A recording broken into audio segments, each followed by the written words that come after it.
This is shuttle launch control at T-minus 3 hours, 18 minutes, and counting. At the present time, everything going very smoothly. The closeout crew is assembling at the gate in preparation to going into the pad when the external tank is completely stable. We have one more built-in hold of any length in this countdown. That comes at the T-minus 3 hour point and is 1 hour in length. Then there are two shorter ones of 10-minute duration, which come at the T-minus 20-minute point and the T-minus 9-minute point in the countdown. George Page, who is the Director of Launch Operations and has been the launch director on the first 3 shuttle missions, just congratulated the crew which worked overnight in repairing the hail damage to the orbiter. The weather looks very, very good for an on-time liftoff at 11 a.m. this morning. At liftoff time, the temperature should be 83 degrees, the humidity 70%, ground winds approximately 6 knots from the southeast. The ceiling will be about 25,000 feet. The maximum winds which the orbiter will encounter is just 30 knots from the east at about 85,000 feet. The maximum shear should be 10 knots per 1,000 foot at the 46,000 foot level.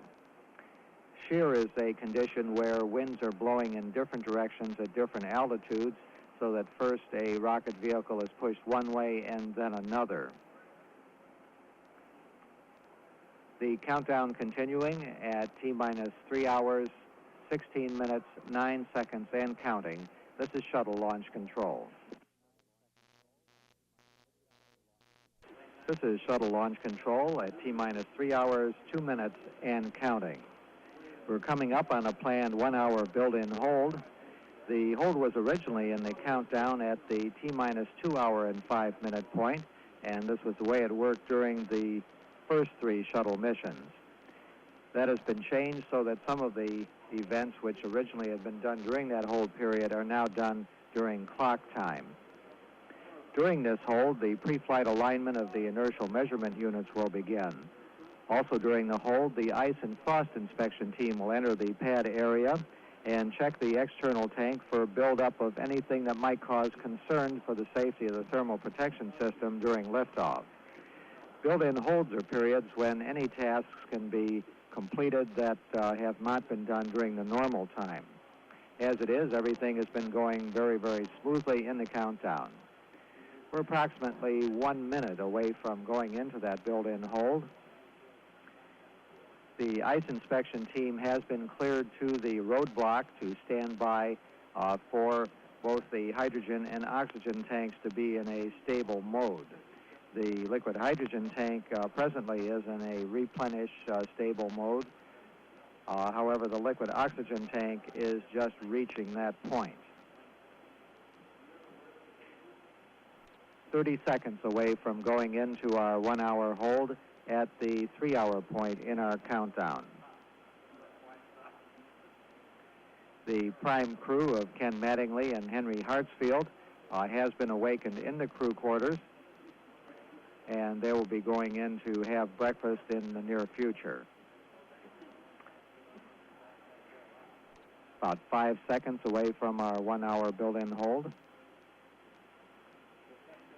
T-minus 3 hours and holding. The ice inspection team is a group made up of 4 people who will go up to the deck or 0 level of the mobile launch platform. They'll also go up to the 195-foot level where the orbiter access arm is, and the 215-foot level at the top of the external tank. While they're on the mobile launch platform, they will also look up into the engine area to ensure that no ice is built up on any of the engine gimbals or struts in that area. At the conclusion of the inspection, they'll return to firing room 2 and report to Launch Director Al O'Hara. The countdown proceeding smoothly, T-minus 3 hours and holding. This is shuttle launch control. This is shuttle launch control at T-minus 3 hours and holding. At the present time, Both the ice inspection crew and the closeout crew for the White Room and the astronaut area of the orbiter have been cleared into the pad. The closeout crew is made up of 6 people, a pad leader, a support astronaut, a suit technician, a NASA quality control engineer, and a Rockwell mechanical technician. They are presently up at the White Room area, and they are checking on the oxygen content inside the crew compartment on the orbiter prior to entering. The ice inspection team is also on the pad. They're dressed in non-static producing flame retardant coveralls and carry gas masks for emergency use. The ice inspection team will be taking a look first of all on the 0 level, or the top of the mobile launch platform, looking around the tank for any ice buildup. They'll be looking up into the main engine area on the orbiter to ensure that no ice is built up on the gimbal points where the engines are moved during the launch sequence for steering purposes. After they have completed their look around there, they will take the elevator up to the 195-foot level, which is the access level to the orbiter, and then they will go up to the top of the external tank and take a look there. The concern about ice buildup on the external tank is simply that it could come off during the liftoff phase of the mission and possibly damage some of the thermal protection tile. This has not been a problem in any of the previous launches, and we have had tanking tests prior to each launch where we have not had significant ice buildup. In the crew quarters, the astronaut team of Ken Mattingly and Henry Hartsfield should be moving into the breakfast room momentarily. They were awakened at approximately 6:10 a.m. Eastern Daylight Time, and then their next step is to have breakfast, and then they would move on to the suiting room, which would be the next major decision point, which will be given by the NASA test director. Up in the White Room area, the closeout team up there is preparing the White Room and the orbiter crew compartment for the arrival of the astronauts at the pad. That's actually an hour or so away from now, after we come out of this 1-hour build-in hold. We went into the 1-hour build-in hold at approximately 6:40 a.m. Eastern Daylight Time, and we'll come out of it at 7:40. Everything going very smoothly in the countdown. The countdown clock at T-minus 3 hours and holding. There will be 2 more build-in holds in the countdown. We have a 10-minute build-in hold at the T-minus 20-minute point, and we have a 10-minute build-in hold at the T-minus 9-minute point in the countdown. Liftoff scheduled for 11 a.m. Eastern Daylight Time. Everything on schedule for that at the moment. The clock at T-minus 3 hours and holding. This is shuttle launch control. This is shuttle launch control at T-minus 3 hours and holding. Everything continuing to go smoothly. The prime crew of Ken Mattingly and Henry Hartsfield are presently in the breakfast room of the crew quarters in the industrial area of the Kennedy Space Center having breakfast. Their breakfast is the traditional one, consisting of bacon, eggs, juice, toast, jelly, and coffee. There's a number of other people who have breakfast with the crew, which include such people as John Young, the commander on the first mission of the Space Shuttle, who is the chief of the astronaut office at the Johnson Space Center. Also, George Abbey, who's the director of flight operations for the Johnson Space Center, also will be having breakfast with the crew this morning. Ken Mattingly, who is serving as commander for this flight, was one of the 19 astronauts selected by NASA in April of 1966. Go ahead, request to go to activate. Henry Hartsfield became a NASA astronaut in September of 1969. Out on the pad, the ice inspection team is finishing up their look on the 0 level, the top deck of the mobile launch platform, and preparing to go up to the 195-foot level. Meanwhile, up at that 195-foot level, the closeout crew is continuing their preparations of the crew compartment for the arrival of the crew out at the pad. That arrival will not actually take place until after we have come out of this 3-hour build-in hold. Everything going smoothly, looking towards a launch on time at 11 a.m. this morning. The countdown clock at T-minus 3 hours and holding. This is Shuttle Launch Control. This is Shuttle Launch Control at T-minus 3 hours and holding. This is a 1-hour build-in hold, which has approximately 17 minutes remaining in it. During this hold, the IMU, or Inertial Measurement Unit, pre-flight calibration has started. The Inertial Measurement Unit is the heart of the guidance system that allows the orbiter to get to exactly the right places in space and back again that it's supposed to. At the present time, the prime crew of Ken Mattingly and Henry Hartsfield are having breakfast at the crew quarters in the ONC building here at the Kennedy Space Center and are waiting word to move on for suiting. Out on the pad, the ice inspection crew is continuing their look at the external tank and at the associated structures in the engine area of the orbiter to ensure that there's no ice buildup. This flight, STS-4, marks a number of firsts in the series of shuttle flights. One of the major ones is that this is the first flight to have a commercial payload on board. The commercial payload is called the Continuous Flow Electrophoresis Experiment and is a device to produce pharmaceuticals. It is on board as part of an agreement between McDonnell Douglas, Johnson & Johnson pharmaceutical firm, and NASA. The objective of the experiment is to demonstrate that pure biological products can be produced in sufficient quantities in space to make it economically attractive. It's one of the first of many steps leading to possible commercial operations in space of space factories. The system operates by separating organic materials based on the electrical charge on the surface of the molecules. This is a process which cannot be used efficiently on Earth because of the pull of gravity and the effects which that causes. The total weight of the unit is 660 pounds. It's 6 foot in height and 18 inches wide.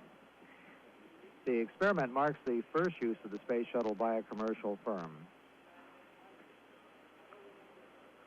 We hope that they may be able to develop procedures which will produce vaccines and other pharmaceuticals useful in the diagnosis and treatment and prevention of human and animal diseases. The countdown going very smoothly. Everything appears to be satisfactory as we look forward to a liftoff at 11 a.m. this morning of the fourth of the Space Shuttle mission. The countdown clock at T-minus 3 hours and holding. This is Shuttle Launch Control. This is Shuttle Launch Control at T-minus 3 hours and holding. Approximately 10 minutes remaining in this build-in hold. There are only 2 more build-in holds in the countdown, and each of those are of 10-minute duration. The NASA test director here in the firing room has given the go for crew suit-up. This is the next step in the preparation for the astronaut crew to come out to the pad. The first one was the wake-up, which occurred at approximately 6:10 a.m. this morning. They then showered and moved on to the breakfast room where they had breakfast of bacon and eggs. In just a minute or so, they'll be moving on to the suit-up area where they will be prepared for their suits. Out on the pad, we're continuing with the ice inspection. One of the only problems which has occurred in this particular part of the countdown has been a problem with one of the elevators which is used for taking the close-up cruise up the tower. A special team was sent in to fix the elevator, and that is now operating satisfactorily. At the present time, all of the tasks which were slated to be done in the early part of the countdown have been completed. This includes the filling of the hydrogen and oxygen tanks, which are both stable and in a topping mode. Also the alignment of the Mila tracking antenna on Merritt Island, which is used for tracking of the shuttle during its early phases of the flight. The weather is looking very good for a 11 a.m. liftoff this morning. The temperature at liftoff should be 83 degrees, humidity 70%, and the ground winds just 6 knots from the southeast. The maximum winds which the orbiter will see during its flight is just 30 knots from the east at 85,000 feet. There will be some scattered clouds. There will be 3/10 clouds between 2 and 5,000 feet, and some mid-level clouds about 6/10 between 25,000 and 27,000 feet. The maximum shear winds which will be encountered will be 10 knots per thousand at the 46,000 foot level. Shear winds are a condition that occurs when winds are blowing in different directions at different altitudes, so that they push the shuttle first one way and then another as they fly up through that. Standing by now, and the crew, Ken Mattingly, Henry Hartsfield coming out first, John Young, the chief of the astronaut office and the commander of the first shuttle mission, moving out of the crew quarters down the hall to the suiting room. The first step which will occur will be the attaching of the biomedical sensors to their bodies. Ken Mattingly going in the room first, followed by Henry Hartsfield. And then once those sensors are attached, then they will be getting into their suits. Everything going smoothly in the countdown. We're just approximately 5 minutes away from picking up the count at the T-minus 3 hour point. This is shuttle launch control. This is shuttle launch control at T-minus 3 hours and holding. We have just over a minute remaining in this built-in hold. All of the major managers following the countdown have been polled and indicated that they are ready to resume the countdown. During this built-in hold, the crew was awakened and went into their breakfast room and had their traditional breakfast, and are now in the suit-up room preparing to put on the suits which they will use during the initial portions of the flight. Once they're in orbit, the flight suits come off and they are able to move about the crew cabin in just their coveralls. This will be the last mission, actually, where this type of suit will be used. Once we get into the flying of the larger crews, they will be lifting off in the coveralls. We're coming up on the release of this hold. T-minus 3 hours and counting. There are 2 more built-in holds remaining in our countdown prior to our 11 a.m. liftoff this morning. There is a 10-minute built-in hold at the T-minus 20-minute point and a 10-minute built-in hold at the T-minus 9-minute point. Everything going very smoothly. Looking for a liftoff on time at 11 a.m. The countdown clock at T-minus 2 hours, 59 minutes, 30 seconds and counting. This is shuttle launch control. This is shuttle launch control at T-minus 2 hours, 51 minutes and counting. In the suiting room at the O&C building now, the crew of Ken Mattingly and Henry Hartsfield are presently getting into their spacesuits. They're being helped into their boots at the moment that Commander Ken Mattingly, which are then attached to the legs of the suit. Henry Hartsfield sitting in his chair and getting ready for the attachment of putting on his boots as well.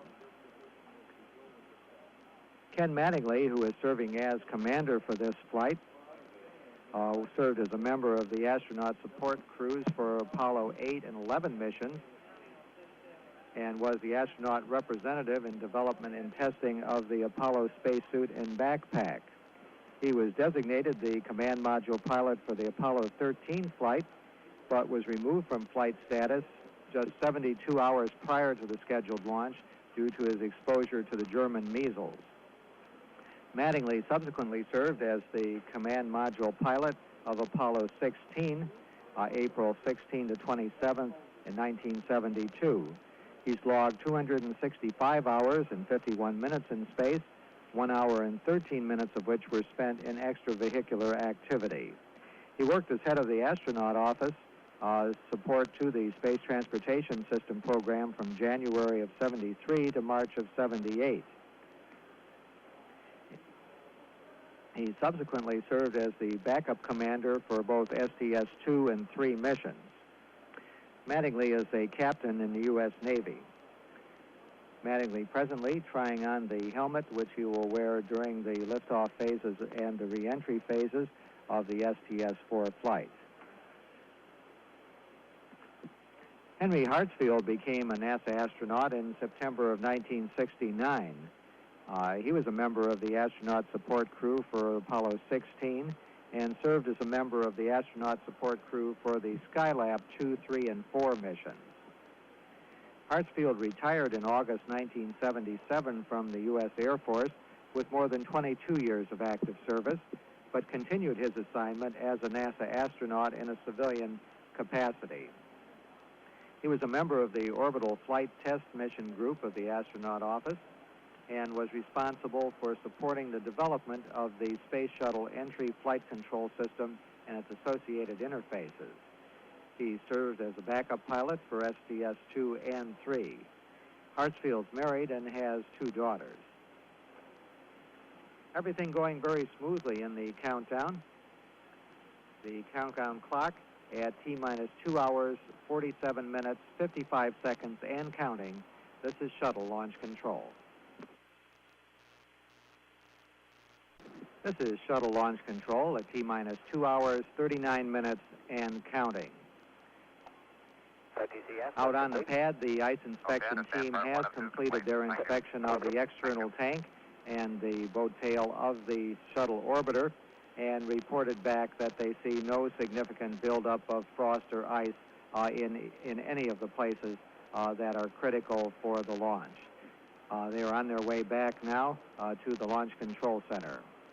In the meantime, the closeout crew on the in the White Room on the 195-foot level at the tower is completing their preparation, and astronaut Steve Hawley, who is the support astronaut with that crew, has said that they're ready for the crew to get out to the pad. Everything is going along very smoothly in the countdown. At this point, the supply of drinking water must be monitored to ensure that there's enough room to accept the water being made by the fuel cells for the next 9.5 hours. If it's decided that not enough room exists in the tanks, the water will be drained to get it to the proper level. Also, the Mila or Merritt Island Communications and Tracking System antenna, which transmits and receives communications from the launch vehicle, has been aligned. The telemetry system is used for transmitting data and information for tracking the vehicle and has been verified to be operating properly. The countdown proceeding smoothly towards an 11 a.m. liftoff of STS-4. The countdown clock at T-minus 2 hours, 37 minutes, 17 seconds, and counting. This is shuttle launch control.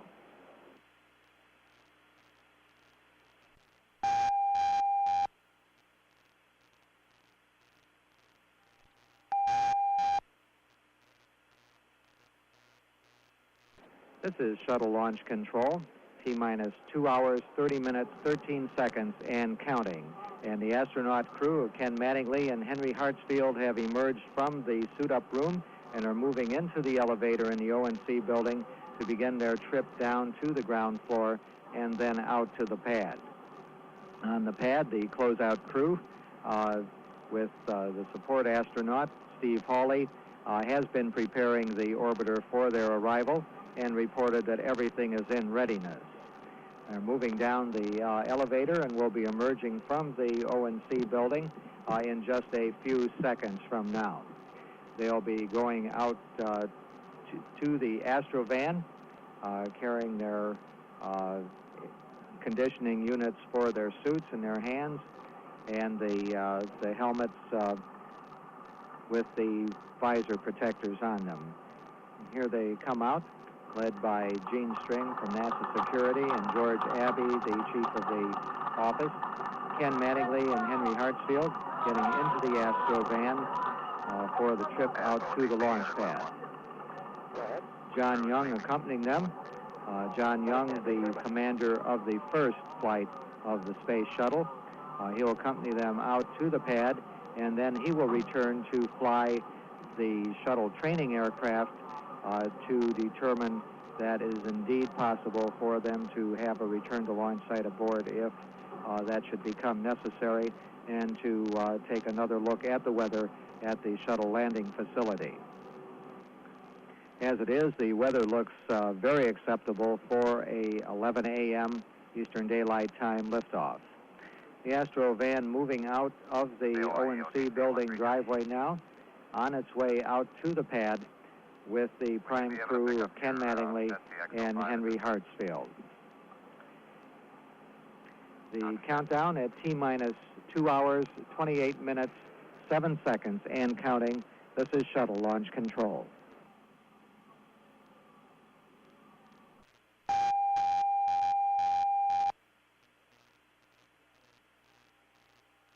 This is Shuttle Launch Control at T-minus 2 hours, 22 minutes, and counting. The astronaut caravan carrying astronauts Ken Mattingly and Henry Hartsfield is on its way out to the pad. At the present time, they're on the road leading to the vehicle assembly building. When they reach the pad and go up into the white room prior to entering the orbiter, they're going to be greeted by a sign which was put up by the closeout crew for Auburn University War Eagles, containing those words, plus a number of patches that are representative of the university. Both of the astronauts, as well as Center Director at Kennedy Space Center, Dick Smith, are graduates of Auburn University. Everything going very smoothly in the countdown as we move along towards our 11 a.m. liftoff. We just had the NASA Test Director, Norm Carlson, on the loop to say that we are on the timeline with every element of the countdown. The countdown clock at T-minus 2 hours, 20 minutes, 53 seconds, and counting. This is Shuttle Launch Control. Go. Complete. And resume. Complete. Go ahead. Your parameter status switch inhibited and hold. Complete. No lights. I copy, no light. That's affirm. Okay, release. Complete. Remember switch to read and hold. The lights are 062, 072, 082, 092, 099er, 102, 109er, 112, 119er. Over. I copy. And you remember switch clear and release. That's complete. Copy. And if it be okay with you, I'd like to perform step 291 at this time and do the caution warning volume.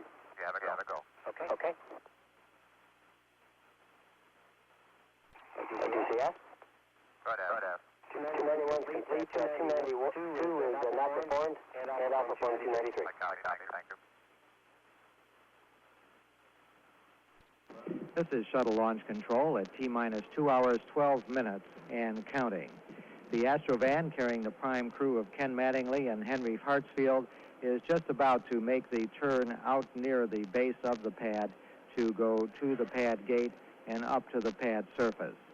At the present time, NASA Test Director Norm Carlson checking to ensure that there were no violations of our launch criteria at the present time, and to allow the astronauts to proceed up and enter the orbiter.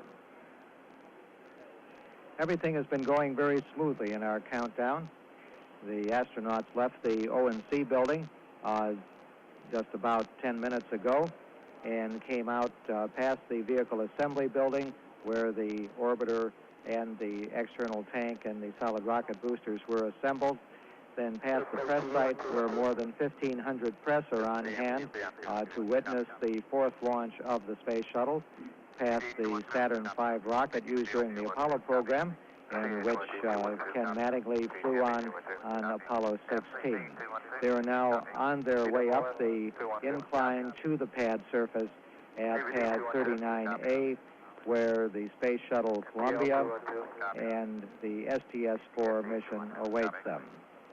We are nearing the top of the incline now, near the leg of the rotating service structure. And we'll be getting out of the Astrovan and proceeding up the elevator to the 195-foot level shortly. When they enter the White Room, prior to getting into the orbiter, the closeout crew up there will be watching to see their expressions at the sign on the White Room wall, which commemorates the Auburn University and the War Eagles. Both of them are alumnus of that university. Everything going very smoothly in our countdown. The countdown clock at T-minus 2 hours, 9 minutes, 45 seconds, and counting. This is Shuttle Launch Control. Channel 212, need to verify your system meets launch commit criteria requirements for T-minus 2 hours and 5 minutes. EPD. EPD. We're go. I copy. CL. This is CL. We're go accept the one-valve static configuration checklist.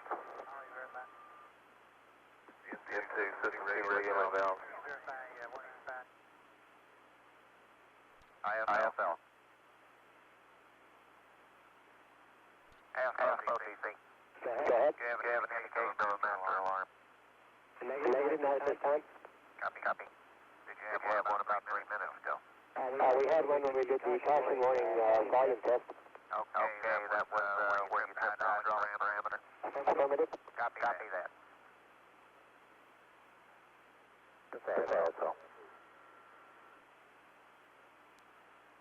Copy. Okay, what's going on now?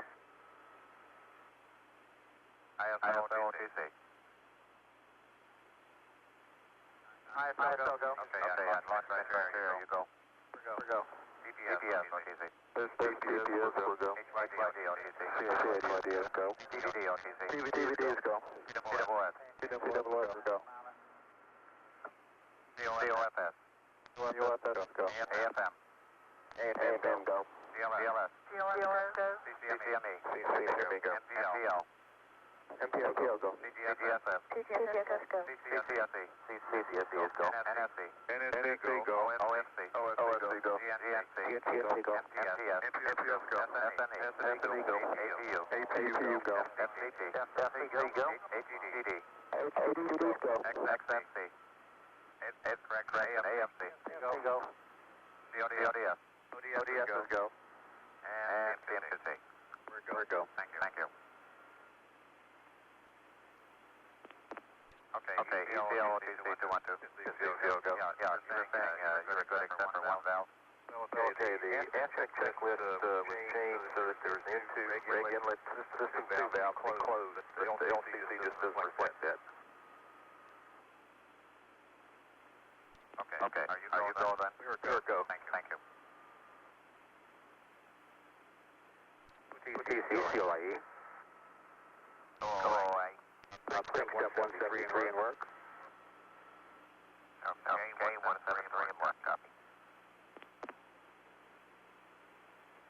Close out crew leader, OTC. Go ahead. We have a go for crew ingress. Roger, copy. ISL, OTC. ISL, go. You pick up on step 210, please. Copy. CGLS, OTC. CGLS, go. Okay, pick up on step 211. Copy. OTC, COIE. Go ahead, OIE. Step 175 complete. Copy. This is Shuttle Launch Control at T-minus 2 hours, 4 minutes, and counting. The prime crew astronauts, Ken Mattingly and Henry Hartsfield, have donned their space helmets and are in the final process of being prepared by the closeout crew for their entry into the orbiter. The NASA launch director and the orbiter test conductors have conducted a status check of the engineers monitoring the many systems to verify that all systems meet the launch commit criteria requirements for crew boarding. All of the managers, including range safety and recovery forces, have indicated they are ready to go on with the launch. They're having one problem with the radar system at the Mila tracking station. However, there is a backup available, and they expect to have the primary operational within approximately 20 minutes from now.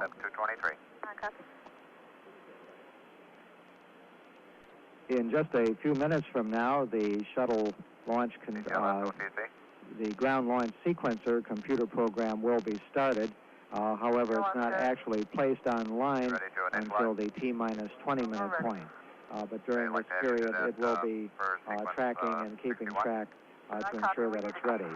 And the commander, Ken Mattingly, has entered the orbiter, and the pilot, Henry Hartsfield, is standing by and commenting with the closeout crew members on the sign saying that the orbiter and the White Room is War Eagle country, in reference to the Auburn University, which he graduated with, along with Ken Mattingly.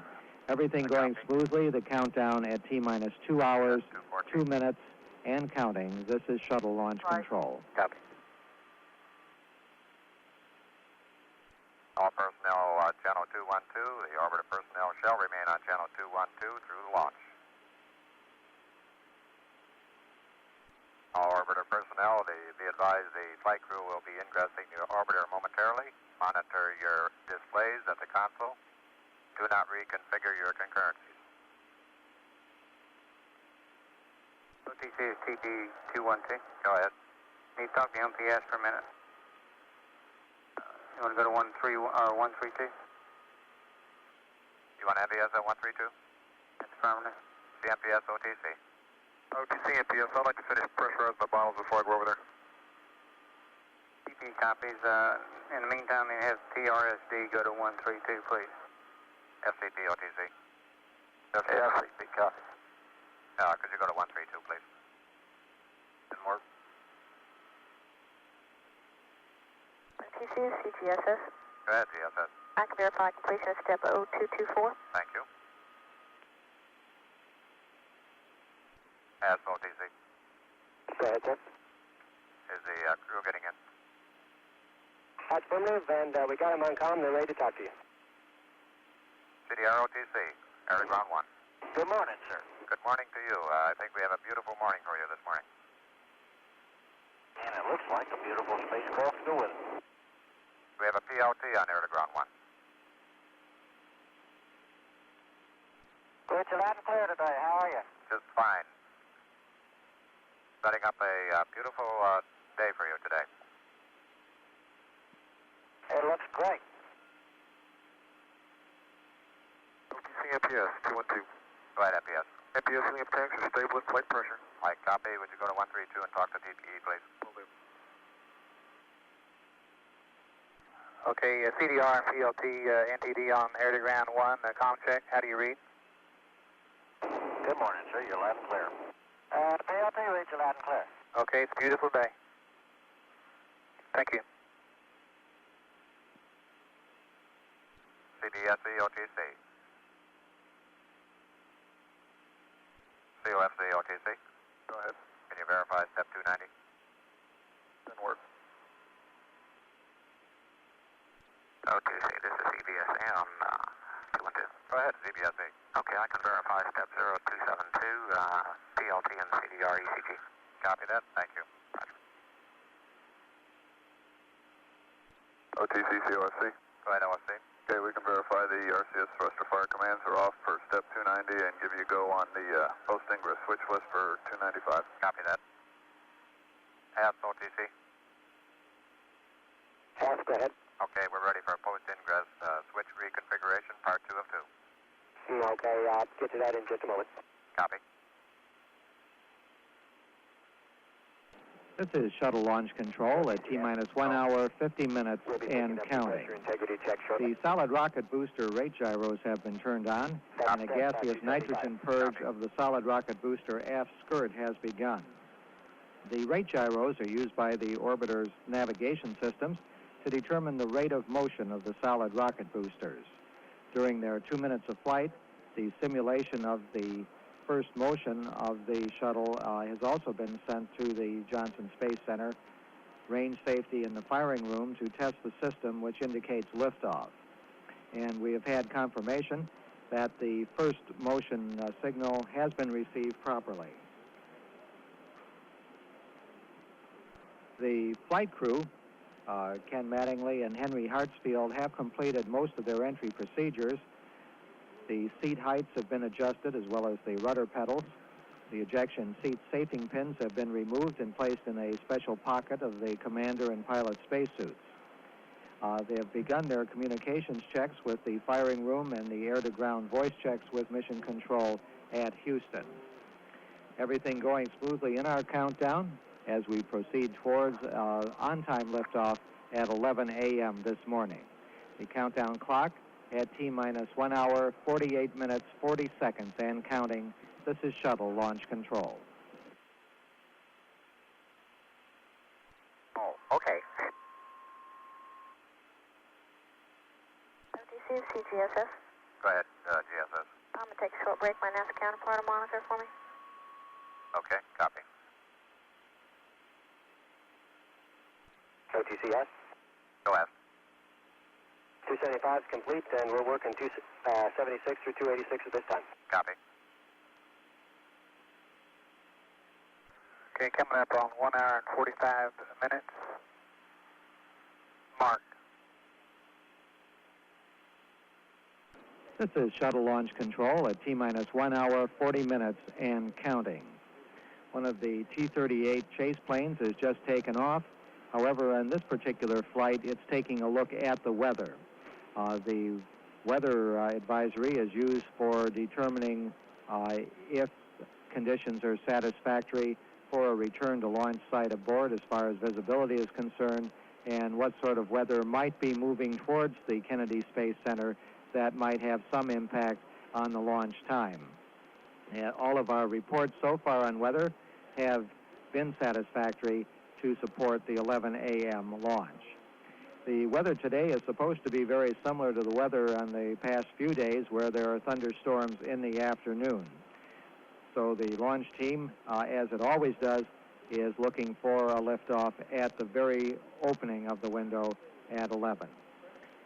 In the crew compartment, the crew members, Ken Mattingly and Hank Hartsfield, are in the process of going through their switch list to position the switches and doing comm checks to ensure that everything is ready for their mission. In just a short time from now, the technicians will begin the closing of the hatch on the orbiter. Once the hatch is closed and locked in place, special plugs of orbiter insulating materials will be screwed into place. The countdown proceeding very smoothly.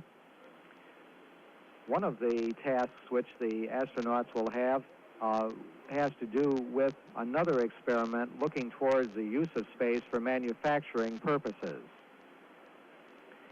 The manufacturing would be of something which is economically not feasible to do on Earth, and the experiment is called the monodispersed latex reactor.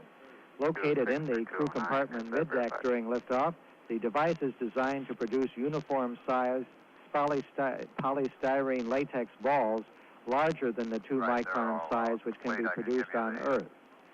First flown on STS-3, the experiment was 95% successful, and some of the material produced will be used as seed material for producing even larger uniform spheres this time. The tiny spheres, which would require thousands placed end-to-end to measure an inch, have many uses in medical research and treatment of diseases such as cancer. The countdown proceeding smoothly. The countdown clock at T-minus 1 hour, 37 minutes, 17 seconds, and counting. This is shuttle launch control. QC, CMQC. Go ahead. Can you verify page 400? And 401. Stand by 1. Right, 400 and 401 complete at 8:02. I copy, thank you. OTCS. Go ahead, ask. I'm prepared at this time to pick up the part 2 of 2 post-ingress switch reconfig. Okay, copy that. You have a go. Inward. OTCS. Station going, repeat. Did ask? Yes, sir. Part 2 is complete. Copy that. COSC OTC. Go ahead. You pick up on step 303. Good work. COOS OTC. COOS. Step 304, can you verify? I verify parts 1 and 2. 1 and 2, copy. All orbital systems, be advised, we'll be preparing to close the crew module at this time. Ask OTC. Waiting a second. Okay, give you a go to close out the crew module for flight. ASP copy. QC, CMQC. Go ahead. Can you verify page 425? Ascent EDL on 232 and air to ground 1. This is shuttle launch control at T-minus 1 hour, 30 minutes, and counting. We just had a go for closeout of the crew module. What that means is that the technicians and the astronaut support crewman who is assisting astronauts Ken Mattingly and Hank Hartsfield prepare to remove all of the items from the crew module that are not necessary during the flight. Among the things which will be taken out will be the helmet visor protectors, a pen light, the seat back angle servicing unit, the flight deck floor panels, various types of tools, Teflon protective seat, stowage compartment covers, work lights, the flight data file plastic bags, and various panels which are not needed. A short count here. It seems that some of our launch crew here has been unable to reach you.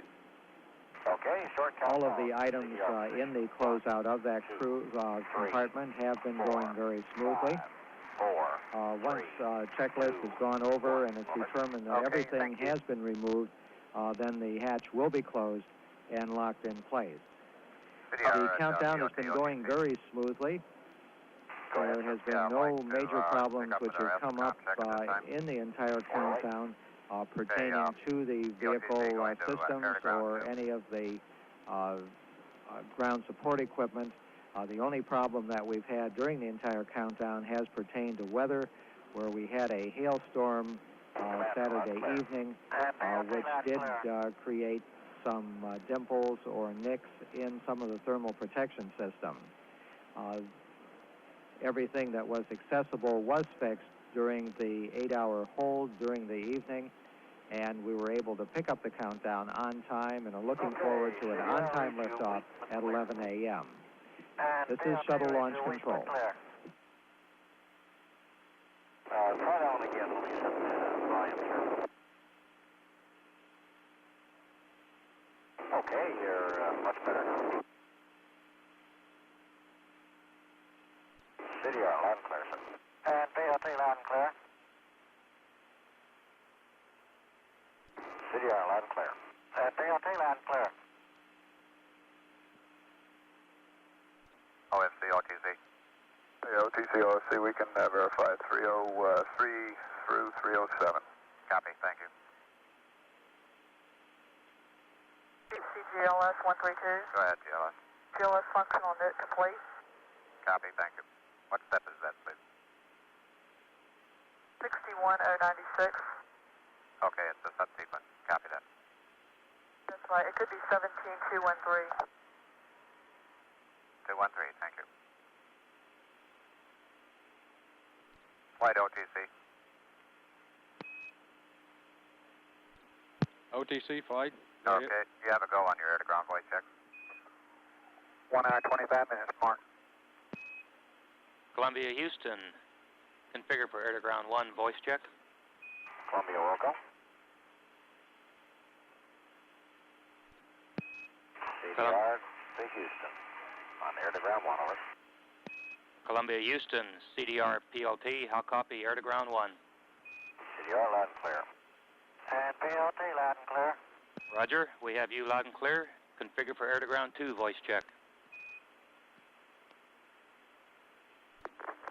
Columbia, Houston. SAMA voice check. CDR PLT. How copy? CDR, loud and clear. And PLT loud and clear. Roger. We have you loud and clear also. That completes the voice checks. CDR OTC. CDR, go. Okay, I'd like to have you stand by to perform the abort advisory check. Okay, all set. Okay, CDR, I'm going to turn the abort advisory switch to on momentarily. And when I do, you'll get the abort indicator light on panel F6. Okay. 3, 2, 1, mark on, mark off. Okay, on panel F6, verify abort indicator light on bright. That's verified. Okay, now it'll go dim. Flight NTD. Go ahead, NTD. Transmit abort A off. Abort A off. That's dim. Roger, now it'll go off. Flight transmit abort B off. Abort B off. And the light is clear. Roger, abort advisory test complete. DPS OTC. This DPS. Right, pick up step 364. All right, copy. Close out later, OTC. Go ahead. Okay, we're ready to close out the crew compartment and hatch for flight for op support setup 20. Roger, copy. OTC, could we have a QC on 152 to pick up that step 364? This is Sam QC, we copy. OTC, DPS. Go. Okay, step 364 and 365 are complete. I copy. CGNC OTC. CGNC. Can we verify 367? Confirm. Verify 367. Copy. OTC, ASP. Go ahead. I'm ready to come off comm. I'd like everybody to take a quick look at their systems and verify their configuration. Okay, attention in the firing room, all orbiter personnel, check your systems. We're about ready to put the hatch closing into effect at this time. Okay, yes. OTC. Go ahead. You have a go. ASP, understand I have a go. Thank you. You have a go. CDPS OTC. This DPS. Yeah, I'd like to have you pick up on 368, the GMT Delta adjustment. All right, the IMU pre-flight cows complete. That's firm. All right, thank you. CMQC channel 152, please. Will call. All personnel channel 212, be advised there will be a momentary data dropout during the GMT Delta adjustment. CGNC OTC. CGNC. Can you pick up on 37 at this time? 370. We'll do that by the clock. Copy that. However, could I get a quality in 141? Sure. QCL OTC. This is CMQC will comply. Yeah, channel 141, please. This is shuttle launch control at T-minus 1 hour, 17 minutes and counting. An abort advisory check has been conducted. This is one of the backup systems which indicates that a major problem has been detected and that the crew may have to get out quickly. This particular check involves a light which is used to signal the crew if normal voice communications have been lost. On the pad, they can either eject or get out of the orbiter, run to the slide wire baskets, and ride down the wire to the bunker or M113 armored personnel escape vehicle. This warning light will also be checked later in the count and can be used both while the orbiter is on the ground or in flight. The countdown is going along very smoothly now.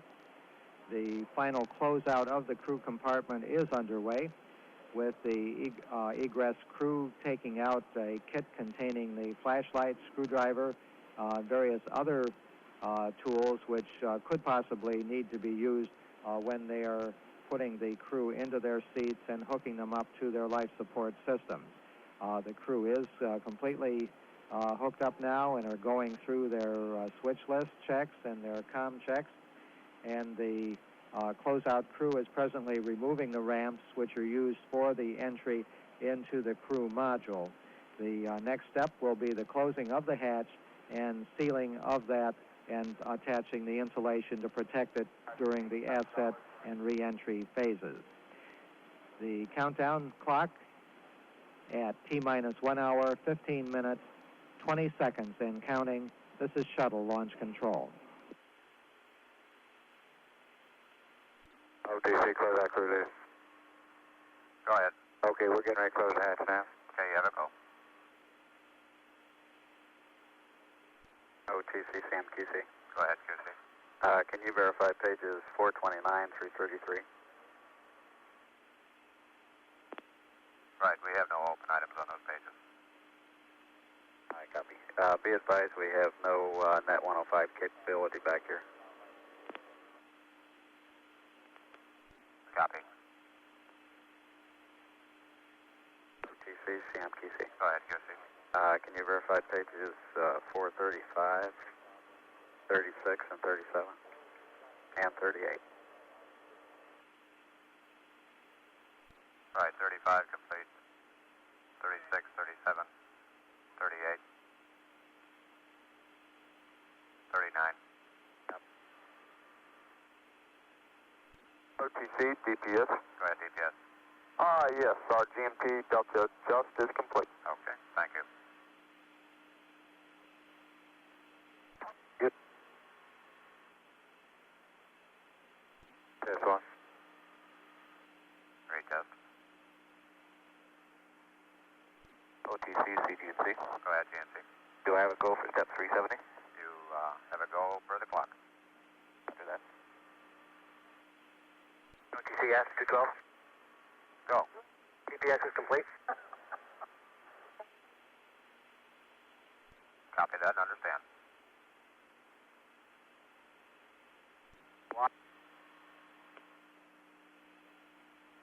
City ROTC. Go ahead, sir. Yeah, just to advise, we're waiting for verification of hatch closure, and then we'll be picking up on the cabin leak check. Okay, thank you, sir. Close out leader OTC. Go ahead. Do we have verification on hatch closure yet? Roger, the hatch is closed, seal leak check is good, and we're doing the continuity check, it's good, we're disconnecting our breakout box now. Copy that. ECL OTC? ECL, go. Yeah, we have the hatch closed at this time. Copy. We'd like to pick up on the cabin leak check. CDR OTC? Yes, sir. Yes, on panel L2A1. Okay, go ahead. Your vent ISO switch open until the vent ISO talkback open. That's in work, and it's open. Okay, and verifies. Verified, the vent is closed. Copy that. CCL OTC? CCL, go. Yeah, part 2 there of step 376. Okay, I can verify the proper talkbacks on the cabin valve, hit valve. I copy that. I'd like to have you pick up with 377 at this time, please. Okay, if I could get the OMTO and to 143. Hey, CMQC, OTC, 143, please. We'll call. Close out crew, OTC. Go ahead. Yes, we need an OMTO over on channel 143, please. Roger, they're coming up now. Thank you.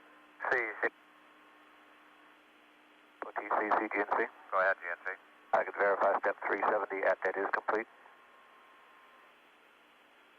Okay, and you have a go per the clock to pick up on 379. Copy. CDPS, OTC. This DPS. Right, and COSC, OTC. COSC, go. Right, I'd like to pick up on step 380, please. Okay, COSC is ready. DPS is ready. Okay, you can pick up with 381 DPS. Copy.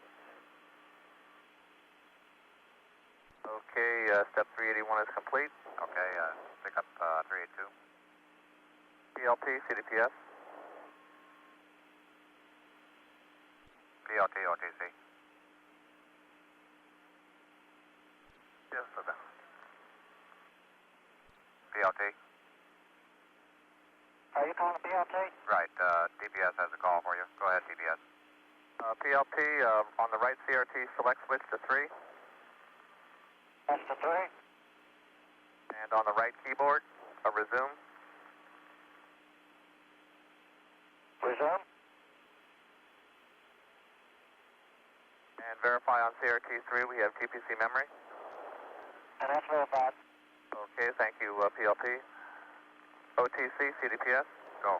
Responsible console control to use DU3 is assigned to C11. Copy, OFC, OTC. COFC, go. Right, pick up on 384, please. Okay, will do. CMQC, OTC, we have a Dave here following step 384. That's firm. Copy. PLT, COFC. Go ahead.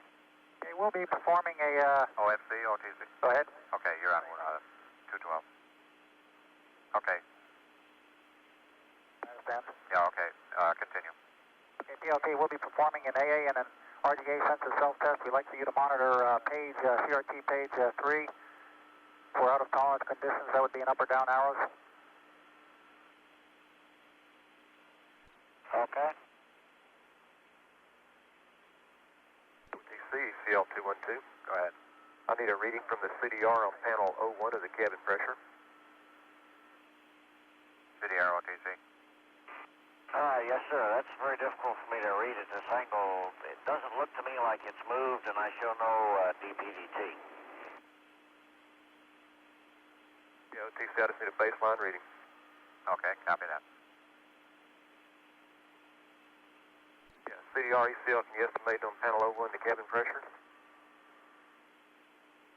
It looks like it's about 15. Okay, I copy.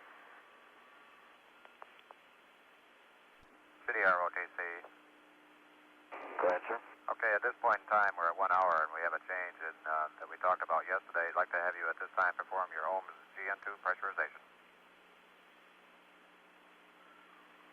Okay, the OMS engines, 2 of them are in arm press. Copy. CWS, OTC. CWS. 384C on the D. That's verified. And 384D. That's verified. Copy. CWS 384F. That's verified. Copy.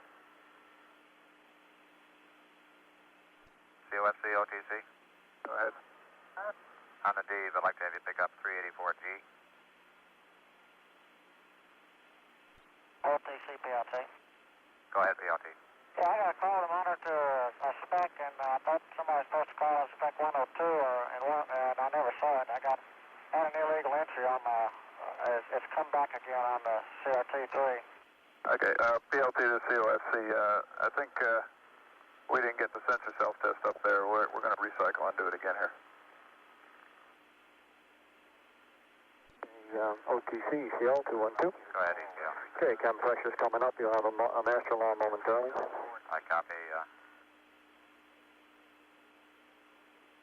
CDR, OTC, be advised there will be a master alarm as the pressure comes up. All right, sir, I've got, there we go, right on time. OTC COSC, we can verify 384G. Okay, thank you. OTC's TPE 212. Go ahead. Can you have a double OS go to 161 for a minute, please, sir? CWS OTC. All right, copy. PLT COSC, you should get sensor self-test up there now. Okay, I have it now, sir. Okay. Back clear the message line. This is shuttle launch control at T-minus 56 minutes and counting. PLT COSC. Go ahead. Go ahead. On CRT Crew Commander Ken Mattingly has been asked by the orbiter test conductor to assist in performing a cabin leak check. The cabin vents are closed and pressure is increased and monitored. The cabin pressure will reach approximately 16.7 pounds per square inch. This will cause alarms in the cabin to go off, which will also test that safety systems are working properly. There will also be an additional cabin leak check conducted later in the countdown. The pre-flight calibration of the inertial measurement units has also been completed. The inertial measurement units are used to tell the guidance systems on the orbiter where it is in relationship to its launch pad here at the Kennedy Space Center. The launch countdown clock has been adjusted to Greenwich Mean Time. The booster test conductor is presently performing a calibration of the solid rocket booster chamber pressure transducers. These transducers measure the pressure in the thrust chamber at the nozzle, and this information is used to tell the computer when to separate the solid rocket motors. The separation procedure begins when the chamber pressure falls below 50% of normal. Safety has confirmed that the fire and rescue personnel are ready to support the launch, and the land and recovery director has ordered the pilots to man the weather aircraft and take off as soon as they've received the latest weather briefing. The countdown is proceeding smoothly, looking for an on-time launch at 11 a.m. Eastern Daylight Time. The countdown clock is at T-minus 54 minutes and counting. This is shuttle launch control. PLT OTC. Go ahead. Okay, at this point in time, I'd like to have you perform the H2O boiler pre-activation. Okay, I'll put it hard. OTC CHYD. Go ahead, HYD. I'll verify step 413. Okay, thank you. And we have the DPDT alarm, sir. What alarm is that, please? The DPDT. ECL OTC.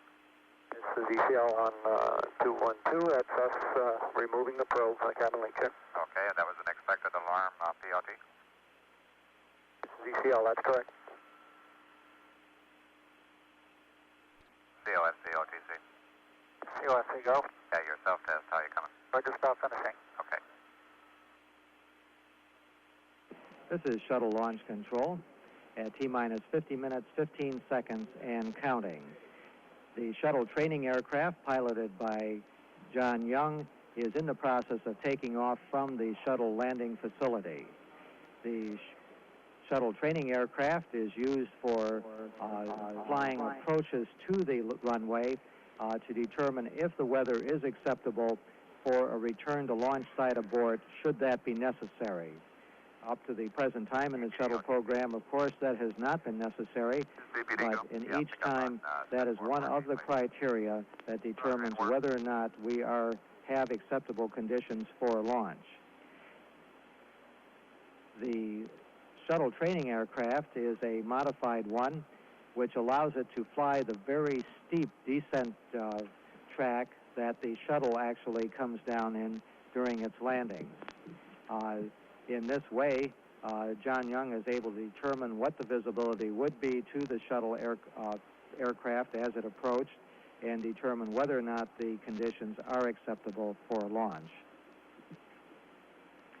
In the countdown, the range safety officer has been asked to verify that the range safety system is ready for launch and started a final open-loop command network verification test.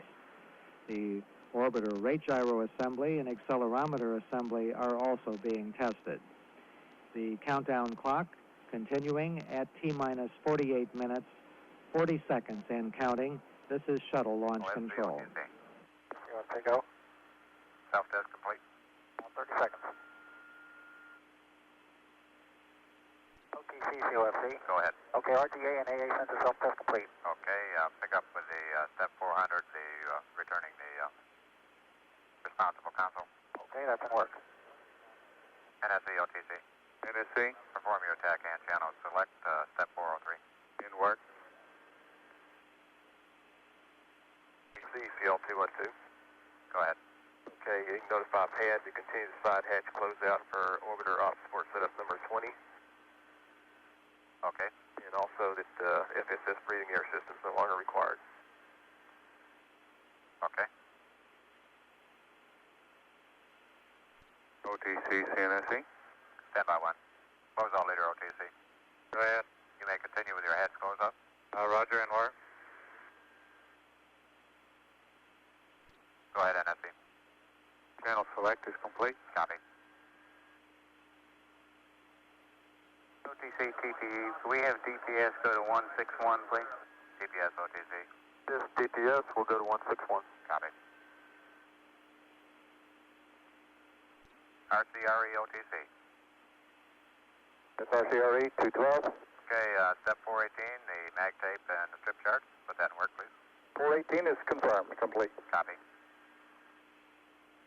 OTC, COFC. Go ahead, OC. Step 400 is complete. Thank you.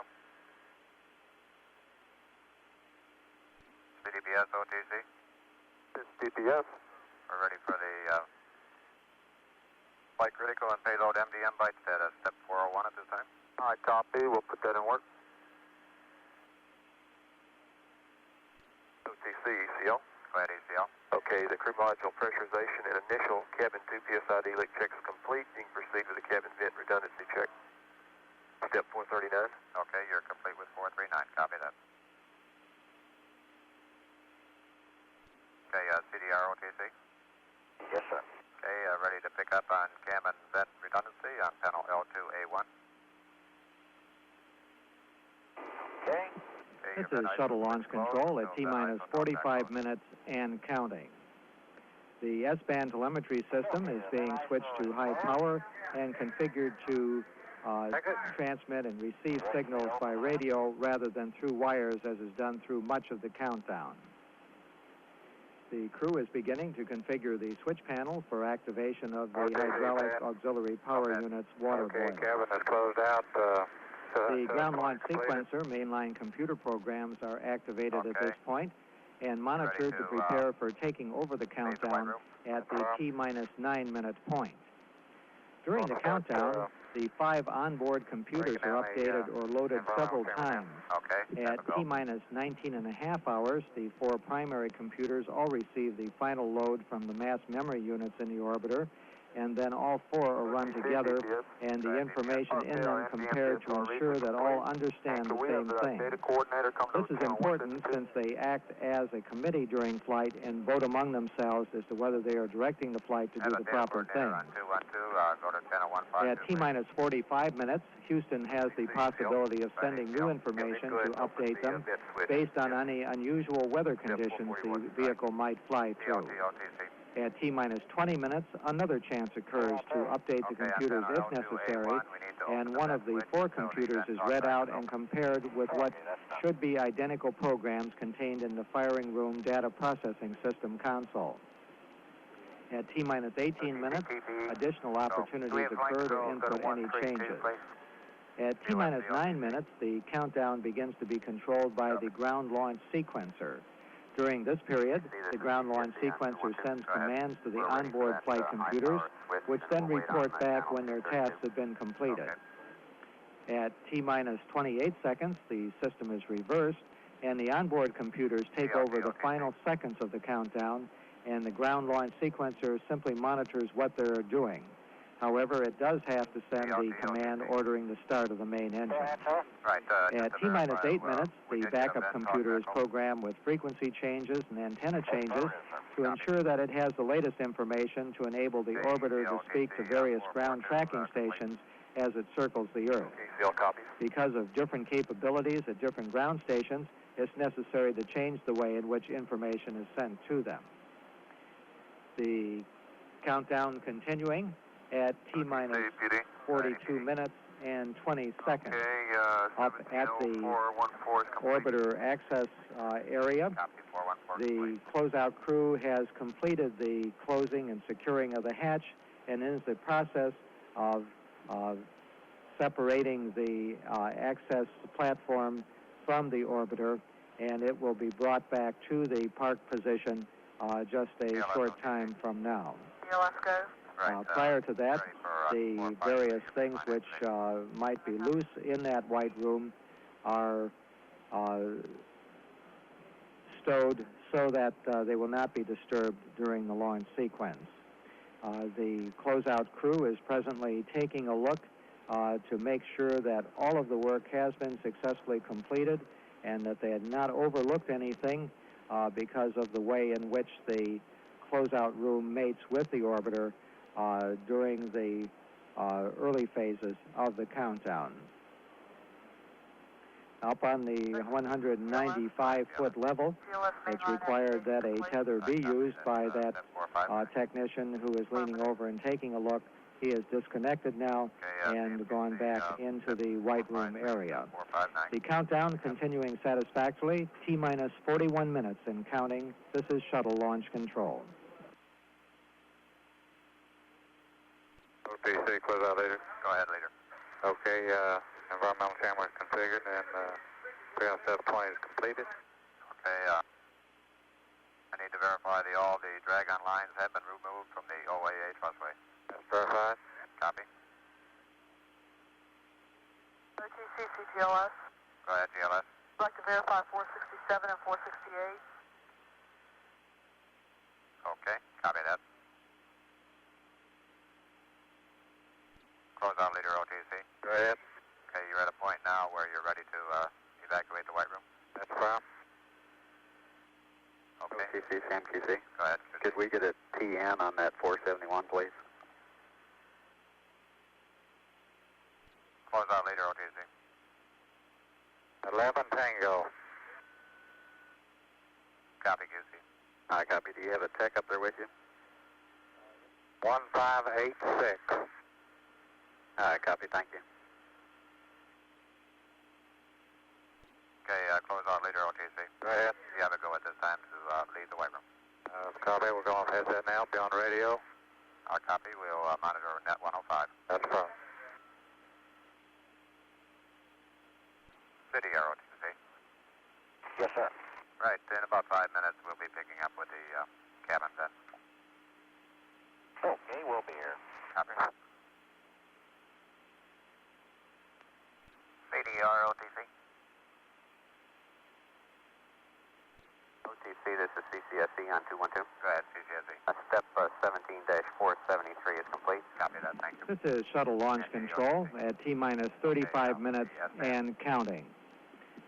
Everything going satisfactorily in the countdown for launch of the fourth mission of the Space Shuttle. We look on time for liftoff at 11 a.m. this morning. Activation of the S-band to high power is complete, and the support personnel at the landing sites and booster retrieval area are being polled on their readiness to support the launch. Commander Ken Mattingly has been asked to stand by to vent the cabin pressure at the T-minus 30-minute point in the countdown.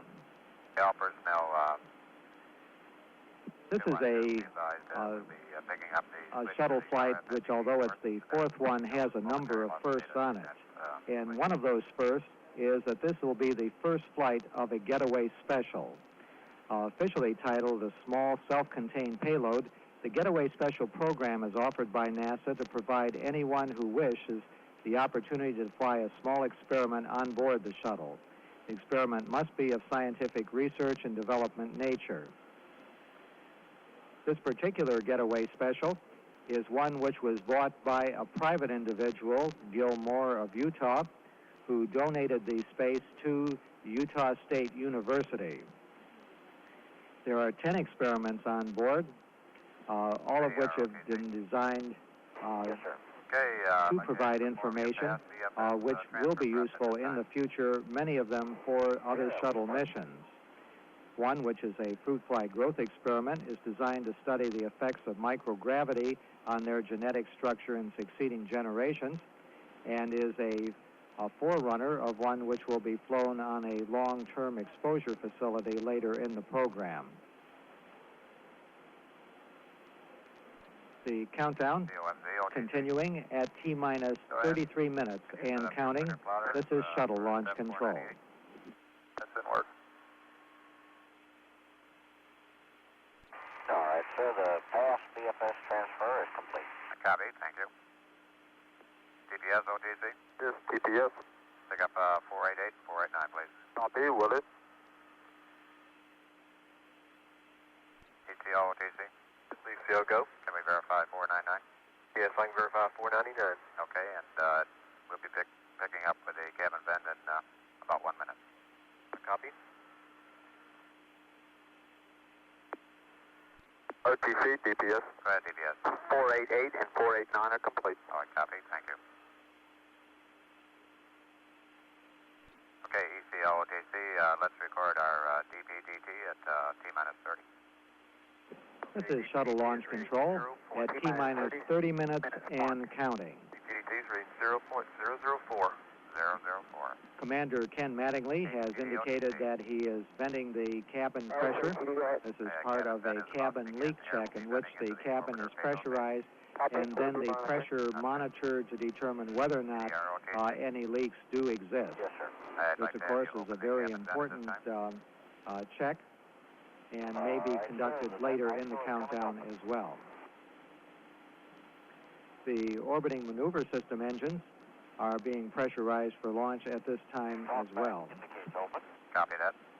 And the klaxons are sounding. And the cabin vents have been opened, and Ken Mattingly reports that the klaxons are sounding. This is a standard procedure, and that's exactly what's supposed to happen, which indicates that the pressure is going down. ECO and CDR, stand The by. countdown proceeding smoothly, T-minus 29 minutes and counting. This is shuttle launch control. ECO, CRT, page B. ECO copies. Okay, how about 504, ECO? Yes, I can verify the proper talkbacks on 504. Copy.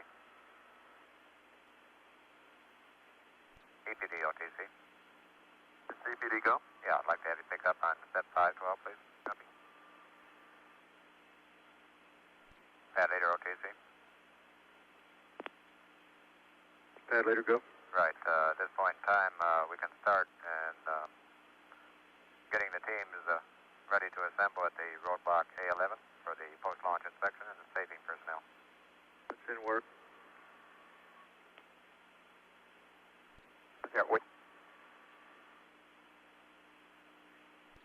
We have a go on 004. OTC, EPD. Go ahead, EPD. Okay, 512 verified. Copy. GLS, OTC. GLS go. Can you verify 517? I verify it. EPD, OTC. EPD, go. Power up the GSE pick racks, 7518.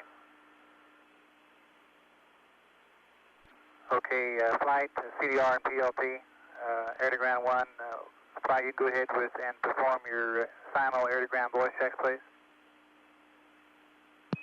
Roger, flight copies. Columbia, Houston on SAMO, how do you copy? CDR is loud and clear, Dave.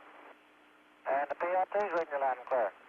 Roger, let's try it again. I had air to ground 2 off. How do you copy now?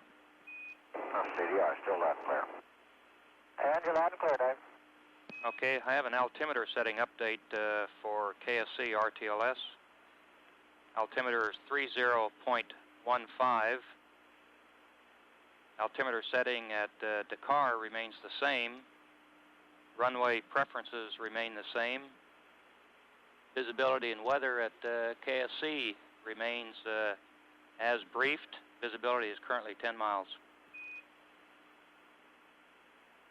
Okay, it's a lot nicer than it is in CDT. You can look out the window and see where weather really is and isn't. Roger. OTC, PD. Go ahead, APD. Okay, 520 verified. Copy that, thank you. Okay, CDR and PLT, the countdown clock will hold at T-minus 20 minutes for 10-minute hold. Thank you, sir. CI. This is Shuttle Launch Control at T-minus 22 minutes and counting. We are just a little over a minute away from going into a 10-minute build-in hold, which comes at the T-minus 20-minute point. The primary computer programs are presently being transferred to the backup computers in order for both systems to have the same information. In case of the prime computer failing during flight, the backup one would take over control of the shuttle vehicle. We're just 30 seconds away from one of two remaining built-in holds in the countdown. This is a 10-minute one, which comes at the 20-minute point, and an additional 10-minute one comes at the 9-minute point. The closeout crew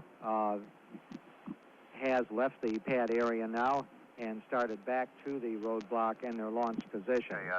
We have heard from the weather people that the weather here at the Kennedy Space Center remains acceptable for launch, and that the visibility is 10 miles in case of an RTLS or return to launch site abort. 45 seconds. We're just 45 seconds away from this 10-minute build-in hold. During the 10-minute build-in hold, all computers in the firing room or control room are configured with proper programs for the final portions of the countdown. At the time we come out of the hold, the onboard computer will be changed over to the flight program. Also during this hold, the inertial measuring unit pre-flight alignment will be completed. About 15 seconds away from our build-in hold. Slightly negative, below zero. Okay, that's satisfied at 536. Countdown clock will hold up. We're T-minus 20 minutes and holding. This is a 10-minute build-in hold. Minutes and holding. Duration of hold will be 10 minutes. OTC, CO, Chicago. That correlates what we see on the CRT. During this period, for those people who are watching via satellite the signal, the satellite has been reconfigured for use of a weather briefing. The NASA video feed will continue after that briefing has been concluded. The countdown at T-minus 20 minutes and holding will come out of this count at exactly 10:30 a.m. Eastern Daylight Time. This is Shuttle Launch Control.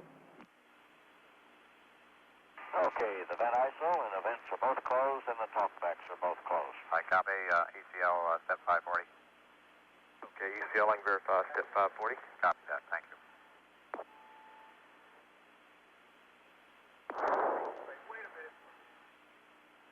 Okay, personnel on channel 212 need to verify programs active in the firing room at this time. PVD. PVD's confirmed. CGSS. CAFM. CGSS. Okay. I can verify my programs. Okay, AFM. AFM verified. FCP. FCP verified. SME. SME verified. MPL. MPL verified. MPS. Yes, verified. ECL. ECL verified. HYD. HYD verified. APU. APU verified. HPD. HCD verified. OFS. OFS verified. And CWS verified. Copy. CCSC and NSE. NSE verified. ISL. ISL verified. EPD. EPD verified. GNC. GNC verified. OFC. Verified. DPS. DPS verified. CCME. CCME verified. OIE. OIE verified. Copy. OTC, CFCP. Go ahead. Good. Request CMQC on 153. CMQC, OTC, 153, please. Copy. OTC, CHYD. Go ahead, HYD. I got a violation of an LCC requirement on water boiler number 2, steam vent temperature. They were turned on at T-minus 50 minutes. It's been about 30 minutes. Those temperatures should have started increasing. They haven't. What is the measurement number, please? Stand by. V58T0265 Able and 0266 Able. It's page number 6.7.2-9 of the LCC. I suspect that we might have gotten water in those ducts due to the rain that took place yesterday. Our recommendation would be to wait till T-minus 9 minutes to see if that temperature starts to come up. This is Shuttle Launch Control, T-minus 20 minutes and holding. We have a little bit over 4 minutes remaining in this 10-minute built-in hold. We are coming up shortly on a status check of all of the various test conductors monitoring the countdown. They must verify that all of their systems are ready to resume the count just 4 minutes from now. The landing convoy has confirmed that it's ready to support the launch, along with all of the possible landing sites. The chase plane pilots have been ordered to man their aircraft. The countdown has been proceeding very smoothly since it was picked up on Tuesday afternoon, and we are expecting at the present time a liftoff on time at 11 a.m. this morning. At the present time, the NASA test conductor is briefing all of the people in the firing room on the way in which a hold may be called during the remainder of the countdown, and at which points the countdown clock would stop. We have approximately 3 minutes remaining in this hold. The countdown clock at T-minus 20 minutes and holding. This is Shuttle Launch Control. This is Shuttle Launch Control, T-minus 20 minutes and holding. Approximately 43 seconds remaining in this 10-minute build-in hold. The NASA test conductor has checked all of the various managers monitoring this morning's launch and determined that everyone is ready to go. Commander Ken Mattingly, when asked, says Columbia is go. There's only one minor measurement that is being monitored and is a concern at the present time, and that is the temperature of the steam vent on the water boilers on board the orbiter. They have determined that they can continue the countdown and continue to monitor that. And we're at T-minus 20 minutes and counting. CGLS. Go ahead. At this point, as we come out of the hold, the computer transition to what is called Ops 101 is made. At that point, the prime computer will be dumped and compared with the onboard computers to verify that it has the proper configuration for launch.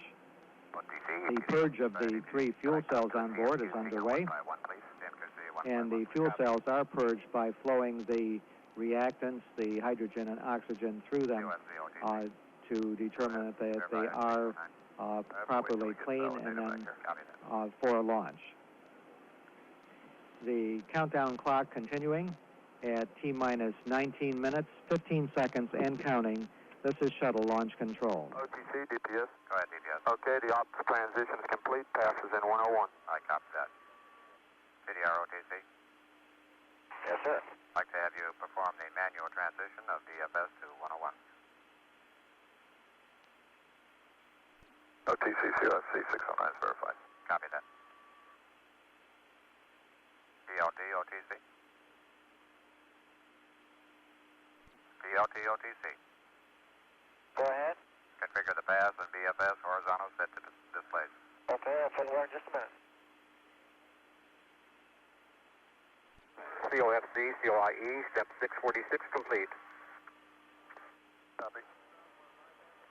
OTC TP. Go ahead, TP. Hydraulics on 161. HYD OTC, go to 161, please. HYD copies. OTC, PLT. Go. Okay, we got the BFS in Ops 1, and the only non power equipment messages. This is Shuttle Launch Control. The countdown at T-minus 17 minutes and counting. During this period, the flight crew is configuring the computer for the comparison test. They have also been checking the horizontal situation display.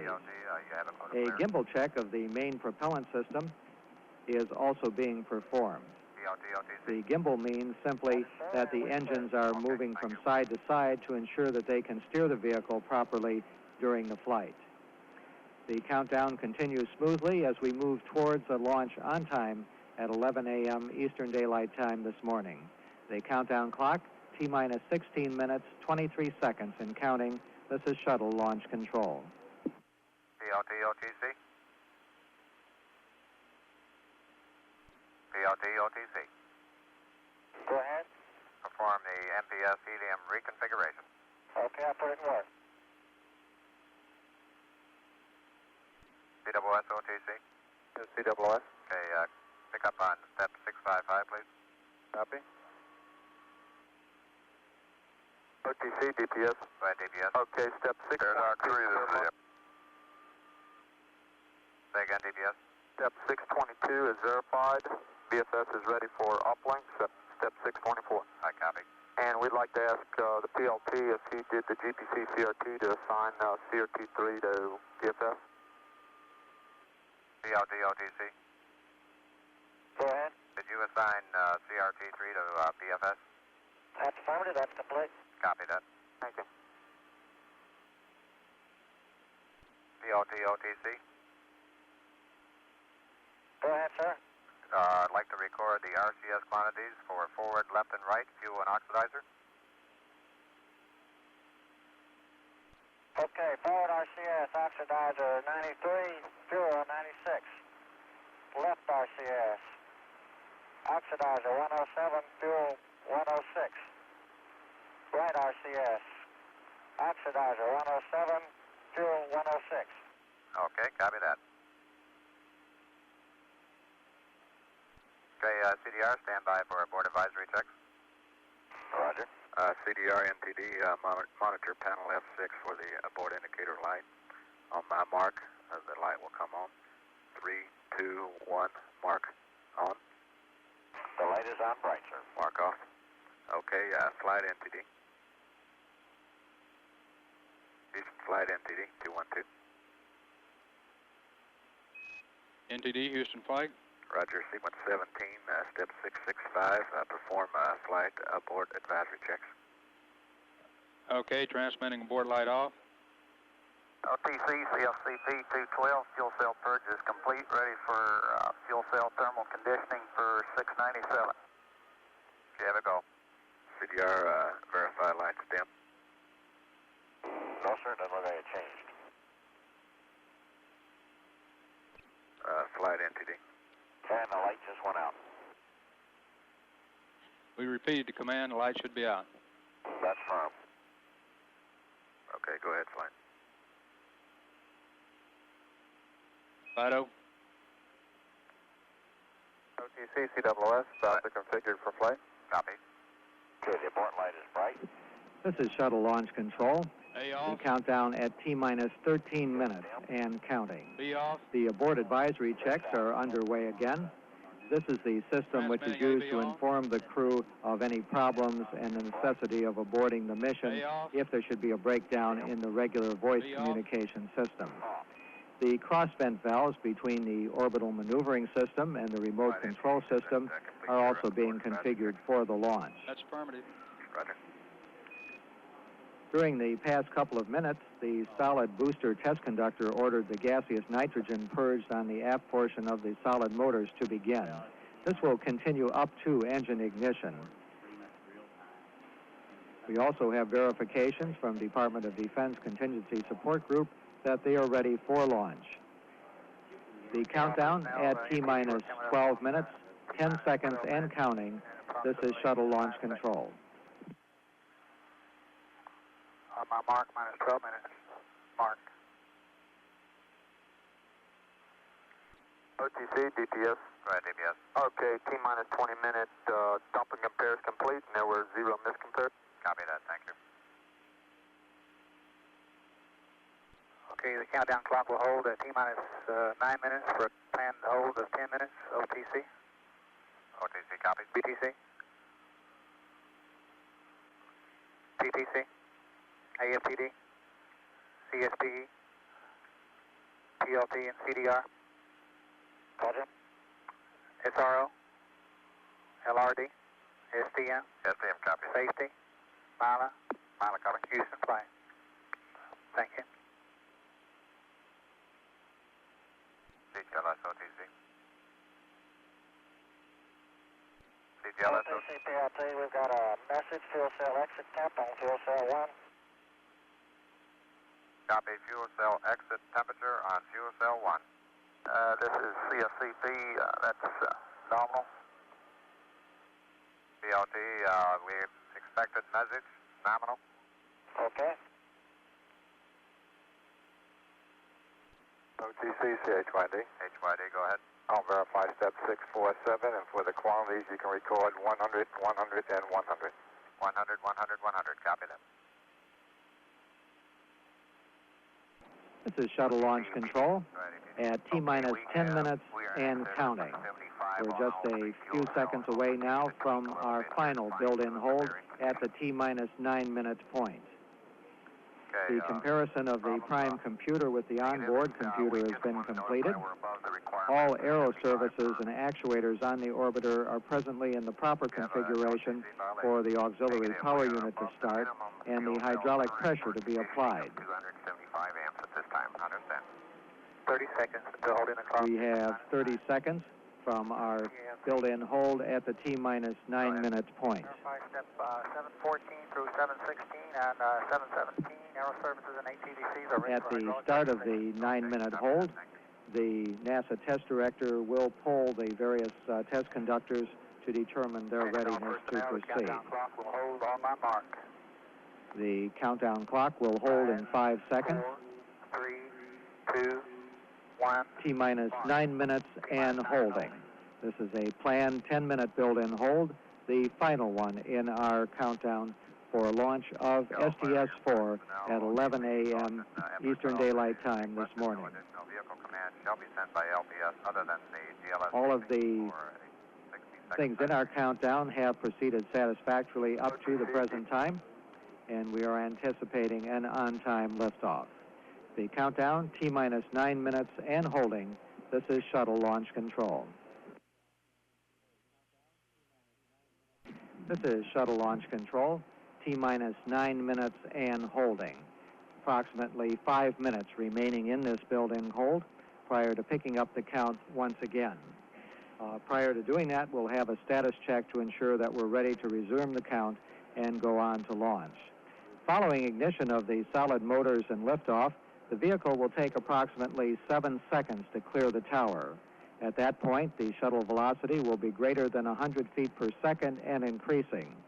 When the velocity reaches 121 feet per second, the vehicle will begin to pitch over, followed by a roll maneuver to align it properly with the flight azimuth. At 53 seconds into the flight, the vehicle will encounter the greatest structural loads on it, and the crew will reduce the main engine thrust to 72% to help keep the dynamic pressure below 58 pounds per square foot. At 1 minute and 3 seconds into the flight, the vehicle is through the maximum Q region, and the crew will increase the thrust back to 100%. At approximately 2 minutes into the flight, the solid rocket booster chamber pressure will drop below 50 pounds per square inch, and the separation sequence will start.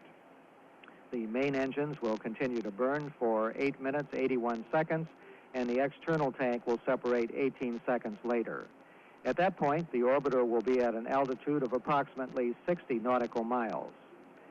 The orbital maneuvering system will be started at 10 minutes, 31 seconds into the flight and will burn for approximately 1 minute and 38 seconds. This will place it in an egg-shaped orbit with an apogee of 130 nautical miles and a perigee of 58 nautical miles. A second orbital maneuvering burn will also be conducted to circularize the orbit, and then 2 additional ones which will be used to raise that orbit to a circular 165 nautical miles.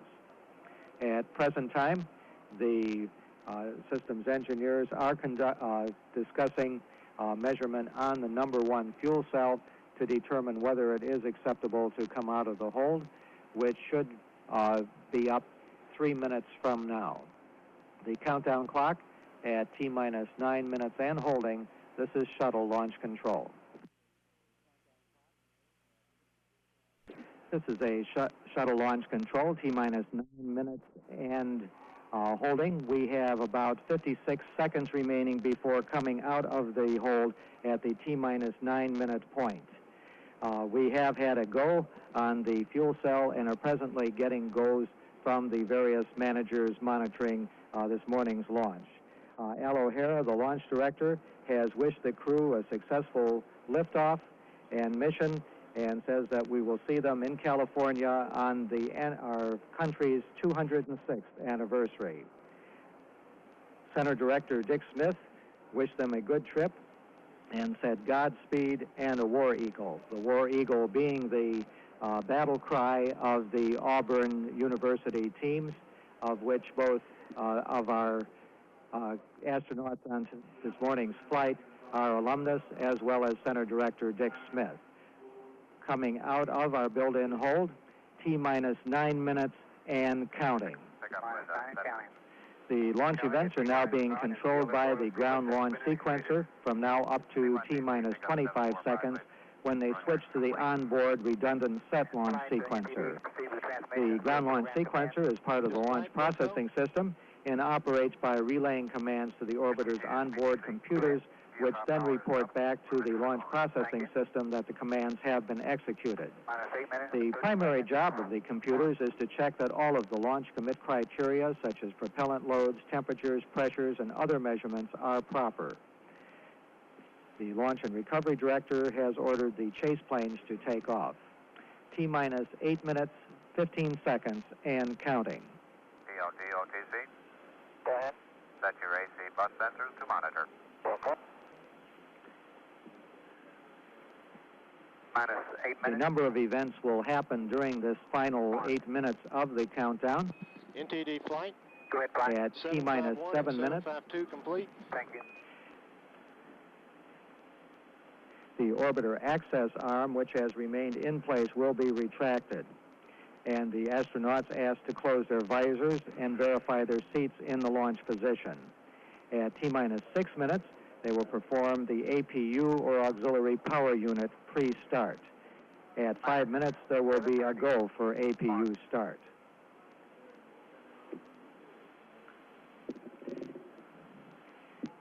The countdown at T-minus 7 minutes, 20 seconds, and counting. Everything continuing to go smoothly towards an on-time liftoff at 11 a.m. Eastern Daylight Time this morning. The liquid oxygen fill and drain valve in the external tank has been closed and topping of the tank completed. The crew access arm will be retracted just seconds from now and has started to move. This is the walkway used by the crew to walk from the service structure on the pad to the orbiter. If an emergency occurs, it can be replaced within 15 seconds. 6:45. The crew has been advised to lower their helmet visors and verify that their seats are in launch position. Start the hydraulic brush recorders at T-minus 6. T-minus 6 minutes, 35 seconds, and counting. At the 6-minute point, the crew will perform the auxiliary power unit pre-starts, which consists of positioning a number of switches and verifying that they are in the proper position, then throwing the 3 propellant isolation valve switches, which allows the hydrazine fuel to start flowing from the tanks toward the APUs. Coming up on the 6-minute point, T-minus 6 minutes. T-minus 6 minutes and counting. The pilot, Henry Hartsfield, has been asked to perform the APU pre-start.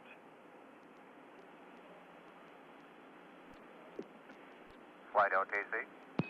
This flight. Transmit recorder command. Copy, Wilco. T-minus 5 minutes, 30 seconds, and counting. The development flight instrumentation recorders are on. The DFI provides measurements on temperatures, pressures, and physical stresses in the orbiter.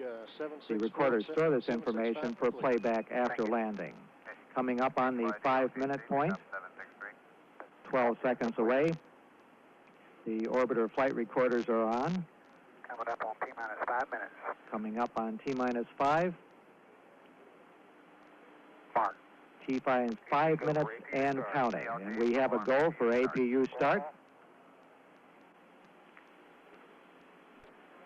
T-minus 90 seconds and counting.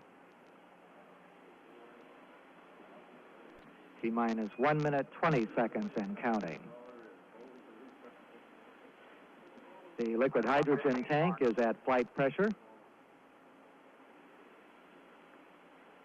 Coming up on the 1 minute point in our countdown. Coming up on T-minus 1 minute. T-minus 1 minute and counting. The firing system for the sound suppression water system on the pad is armed.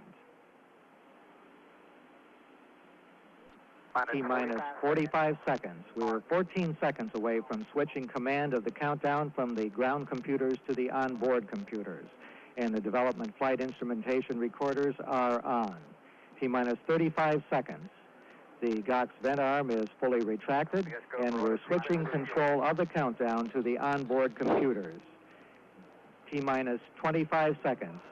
The SRB hydraulic power units have started. T-minus 20 seconds and counting. T-minus 15. 10. T-minus 10, 9, 8, 7, 6. We have main engine ignition. 4, 3, 2, 1. And we have solid motor ignition and liftoff. Liftoff of America's Space Shuttle on its 4th mission, and we have cleared the tower. Roger, roll, Columbia. Houston now controlling. Mission control confirms roll maneuver started. 20 seconds. Thrust looks good.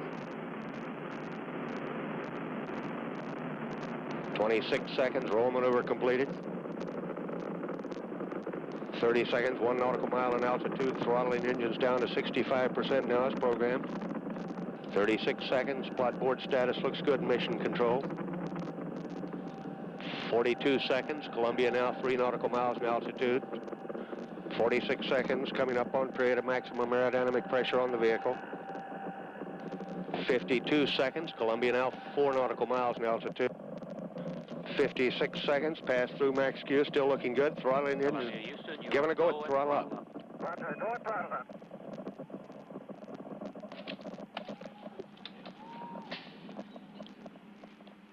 Mark 1 minute 10 seconds. Columbia now 7 nautical miles in altitude, 4 nautical miles downrange. 1 minute 20 seconds. Columbia now 9 nautical miles in altitude, 6 nautical miles downrange. 1 minute 30 seconds. Columbia now 12 nautical miles in altitude, 9 nautical miles downrange. Velocity now reading 3,900 feet per second. 1 minute 42 seconds. Coming up now on negative seats where altitude is too high for ejection seat use. Columbia, Houston, negative seats. Roger, negative seats. 1 minute 57 seconds. Columbia now 21 nautical miles in altitude, 21 nautical miles downrange. 2 minutes 3 seconds. Standing by for solid rocket booster separation. Roger, PC 50. 2 minutes 14 seconds. Confirm solid rocket booster separation. 2 minutes 20 seconds. Onboard guidance is converging as programmed. Columbia is now steering for a precise window in space. After staging, if you'll watch the temps for us, I've got it on. Roger, Columbia, we copy. We're watching. 2 minutes 35 seconds. Columbia now 33 nautical miles in altitude. 2 minutes 43 seconds. Your mode boundary calls will be late due to a depressed trajectory. All right, sir, thank you. 2 minutes 50 seconds. We'll stand by for 2-engine TAL capability. Columbia, Houston, you have 2-engine TAL capability. Roger, 2-engine TAL. 3 minutes 12 seconds. I'd call up by Capcom Dave. Griggs says that Columbia now has landing capability at Dakar Airport should 1 engine go out. 3 minutes, 20 seconds. Columbia now 44 nautical miles in altitude, 83 nautical miles downrange. A return status check and mission control by Flight Director Tom Holloway. 3 minutes, 35 seconds. Mattingly and Hartsfield given a go to continue.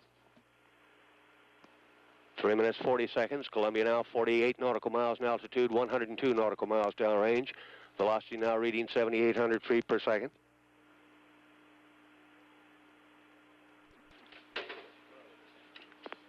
Columbia, Houston, we see your FES. Good.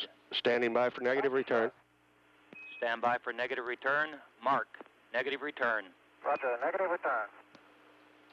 4 minutes, 8 seconds. With that call up, Mattingly and Hartsfield committed to space travel. They can no longer turn around and return to the launch site.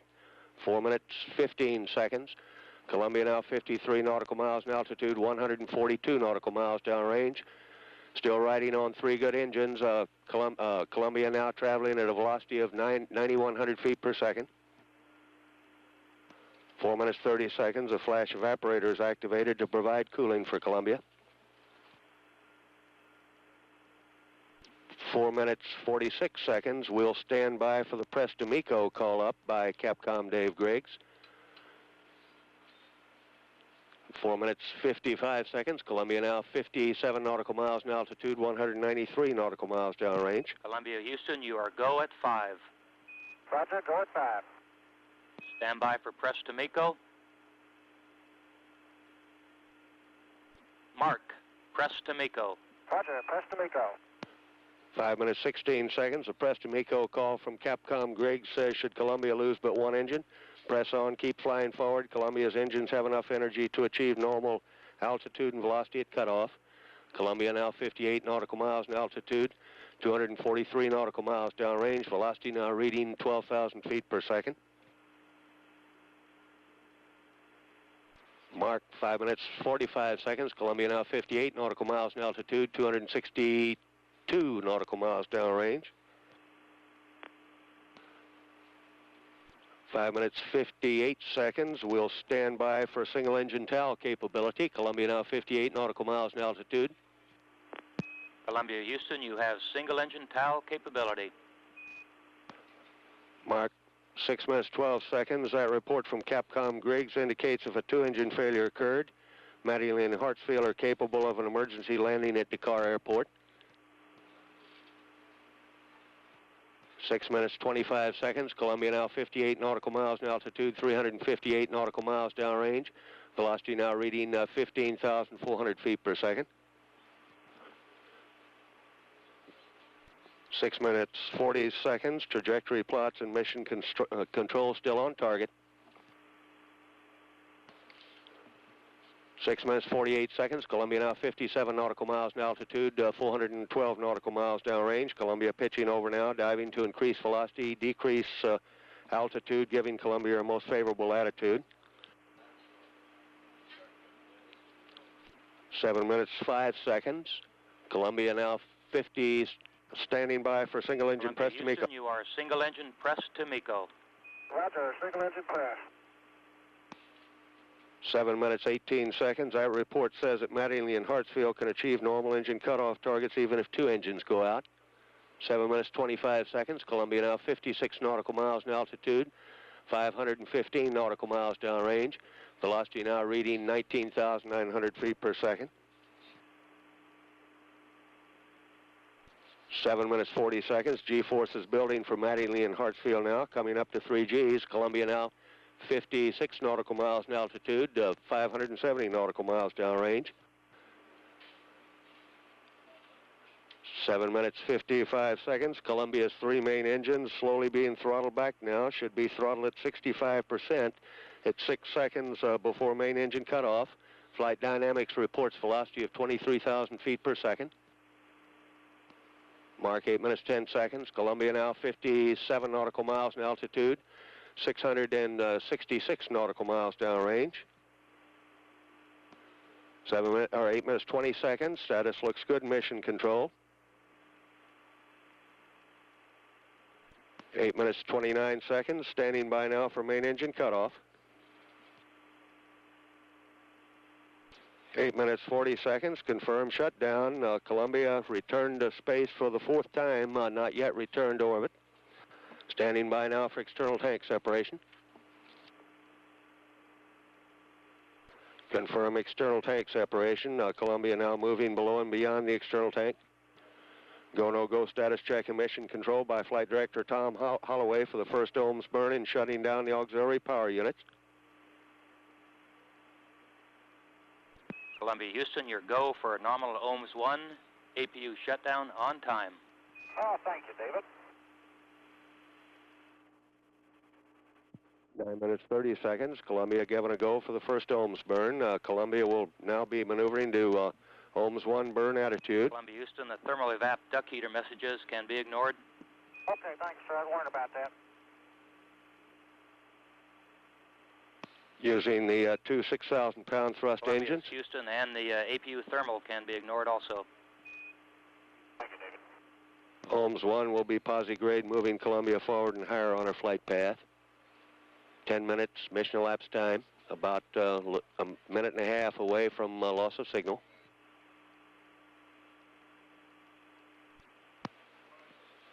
Prop systems engineer reports ignition on both ohms engine. Looks good. Columbia Houston, we are 30 seconds to LOS. Configure LOS. Talk to you next at the car. Okay, see you there, Dave. 11 minutes, 40 seconds. Mission elapsed time. A loss of signal now with Columbia through Bermuda. The next station to acquire will be Dakar in a little less than 6 minutes. This is Shuttle Control Houston.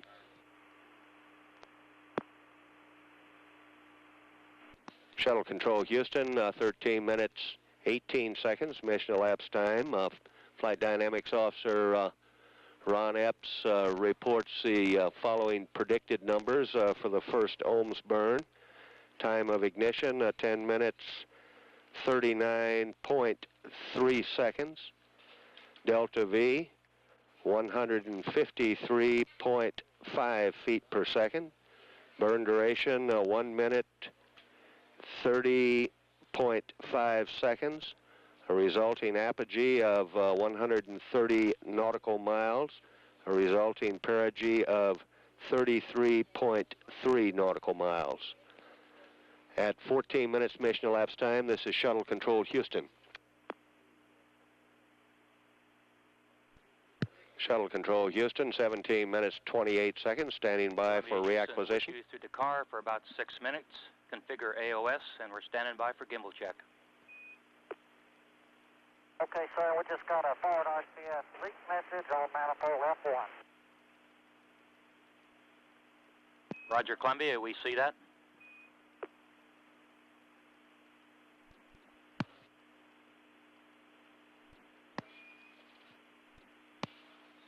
$18 minutes, 40 seconds. That was a report of an RCS leak message. The RCS known as F1L. We'll stand by and continue to monitor. Columbia Houston configuration. We'd like CRT3 on GPC3.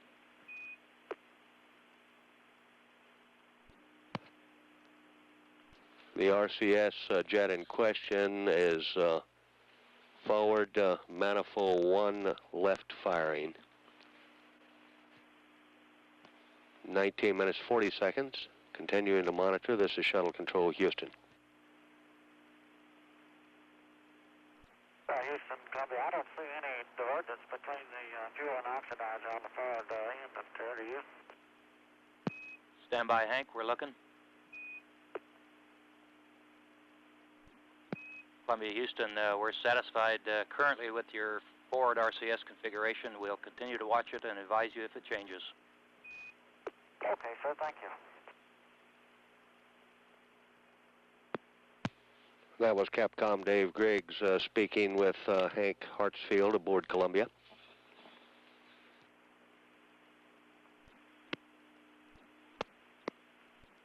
"23 minutes mission elapsed time. A little over a minute away now from loss of signal with Columbia. We'll stand by and continue to monitor.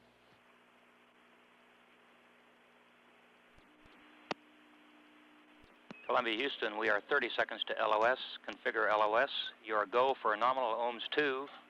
TVC looks good. Your onboard target solution looks good. As a reminder, you'd like the DFI PCM to high sample after your vacuum inerting. Thank you, Dave. Okay, and we just got an exit temp low on fuel cell 1. It's reading 130. It's toggling on and off between 130 and 131. Roger, Columbia, we copy. This is Shuttle Control, Houston. 25 minutes, 20 seconds mission elapsed time. A loss of signal now with Columbia.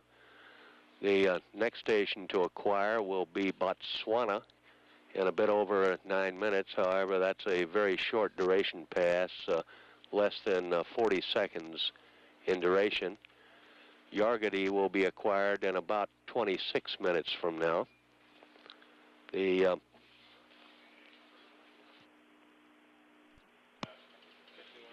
Hawaii will be the next station to acquire in which we will receive data. At 26 minutes, 15 seconds, mission elapsed time. This is Shuttle Control, Houston. Shuttle Control, Houston, 28 minutes, mission elapsed time.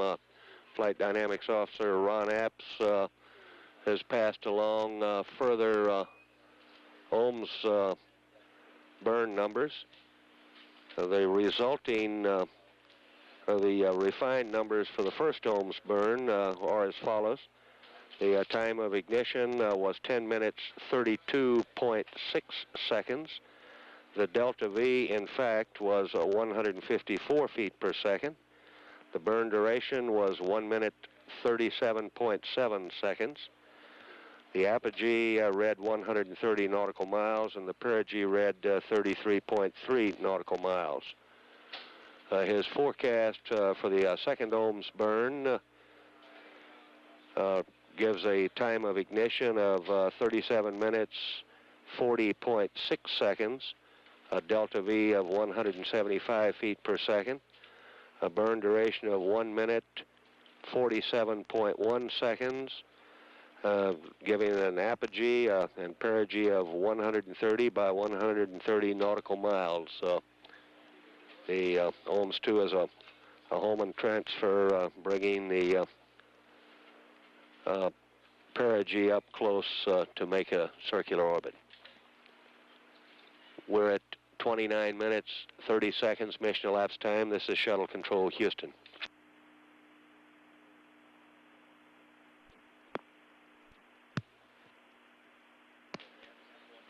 Shuttle Control, Houston, 34 minutes, 20 seconds, mission elapsed time. Less than half a minute away now from a short burst of acquisition through Botswana. That's a pass of 37 seconds in duration. We'll continue to monitor in the event we have any voice contact with Mattingly and Hartsfield.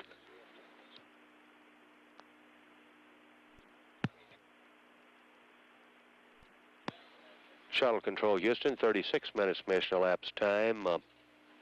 No contact through Botswana.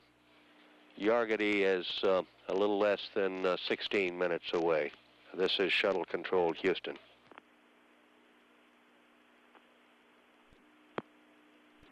Shuttle Control, Houston, 37 minutes, 35 seconds, mission elapsed time. Although we're out of station contact, Columbia should be coming up on the time of ignition for the second ohms burn. Three major events must occur in the next few hours for Mattingly and Hartsfield aboard Columbia to stay on orbit. First, the on-orbit computer system must be reloaded from Ops 1 to Ops 2. This is needed to align the inertial platforms. Also, one computer will be loaded with Ops 3, the entry program, and put to sleep, taken offline. Second, the payload bay doors must be opened to provide cooling through the radiators to Columbia. The flash evaporator has a lifetime of several hours. Third, at least two of the three fuel cells must be purged with hydrogen and oxygen to rid the impurities. The fuel cells can survive only so many hours without purging. We're at 38 minutes, 39 seconds mission elapsed time. This is Shuttle Control Houston.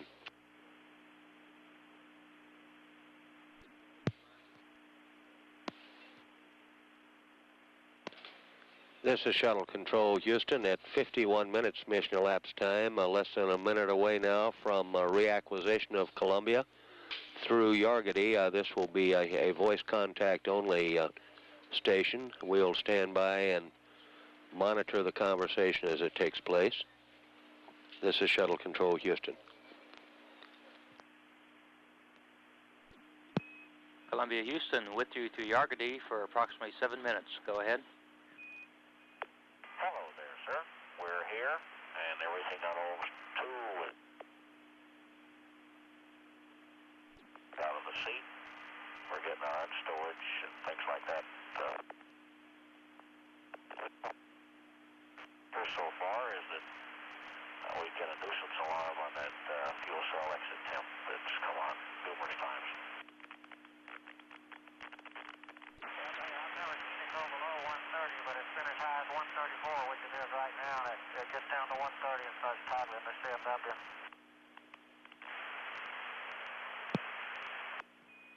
Roger, Columbia. We're having a little trouble picking you up through Yargady on downlist or downlink, but we copied most of that, and we recommend changing cryo tank O2 tanks 1 and 2 A heaters to off to improve the low temperature exit temperatures on fuel cell 1.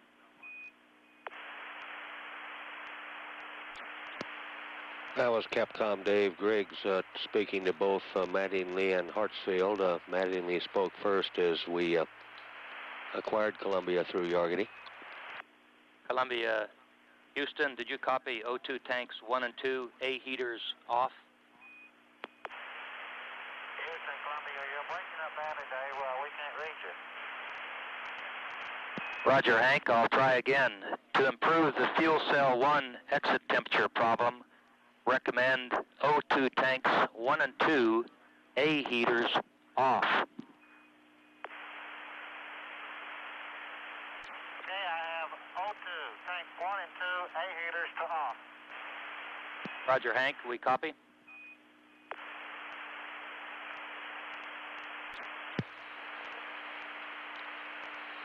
Shuttle Control Houston, 55 minutes mission elapsed time. Very scratchy communications on this first station pass over Yargady. Yargady is a UHF station.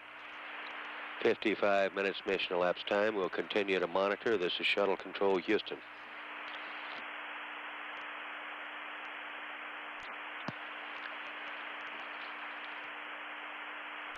Shuttle Control Houston, 55 minutes, 30 seconds mission elapsed time.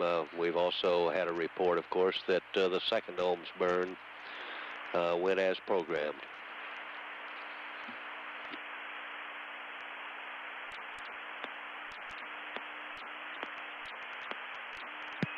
Columbia, Houston, we are 30 seconds to LOS. Hawaii next. Okay, Dave, see you there. Roger.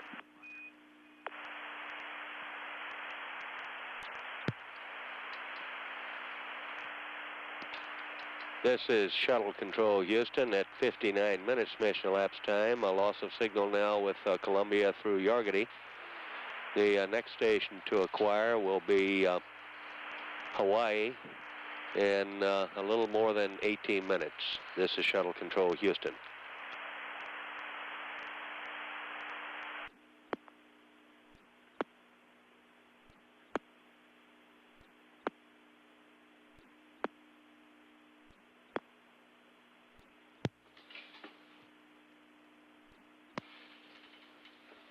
This is Shuttle Control Houston, 1 hour, 12 minutes mission elapsed time.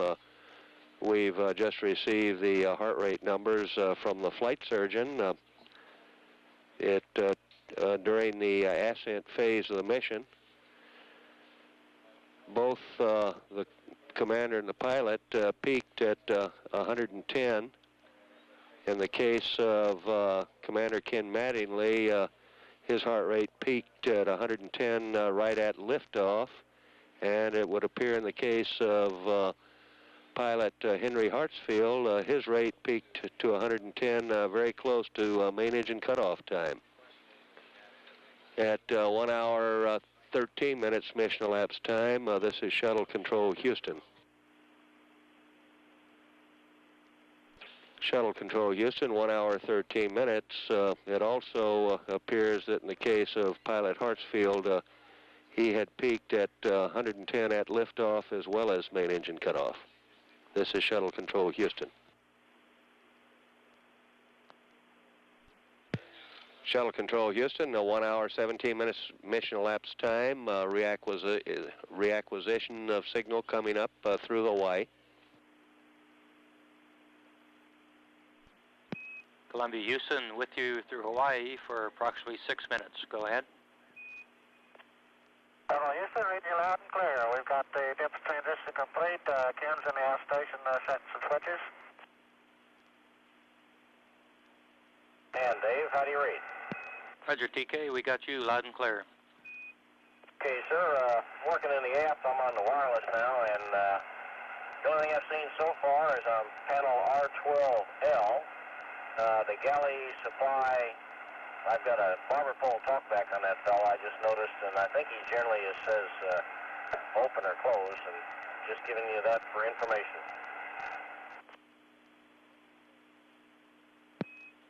Roger, TK, we copy that. And Columbia Houston, we'd like the BFS to halt. Okay, we're getting over that way. I just hadn't got out of the seat to go over and do that. I'll take care of that. Complete everything on that transition, Dave, except the final switch configuration. That's the only thing left. Roger, Hank. Columbia Houston, we need you in the payload bay door opening attitude, or delay the opening until 1+40.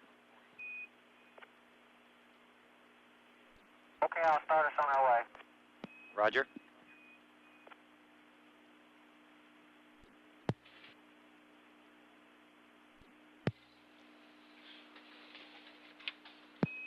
Columbia Houston, we need you to go to track on your on the maneuver, current maneuver. Shuttle Control Houston, 1 hour 22 minutes mission elapsed time. About 2 minutes remaining on this pass over Hawaii. Columbia's onboard computer system now configured for Ops 2. And Columbia Houston, we'd like to update the variable parameters if you give us SM Spec 1. Okay, I'll give it to you. I'll see you there. Columbia Houston, we're about 45 seconds to LOS. We're going to get behind on our dumps unless we can get the BFS to halt to permit encode to uplink. Okay, we'll get it now. Roger. And Columbia Houston, we're through with SM Spec 1. We'll need Spec 1 GNC at the States. Okay.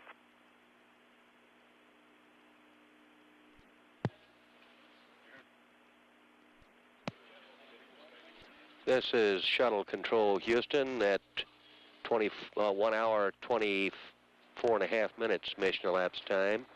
Loss of signal now with Columbia through Hawaii. We will next acquire Columbia during her first stateside pass. Meanwhile, the crew will be coming up on the work on the payload bay door. Both Mattingly and Hartsfield are at the back station for this operation. Unlike STS-4, no theodolite sightings will be taken prior to the start of the first door opening operations. The door opening sequence goes as follows. The port aft bulkhead latches are first cycled. These were replaced after use on STS-4. The payload bay doors are then automatically opened. The port door is closed. Then the starboard door is brought down close before closing and latching. Both doors are again automatically opened, this time for on-orbit operations. We're a little less than 2 minutes away now from reacquisition. This is Shuttle Control Houston.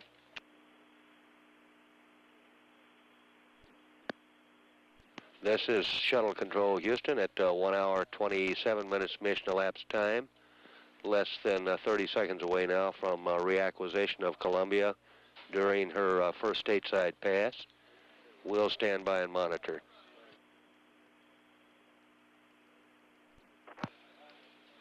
Shuttle Control Houston, 1 hour 28 minutes mission elapsed time. We have acquisition of signal through Buckhorn. Columbia Houston with you through Buckhorn on UHF. How copy? Fine, clear, Dave. Okay, we're having some S-band downlink problems, and we've tracked down the galley supply barber pole talkback. We believe that's normal for your current configuration. Circuit breaker on ML86B to be set later. We'll correct it. Okay, sir. Down in the mid-deck right now. I'll be back on the top deck for a minute, and Henry's still switching comm units. Roger, copy.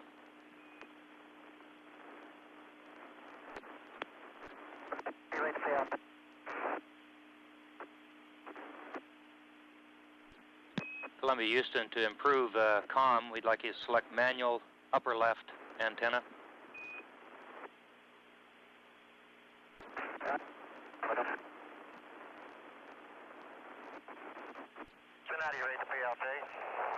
Roger, Hank, we got you loud and clear.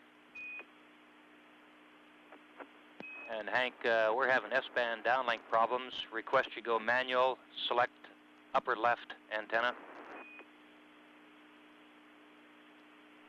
Okay, you got it. Roger.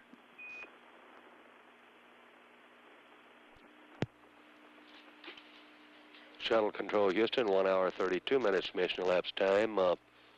Because of the S-band downlink problems, still not receiving data in the control center. Capcom Dave Griggs is presently talking to Mattingly and Hartsfield through UHF. We're at 1 hour 32 and a half minutes mission elapsed time. This is Shuttle Control Houston.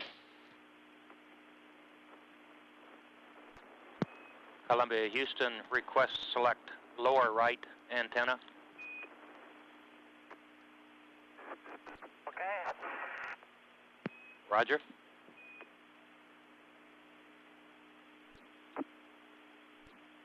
Columbia Houston, we're still without S-band. Request upper right antenna.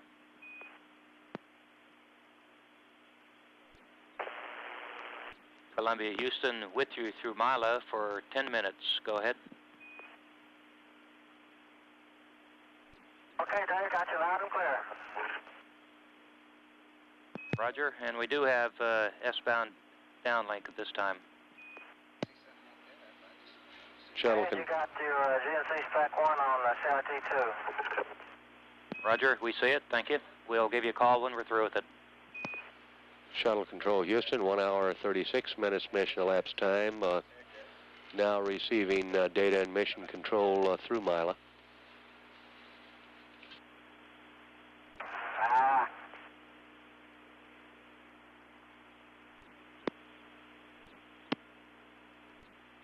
Columbia Houston, we're through with the GNC Spec 1, and you can go back to GPC on the antennas.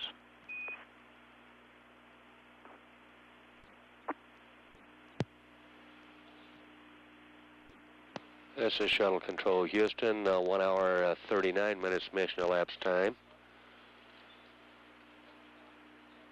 Monitoring the payload bay door displays, no activity yet on the payload bay door opening.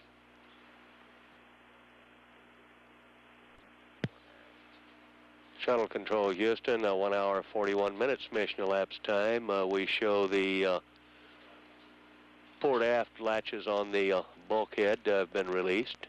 The start of the payload bay door operation. The port aft bulkhead latch has been cycled back, closed again.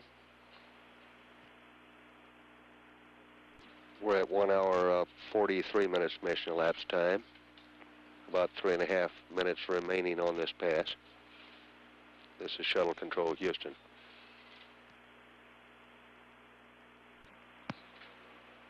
The automatic door opening sequence has begun.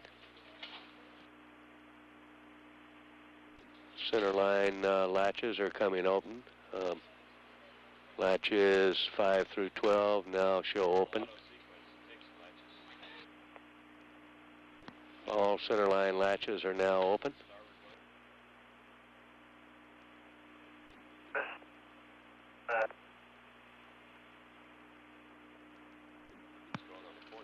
We show the starboard bulkhead latches open.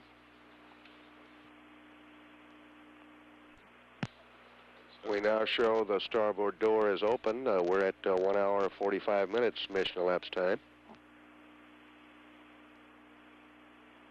The port latches are beginning to open or be released.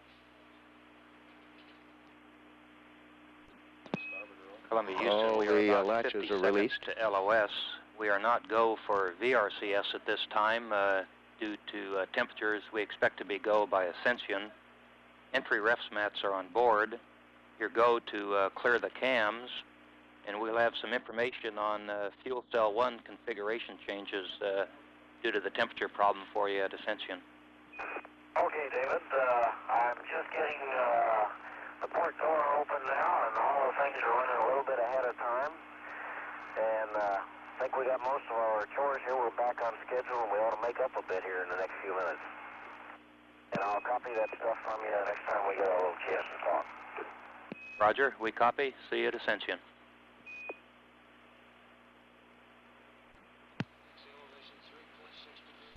Shuttle Control, Houston, 1 hour 46 minutes mission elapsed time. Loss of signal now with Columbia.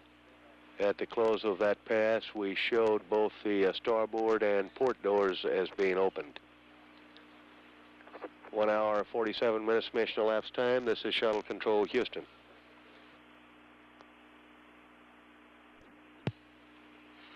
This is Shuttle Control, Houston, 1 hour 52 minutes mission elapsed time. Less than a minute away now from reacquisition of Columbia through Dakar. This is a very low elevation pass, so we'll stand by and see if we actually have any contact with the crew. Acquisition through Ascension is about 3 minutes away now. 1 hour 52 minutes mission elapsed time. This is Shuttle Control, Houston. Thanks.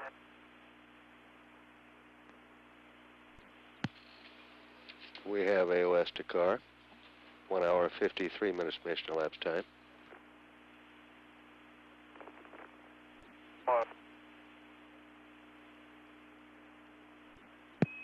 Columbia, Houston, with you through Dakar Ascension for 9 minutes.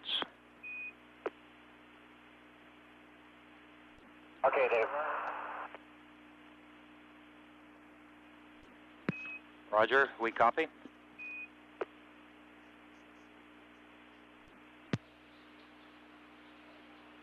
Shuttle Control, Houston, 1 hour 55 minutes mission elapsed time.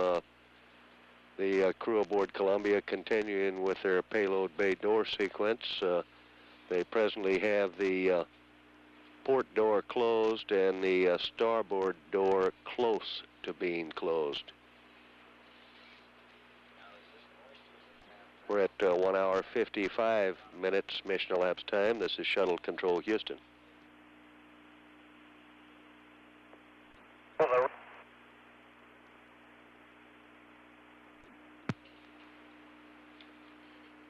Both the starboard and port doors are closed now. The bulkhead latches are all latched.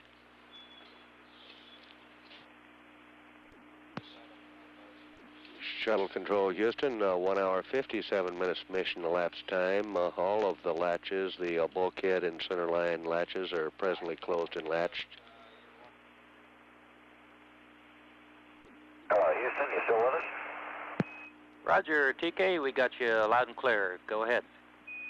Okay, just give you a little status of where we are. I'm gotten all of the times coming in, and when we checked the two doors together, I'd have to say that all the latches were going to hit at exactly the same time, and they all look like the absolutely nominal drawing you had in your PDP. We're currently in the process of opening the doors for what we hope will be the last time for a couple of days. Roger, TK, sounds good down here. That's Capcom Dave Griggs responding to Commander Ken Mattingly. We presently show all of the center line latches released now.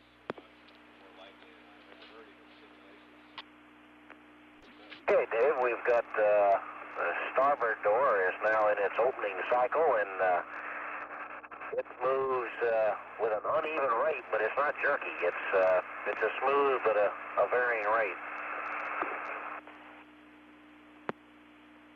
Roger, copy. We believe that to be normal. Oh yes, sir. I wasn't inferring any concern over it. It's kind of hard to be quiet. Roger, understand.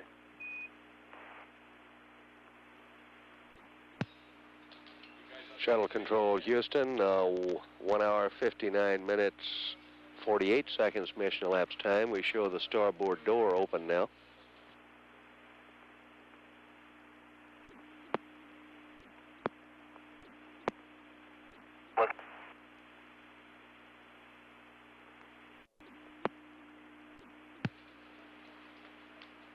Shuttle Control Houston, 1 hour or 2 hours, 1 minute mission elapsed time. We show both the starboard and port doors open now. This will conclude the payload bay door activity for today. Less than a minute away now from loss of signal with Columbia through Ascension. This is Shuttle Control Houston. And Dave, we got the doors open, and we're setting up shop. Roger, Columbia, sounds good. We're 20 seconds to LOS. Botswana next at 7 minutes past the hour. Talk to you there. Okay, sir. And Prop informs me that you're go for verniers. Okay, understand the temperatures are good for verniers, and as soon as I get the high load off, we'll transition. Roger. Talk to you at Botswana. Yes, sir. Oh.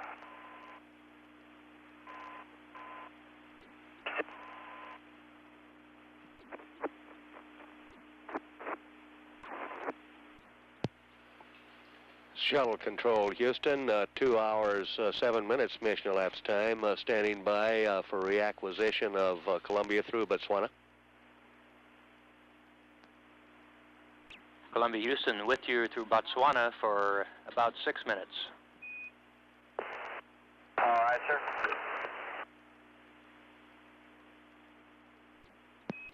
Switches, and I'll ask Dave.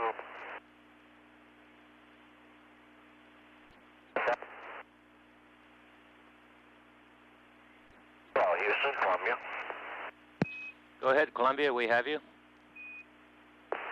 Okay, Dave, I didn't remember whether you had given us a formal go for orbit or not. We hadn't yet, but we intend to. You have a formal go for orbit. All right, sir. In that case, we'll get out of our formal go for orbit clothes and get into something more comfortable. Henry's on the mid-deck, starting in on that activity now. I'll mind the store topside if you got something. Roger, we copy.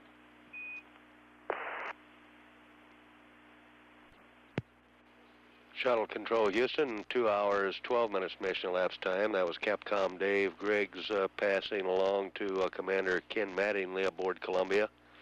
A formal go to remain on orbit. The remark from Mattingly indicated that they would change out of their spacesuit. Columbia Houston, we are 30 seconds to LOS at Botswana. Yargity next. UHF at Yargity with shaky. Orb 1. If we don't talk to you there, not to worry. Okay, Dave, thank you very much.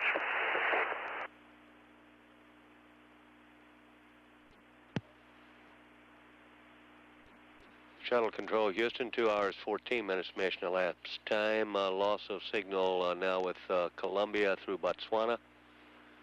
We acquire Yargady in a little less than 13 minutes. This is Shuttle Control, Houston.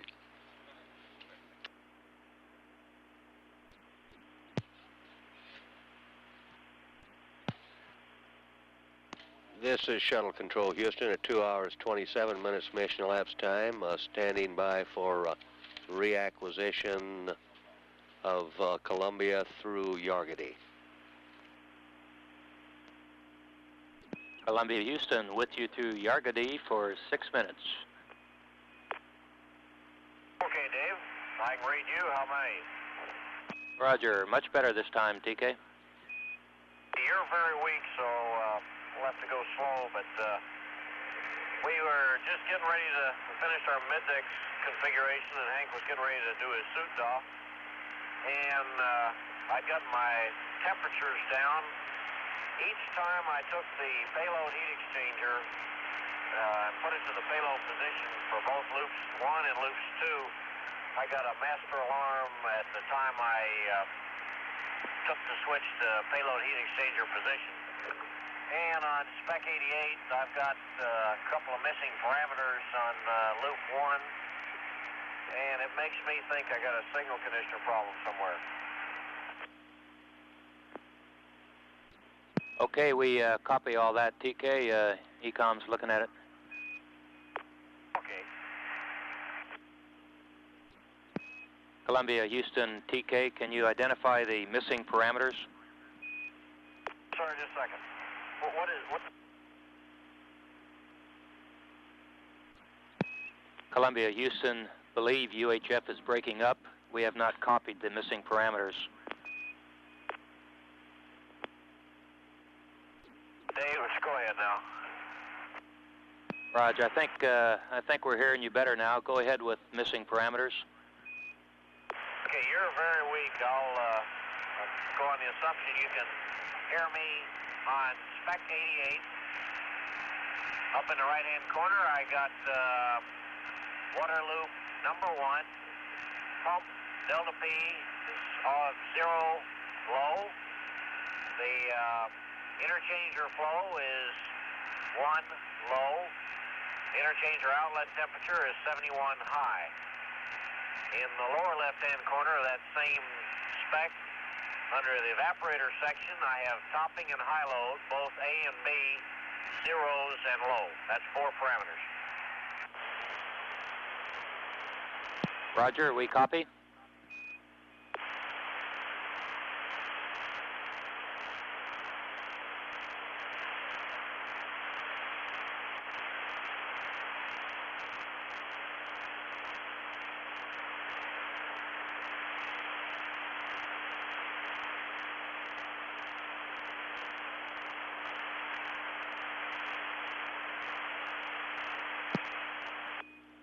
Columbia, Houston, if you are not in payload position on the interchanger, go ahead and select payload this time.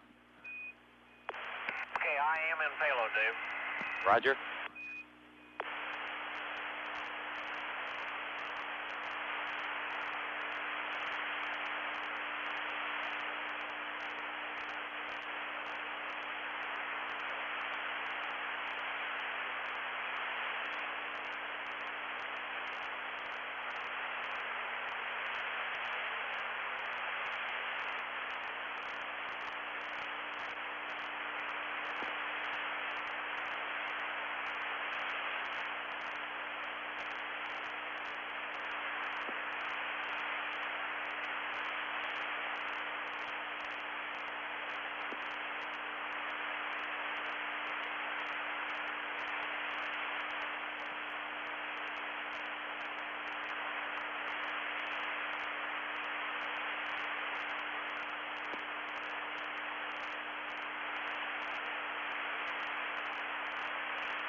Columbia, Houston, 30 seconds to LOS.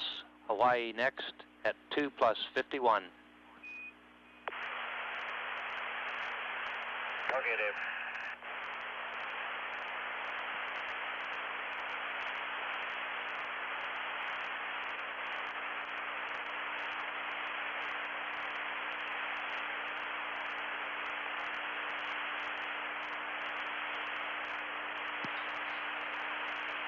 This is Shuttle Control Houston at 2 hours 33 minutes mission elapsed time.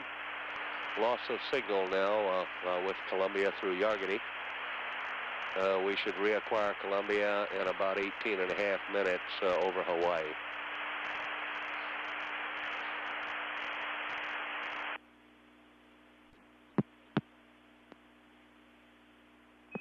Houston contact, Sunnyvale Paycom. Read you loud and clear, your keying's good. Air to ground 2.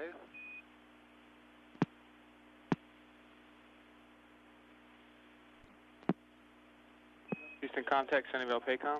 You're loud and clear, your keying is good. Good checks. Houston contact, this is Sunnyvale. Can we verify that we're keying air to ground 1 and UHF simultaneously? Roger, you may try. All right, I'll give you a call on air to ground 1. Houston contact, Sunnyvale on air to ground 1 and UHF simultaneously. Give it to me one more time. Roger, Houston contact, this is Sunnyvale Paycom on air to ground 1 and UHF simo. You're only keying air to ground 1, you're not keying UHF. Roger, but we keyed all 3 individually without trouble? That's affirmative. Okay, we're looking at that. Okay. Sunnyvale out, contact.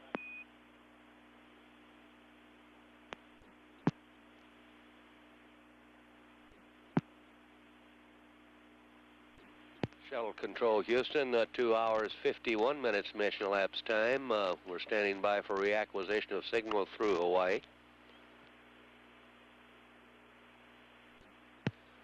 Processing data through Hawaii now. Columbia, Houston, with you through Hawaii for approximately 8 minutes. Okay, sir. And while you were translanding there, we concluded that all your indications on Spec 88 were nominal for your normal configuration. Some of those readings are not supported by transducers. Okay, sir. Okay, typically, at least in the simulator, Dave, you didn't get a caution warning when you did the payload heat exchanger bit, and there was no message or anything with it. It seemed, but it was definitely associated with each time I took one of those over, and I gave that to you for information only. Roger, understand, TK, and we're trying to check to see whether the SMS is properly modeling at this time. However, your onboard indications are all normal for your present configuration. Not to worry. Okay.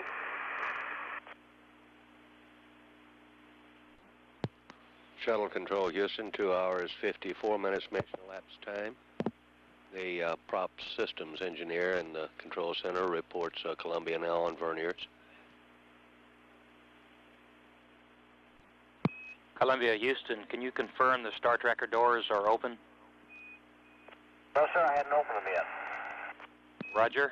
We're trying to track some forward motor discretes on down here. We just wanted to check your configuration. Okay, I got the power on. I'll go ahead and open them now if you like. Stand by. Roger, go for opening the doors, TK. Columbia, Houston with 30 seconds to LOS. Could you check the forward RCS talkbacks and report any that may be out of configuration? Stand by. Looks normal to me, sir. Roger. What is your concern? Maybe I can help you. Well, you had some forward motor discretes on. We thought maybe a motor was stuck on. However, the discretes look good at this time. Okay. We're still thrashing around here getting unsuited and all, so we haven't really gotten everything quite done that we would like to do, but we're going to be on schedule. Okay, I didn't mean to bother you, but we were concerned about those discretes. Talk to you at stateside shortly.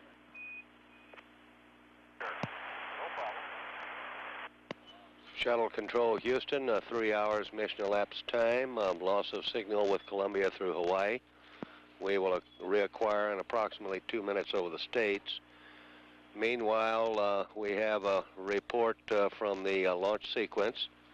Initial reports from the solid rocket booster recovery forces indicate that both boosters have probably been lost.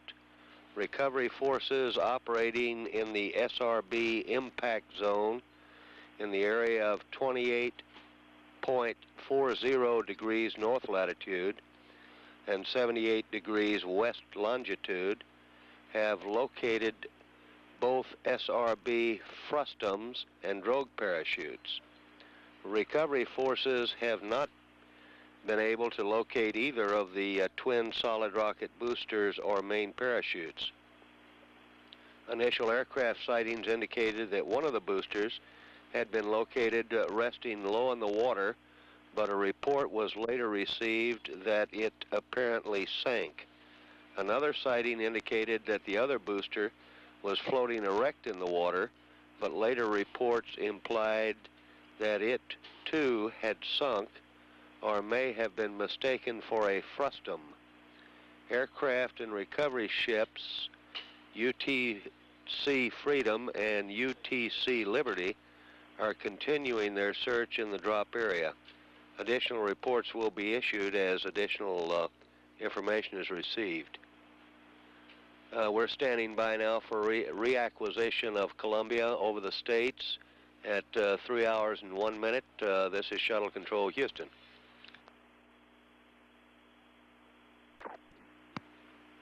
AOS Buckhorn. We're at 3 hours 2 minutes mission elapsed time. This is Shuttle Control Houston monitoring. Columbia Houston with you through Buckhorn for 7 minutes. Okay, David.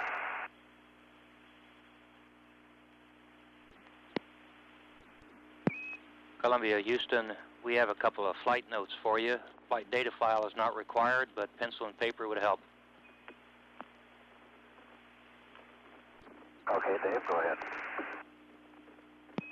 Okay, we need to reset the left ohms fuel tank pressure, hardware caution and warning. That's channel 17. Change the upper limit to 3.60 volts. That's 288 psia. And that change is due to a pre-launch change of that parameter. Okay, Dave, you're going to have to read a little bit slower. I have no idea what's coming.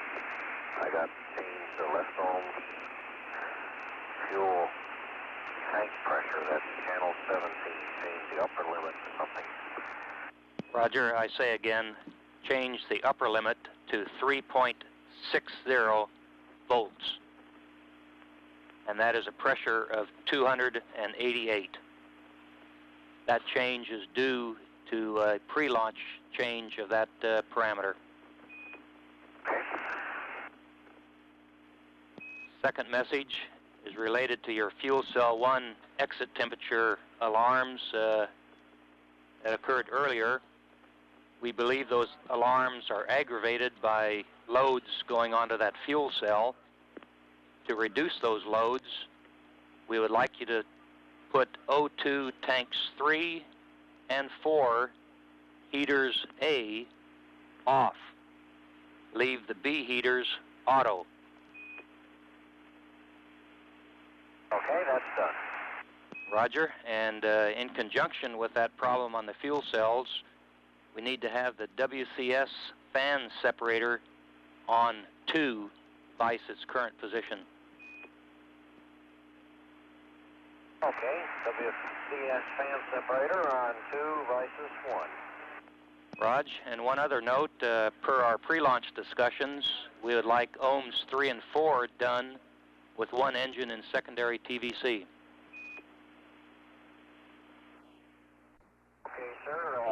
During ohms 3 and 4, we'll have one engine in secondary TVC, and if it makes no difference to you, just to be standard, we'll put the right one in secondary. Roger, TK, we copy. All right, sir.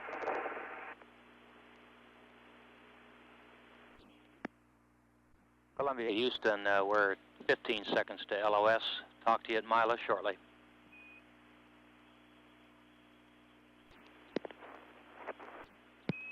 Columbia, Houston, back with you through Mila for 7 minutes. Oh, Houston. Hello, Hank. We got you loud and clear. Okay, I got my IVA togs on now, just about to relieve TK so he can go down and unsuit. Roger.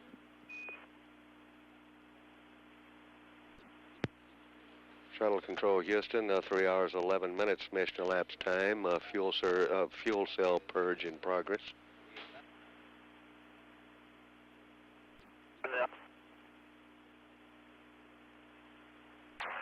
And Houston, we just got just a flicker of a cabin atmosphere master alarm from the hardware system, and no software warnings. The cabin pressure looks like it's running about 15.2 or so. DPDT sensor looks like it's reading 0. And it's back out. It just came on for a flicker.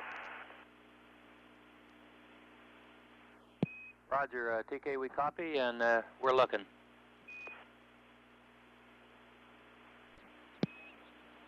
Columbia, Houston, we are 30 seconds to LOS. Ascension is next. We'll have the ohms 3 and 4 burn pads for you at Ascension. The cabin atmosphere alarm that you got a little while back, we believe was possibly due to a transducer shift in the hardware warning system. The normal setting of that transducer is 15.3. As cabin pressure bleeds down, you should have no more problems. Okay, I didn't think it was anything other than I just wanted to let you know about it. And understanding you'll have the pads at Ascension next. We're still trying to work a couple of things here. This is Shuttle Control Houston, 3 hours 18 minutes mission elapsed time. Loss of signal now with Columbia. The next station to acquire will be Ascension in around 12 minutes.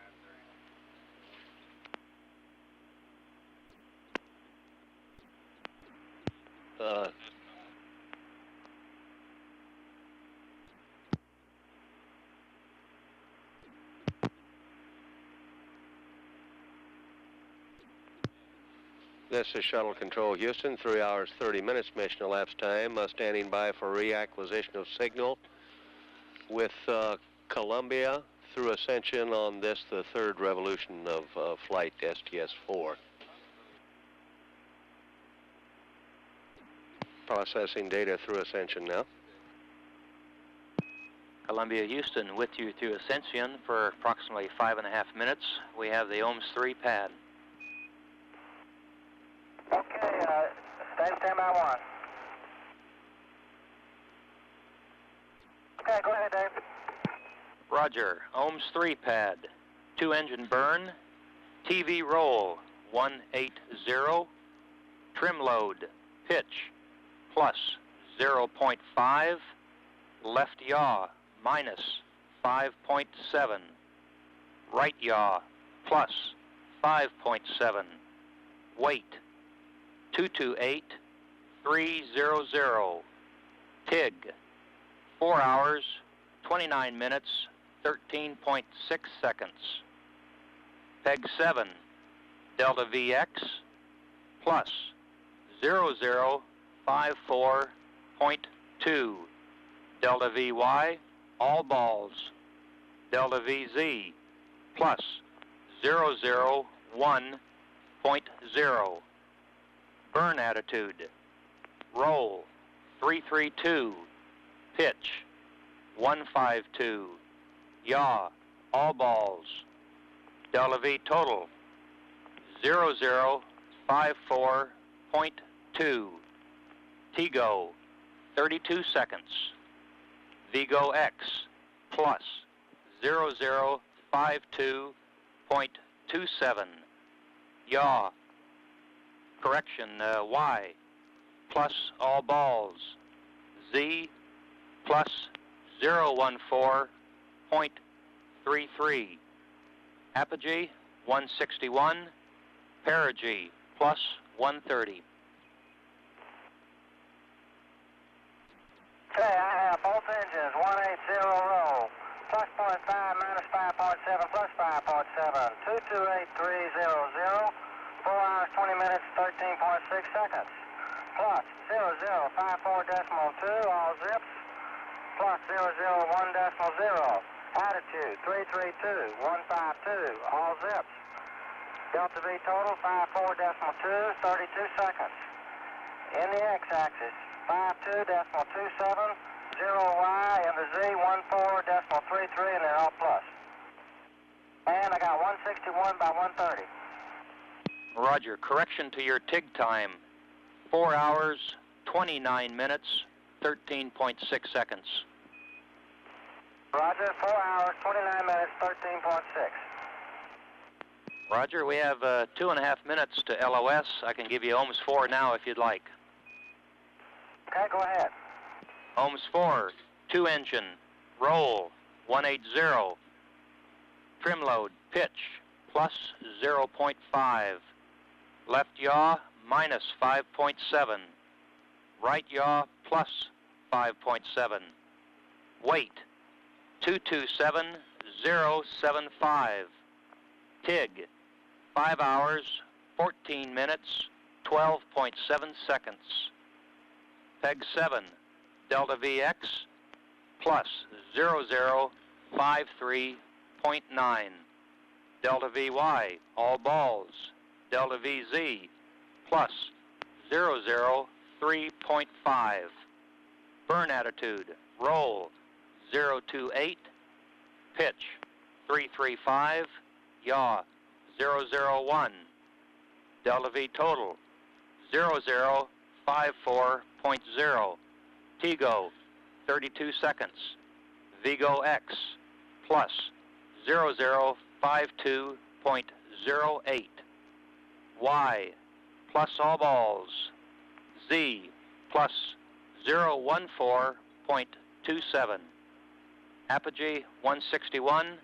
Perigee, 161.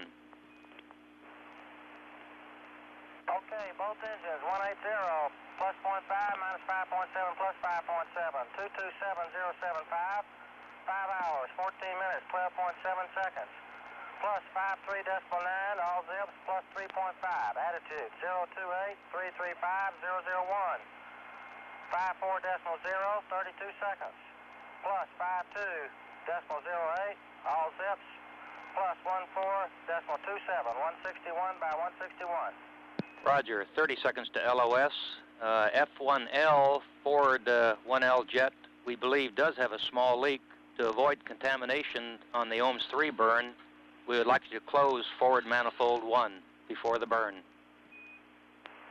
Okay, you want me to close that now and leave it off?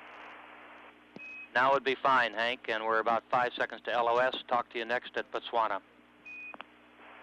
Okay, and F1 is closed. Roger.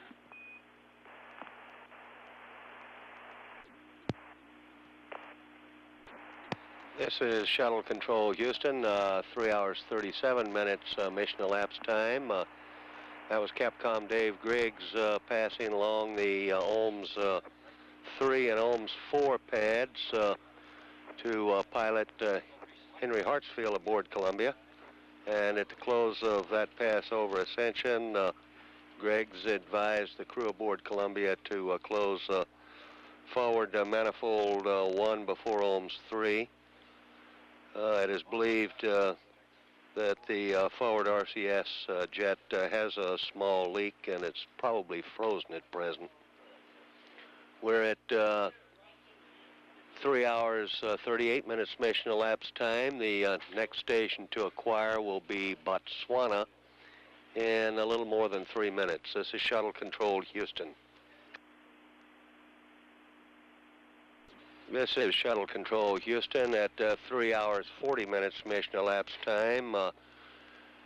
We'll pass along the flight dynamics pads for the third and fourth ohms burned. The time of ignition for ohms 3, 4 hours 29 minutes, 13.6 seconds. The delta V, 54.2 feet per second. Burn duration, 32 seconds. Apogee, 161 nautical miles. That's resulting apogee. Resulting perigee, 130 nautical miles. For ohms 4, the time of ignition is scheduled to be 5 hours, 14 minutes, 12.7 seconds. Delta V for ohms 4, 54 feet per second. The burn duration, 32 seconds. Ohms 4 should circularize the orbit for Columbia at 161 nautical miles. We're at 3 hours 41 minutes mission elapsed time. Standing by now for reacquisition of Columbia through Botswana. This is Shuttle Controlled Houston. Columbia Houston with you through Botswana for 6 minutes. Houston, read you loud and clear. Roger, Hank, we have you. Columbia Houston with a couple configurations that we'd like to confirm. We need to confirm that the TAC ends are off and that air-to-ground 2 for both the PLT and the CDR are in receive. Okay, I got the TAC ends off, and what was the other, Dave?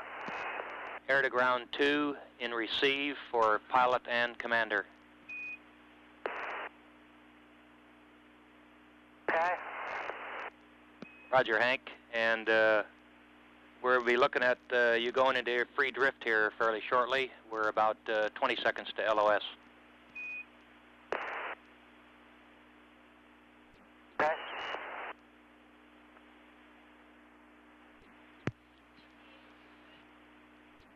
This is Shuttle Control Houston, 3 hours 48 minutes mission elapsed time. Loss of signal now with Columbia. Next station to acquire will be Guam in approximately 24 minutes. 3 hours 48 minutes mission elapsed time. This is Shuttle Control Houston.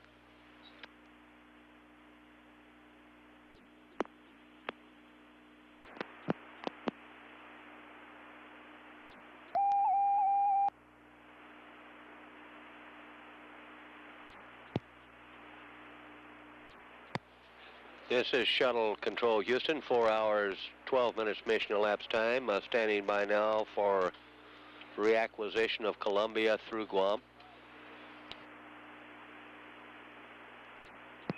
Columbia Houston with you through Guam for 6.5 minutes. All right, David, we're still here. Well, we're glad to hear that.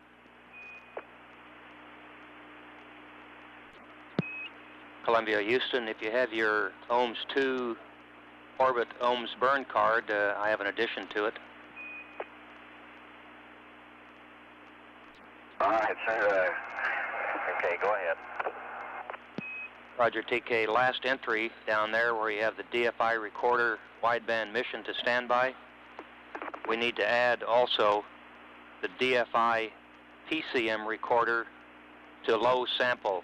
And the reason for that is we're running short of tape in the DFI PCM recorder. All right. And that is applicable for both ohms 3 and ohms 4.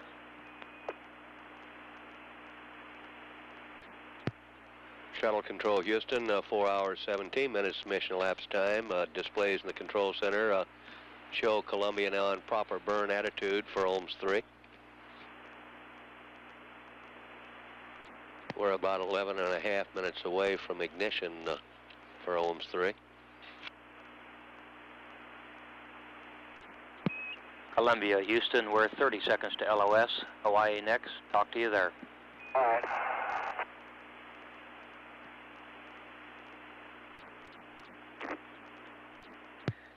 Shuttle Control Houston, 4 hours 21 minutes mission elapsed time, loss of signal through Guam. We'll reacquire Columbia through Hawaii in about 5.5 minutes. This is Shuttle Control Houston.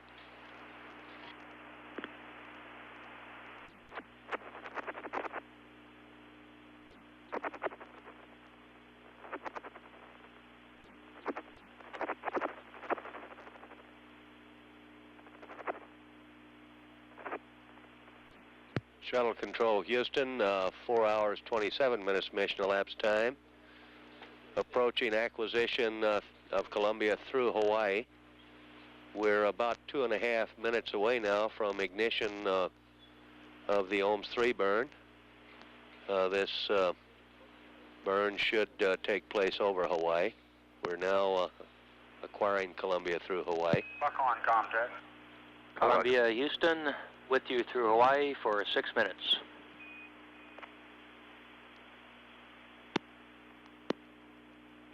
Oh, Houston, loud and clear. Roger, Hank.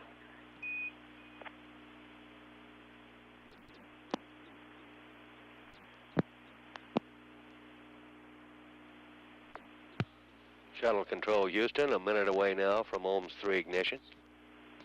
4 hours 28 minutes mission elapsed time.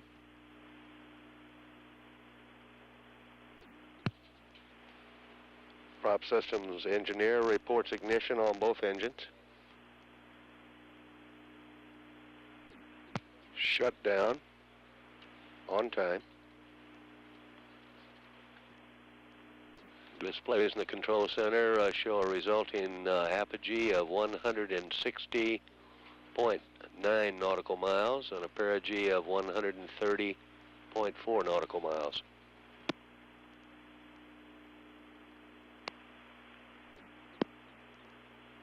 Houston, you still there? Roger, TK, we're here. Your burn looks good.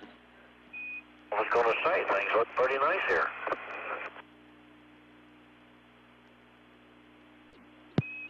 Columbia, Houston, 30 seconds to LOS. States next. See you there. Okay, sir. What? Shuttle Control Houston, 4 hours 33 minutes mission elapsed time.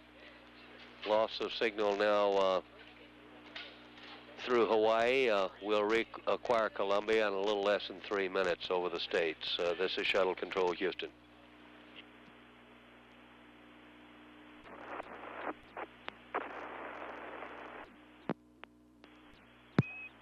Columbia, Houston, with you through Buckhorn for 6 minutes. Okay, Dave, you're kind of weak, but readable. Roger, I'll talk a little louder. It doesn't seem like it's going to help with volume, Dave. Just talk real slow. Roger, copy, TK. Shuttle Control Houston, 4 hours 37 minutes mission elapsed time. We've reacquired Columbia over the States.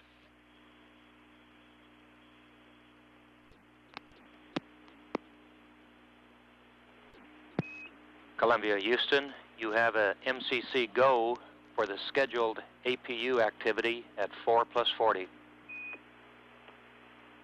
All right, Dave, thank you.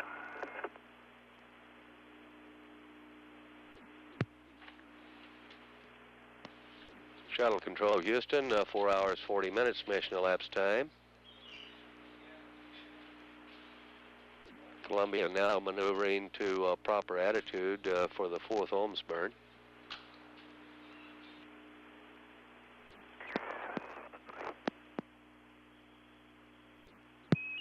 Columbia, Houston, we're at 30 seconds to LOS. Ascension is off, correction, Mila is off loop. Ascension next. Okay.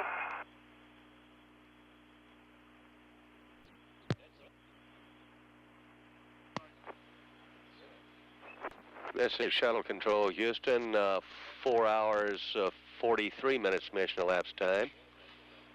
The next station acquisition is expected to be at Ascension in about 22.5 minutes. We have loss of signal now over the States on this, the fourth revolution.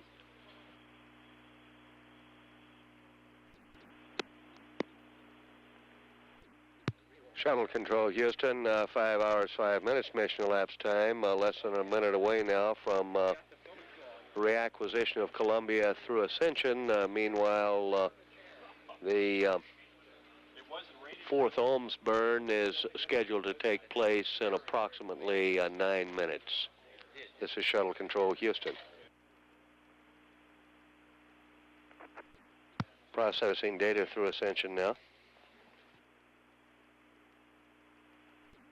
Columbia, Houston, with you through Ascension for 2.5 minutes.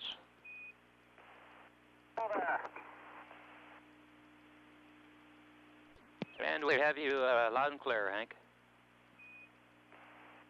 Okay, you too. Columbia, Houston, 30 seconds to LOS. Botswana next, after the burn. Okay, sir, see you then. Shuttle Control, Houston, 5 hours, 9 minutes mission elapsed time. Loss of signal now.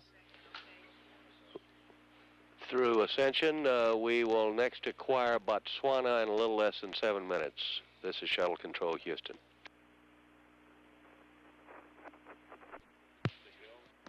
This is Shuttle Control, Houston, 5 hours, 16 minutes mission elapsed time. Standing by for acquisition through at Botswana. Meanwhile, the countdown clock in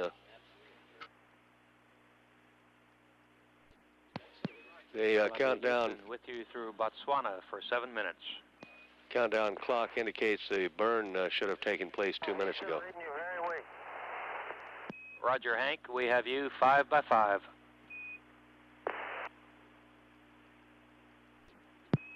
Columbia, Houston, if you could give us a burn report, we'd listen. I'm sorry, I keep thinking you're watching over our shoulder. Everything went off on time, and we came up in 161, 161, I think it was, and it was all nominal. We were back in Ops 201. That was Commander Ken Mattingly. Roger, TK, we copy. Mattingly reporting the fourth ohms burn was performed as planned. Columbia now in a circular orbit of 161 nautical miles. Houston, Columbia. Go ahead, TK. We're listening. Okay, sir. Any problems? You want me to go ahead and take the voice recorders off now? Turn them back on when we do our data dump. You have a go for that, TK.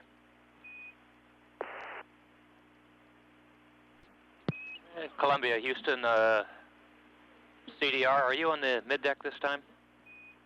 No, sir, we're on the flight deck right now. Roger, we got a switch configuration on the mid-deck anytime at your convenience. When you get down there, give us a call and we'll have you do it.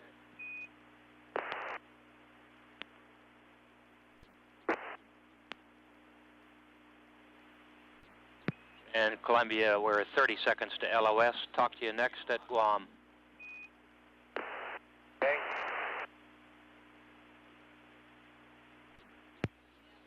Shuttle Control, Houston, 5 hours, 24 minutes mission elapsed time. Loss of signal now with Columbia. We will next acquire Columbia over Guam in a little less than 24 minutes. Sunnyvale, this is Houston Comtech on Air to Ground 1. How do you read?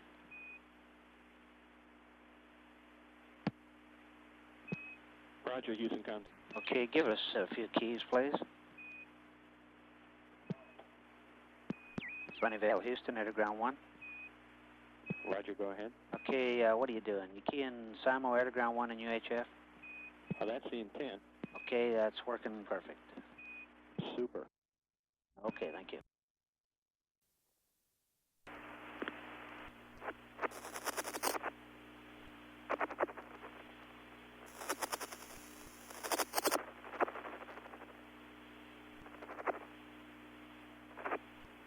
Shuttle Control Houston, 4 hours, 27 minutes mission elapsed time. Approaching acquisition of Columbia through Hawaii.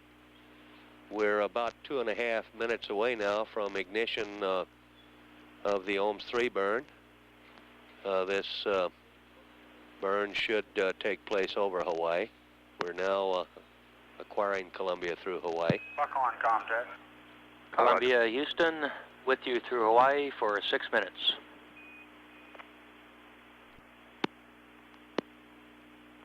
Oh, Houston, loud and clear.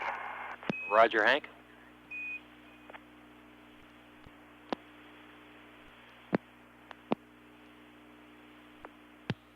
Shuttle Control Houston, a minute away now from OMS 3 ignition. 4 hours, 28 minutes mission elapsed time.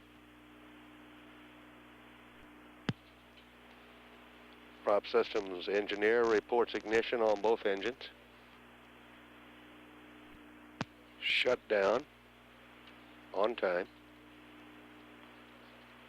Displays in the control center show a resulting apogee of 160.9 nautical miles and a perigee of 130.4 nautical miles.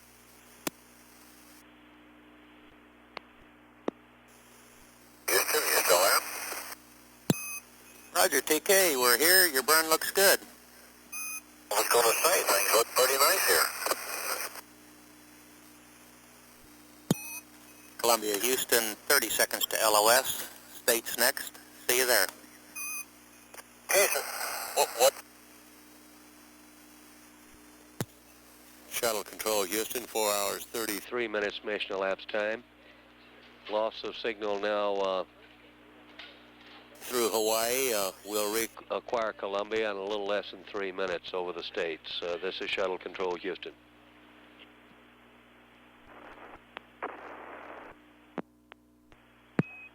Columbia Houston, with you through Buckhorn for 6 minutes. Okay, Dave, you're kind of weak, but readable. Roger, I'll talk a little louder. It doesn't seem like it's going to help with volume, Dave. Just talk real slow. Roger, copy, TK.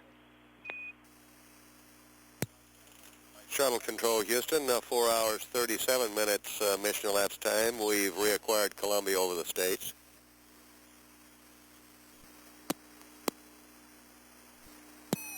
Columbia Houston, you have a MCC go for the scheduled APU activity at 4+40. All right, Dave, thank you.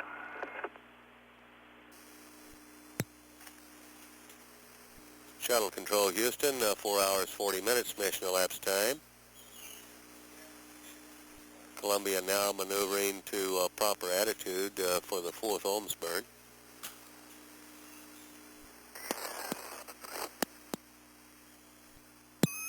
Columbia Houston, we're 30 seconds to LOS. Ascension is off, correction, Mila is off loop. Ascension next.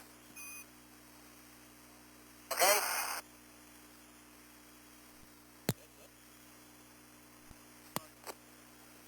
This is Shuttle Control Houston, 4 hours, 43 minutes mission elapsed time. The next station acquisition is expected to be at Ascension in about 22.5 minutes. We have loss of signal now over the States on this 4th revolution.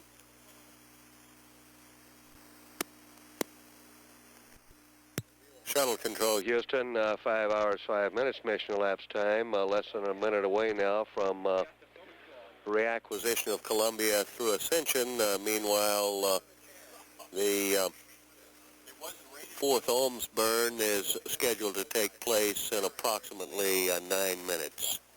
This is Shuttle Control Houston. Processing data through Ascension now. Columbia Houston, with you through Ascension for 2.5 minutes.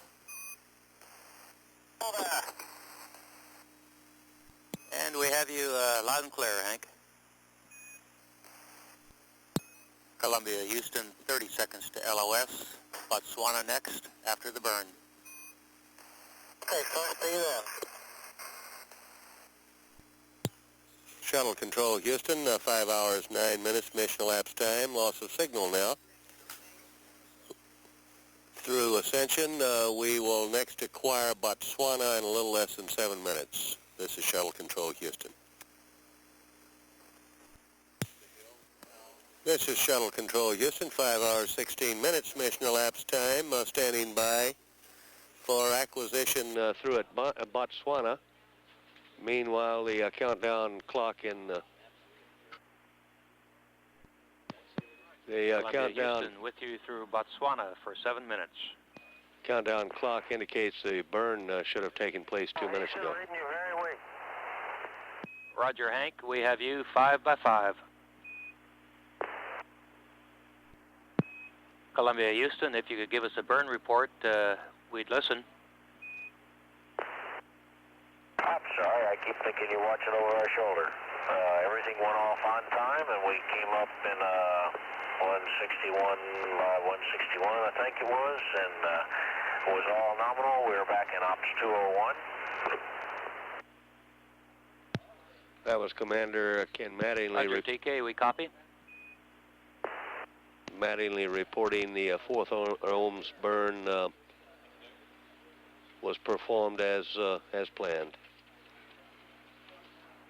Columbia now in a circular orbit of 161 nautical miles. Houston, Columbia. Go ahead, TK. We're listening. Okay, sir. Any problems? You want me to go ahead and take the voice recorders off now? Turn them back on when we do our data zone. You have a go for that, TK. Columbia, Houston, CDR, are you on the mid-deck this time? No, sir. We're on the flight deck right now. Oh, Roger. We got a Switch configuration on the mid-deck anytime at your convenience. When you get down there, give us a call and we'll have you do it.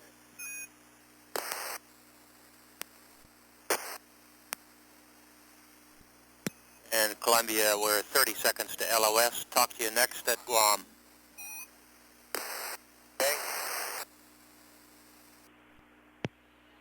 Shuttle Control Houston, 5 hours, 24 minutes mission elapsed time. Loss of signal now with Columbia. We will next acquire Columbia over Guam in a little less than 24 minutes. Sunnyvale, this is Houston Comtech on Air to Ground 1. How do you read? Roger. Okay, give us a few keys, please. Sunnyvale, Houston, Air to Ground 1. Roger, go ahead. Okay, what are you doing? You keying SARMO, Air to Ground 1 and UHF? Oh, that's the intent. Okay, it's working perfect. Super. Mission Control Houston, 5 hours, 47 minutes mission elapsed time. Standing by for acquisition of signal with Columbia through the Guam tracking station in about 15 seconds or so. Flight control teams going through handover process at the moment in mission control here. And it's been announced that the Columbia, Houston with you through Guam for about 6 minutes. Okay. It's been announced that the vehicle will go to a bottom sun attitude tonight to bake out the moisture that was acquired in the thunderstorm earlier. 5 hours, 48 minutes mission elapsed time. This is Mission Control Houston.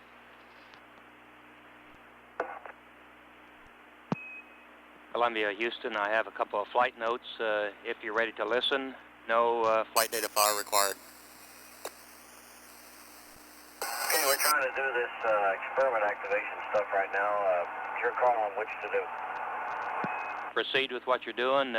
Give us a call when you can listen to us for a couple minutes. Okay, Dave, thank you. Columbia, Houston, 30 seconds to LOS at Guam. Hawaii next in 6 minutes. Okay. Mission Control Houston, 5 hours, 55 minutes mission elapsed time. Columbia has just passed out of range with communication at the Guam tracking station. We'll reacquire in about 6 minutes over Hawaii. Crew at about 6 hours and 10 minutes mission elapsed time will begin activating the getaway special experiments canister. That will be TK Mattingly taking that task up, and while pilot Henry Hartsfield begins the meal preparation at that time. Columbia is just on orbit number 4 now, passing out over the Pacific. It was reported earlier that the vehicle will be placed in a bottom sun attitude tonight to bake out moisture which was picked up during the heavy rains before launch. Vehicle is now in a 161 nautical mile circular orbit rather than the 165 nautical mile orbit originally intended. This will have an effect on the activities which are printed in the crew activity plan at specific times. Because of the reduced altitude, this will result in slightly less time that it takes to orbit the Earth, and that will change the apparent scheduling as listed in the crew activity plan, and we'll see that time gap grow till it's about 15 minutes total by the end of the mission. 5 hours, 57 minutes mission elapsed time. This is Mission Control, Houston.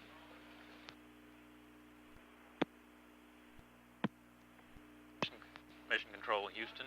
6 hours, 1 minute mission elapsed time. Standing by for acquisition of signal through Hawaii. Columbia, Houston, with you through Hawaii. Go ahead. Hey, Dave. I'm still working on this Pop Bravo, and ISO experiment Charlie with no on indication, and that makes me question the validity of some of the other activities. Can you tell me if I'm supposed to turn that on? Did I miss it somewhere, or should I do something different than what I'm doing? Stand by, TK.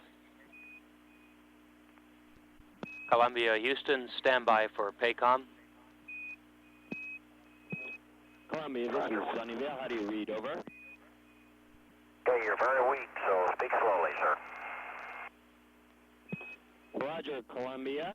We have a little procedure here. Sure, go ahead. Roger, first answer you reported is correct.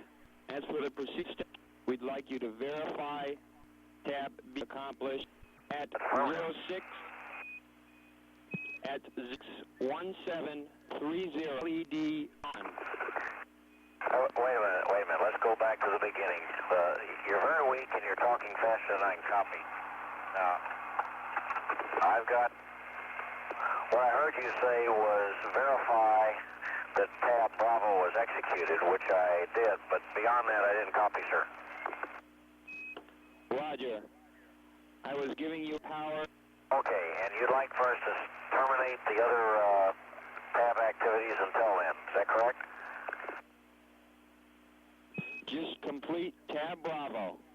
Yeah, but I'm asking about the other Papa Tango activities. We'd like you to complete the other activities, yes. At this time? That is correct. Okay. All right, now give me what actions would you like me to take in times, please? Roger, at 061730, verify C, power LED on. Okay. Next step, select experiments. I'll do that after the first step, okay? Verify experiment C, power LED off. Wait 60 seconds and perform tab Bravo. Okay. That's the procedure. Can I have a read back, please? Okay. At MET 061730, verify. Experiment Charlie is on.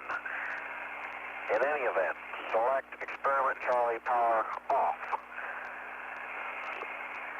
verify experiment Charlie power LED off. Wait 60 seconds and then execute tab Bravo Charlie. Good read back, CD. We expect that we will be performing Bravo Oscar as time indicated on the cap. Okay. That's all we got for you, Columbia. We'll hand you back to Houston. Okay, talk to you later. Columbia, Houston, back with you. Sir, we're here. Roger. Columbia, Houston, we have teleprinter message number 1 on board. It affects activities at 0835. In conjunction with those activities, I have a flight note for you when you're ready to copy. Dave, is there something you want us to be doing now? I'm afraid I'm losing track here. You got a flight note about what to do?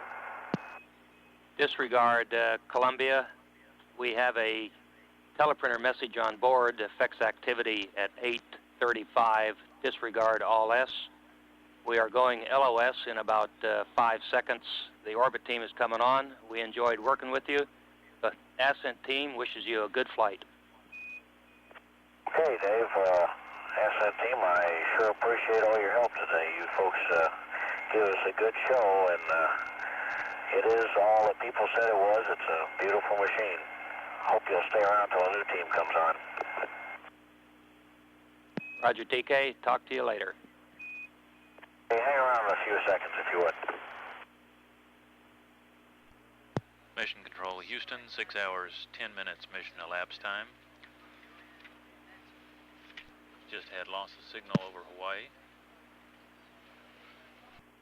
Just some brief passes as we skirt the western edges of the tracking stations based in the western United States, then we'll have a long loss of signal period.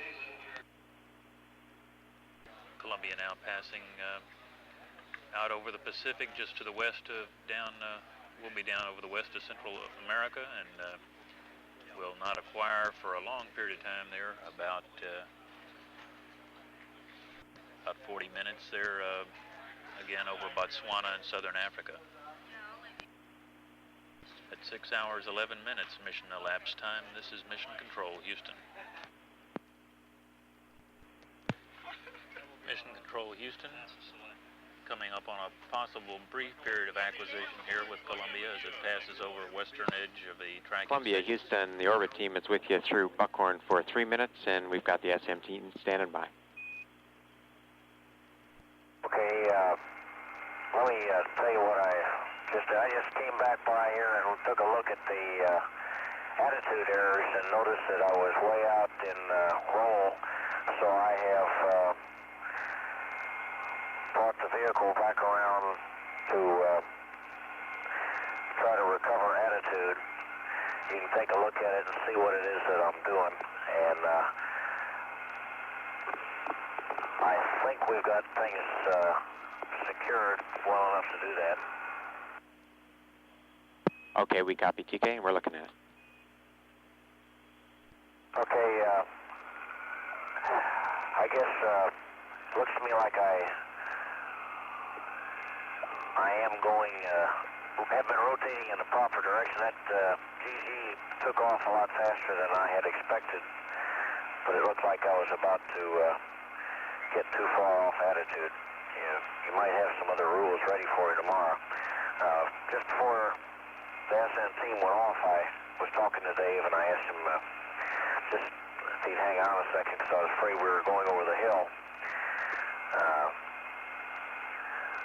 Wanted to make sure they knew how much we enjoyed working with them this morning, and all the things that those other folks have said about this machine are certainly true. We made some comments about the Ascent ride in real time. We have not had a chance to get back and clean up our notes and summarize. We've been just about staying on the timeline, but we have not been getting ahead, so a lot of the things that I really want to get to, we just haven't accomplished yet. Roger, Columbia, we copy. 30 seconds now to a long LOS. Botswana will be next at 6+50. For your GG initiation, we'd like you to change your Omicron to 244 vice 248. Over. You want me to reinitiate with an Omicron of 244. Thank you, and that's good enough. Thank you very much, sir. Roger, TK, and we had the Ascent team standing by. They appreciate your comments, and thank you for a good show. Okay. I didn't mean to have them hanging around. They're probably ready to call it a day. Thank you. A lot of smiling faces, TK.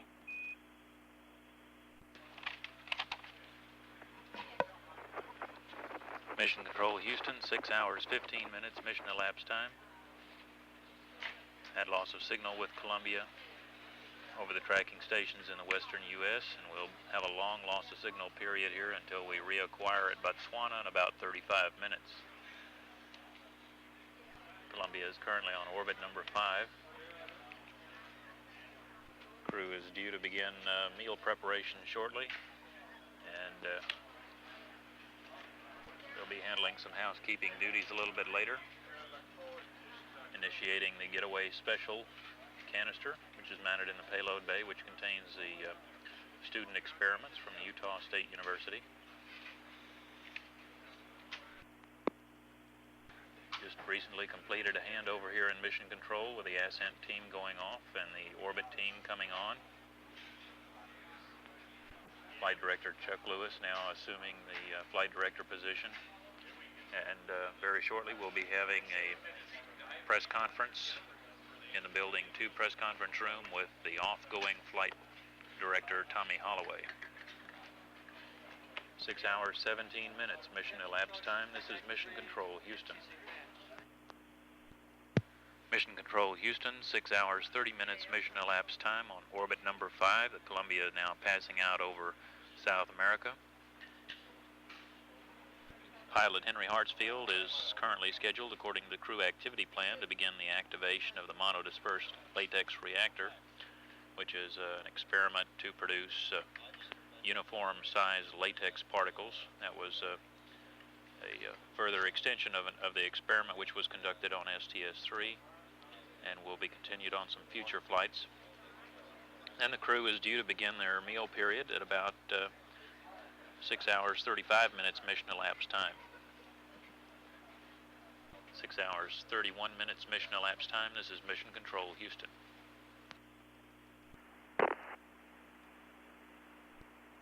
Columbia, Houston with you through Botswana for 7 minutes. Over. Houston. Roger, and have you loud and clear. Okay, George, read you loud and clear this time. We got back in the gravity gradient again. I'm not sure how well it's doing right this minute. Roger. Like it's doing better than it did last time, but it still isn't completely stable. We tried to activate the getaway special, and when we got around to trying that, don't seem to be able to make it work. Tried both controllers. I'll come up with a clear, and I'll get a A-alpha, and then I'll put in the relay, and I'll put in 02 as I have it now, and about the length of time it takes to describe it, I get an alpha 02 dash, and that's all that I can make it do, and I've tried other relay numbers, and I get the same indication, and then of course the display goes away after 10 seconds or so. I've tried both controllers and both cables and had no joy of getting any other response. Okay, TK, we copy that, and we'll be looking into it. Okay, and probably, let me summarize, see if I can figure out what happened here on our other experiment, Charlie. LED came on time, when I did Bravo Charlie, I had negative results. Tried to select Alpha and no joy. Roger, we copy all that. And Columbia, can you tell us whether you're on the middeck or the flight deck? Yeah, Henry's trying to fix dinner. Okay, I've got switch on ML31 Charlie, the vacuum vent ISO valve. We'd like to get that open. Over. Okay. And TK, one other configuration up on the flight deck on R11. We'd like to get wideband mission power off. That'll save us about 650 watts. Over. Okay, George. We didn't have the vacuum vent ISO open. It is now. Now, what you got on the flight deck side? Roger. In Columbia. And Columbia Houston, that's on R11, TK. Wideband mission power to off, OFF. Okay, got wideband mission power off, thank you. And Columbia, see, we have a payload status report on this pass. Do you have any other further words for the payloads? Just what I gave you. Okay, we copy that. Thank you. Some conversation might be beneficial. It's your call. Columbia Houston, if you stand by one. Okay, Columbia Houston, Sunnyvale Paycom will be coming in now. Over. All right, sir, thank you. Columbia, this is Sunnyvale. Loud and clear, sir. Go ahead. Roger, we'd like to have a read down of tab Bravo Oscar. Okay, you are. Columbia, this is Sunnyvale. I'm with you. Go ahead. You want Bravo Oscar. Here it comes. Roger. I got number 1. Columbia Houston, we're 15 seconds to LOS. We'll get bots or IOS next in 2 minutes. Over. Negative. 3 Bravo. Columbia Houston, we're going LOS. We'll be with you in 2 minutes through IOS. Over. Still there. 4 Alpha, I believe, closed. And let's talk about 4 Bravo later on. Columbia Houston, we had an LOS period in there. We didn't copy any of that. We'll pick you up here at IOS and with some good comm here in about 20 seconds. What did you say? Mission Control Houston, 7 hours, 0 minutes mission elapsed time. Loss of signal here after passing over the Botswana tracking station. The communication not particularly good over that site. Commander TK Mattingly reporting that he had some difficulty activating the getaway special student experiments. Noted that he used both controllers and cables in attempting to activate that series of experiments, which is in a pressure vessel in the payload bay, and that there was no luck in getting those activated. That will be looked at as we proceed here. Be reacquiring over the Indian Ocean Station in about 6.5 minutes. Currently on orbit number 5. Columbia is currently out over Madagascar. 7 hours, 1 minute mission elapsed time. This is Mission Control Houston. Columbia Houston through IOS for 6 minutes. How do you read?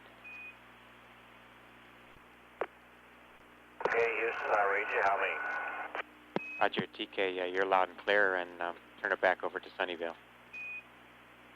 Okay, thank you, George. Columbia, this is Sunnyvale. How do you read? Oh, that's much better. I hear you loud and clear. Super, Columbia. We didn't that tab Bravo Oscar step.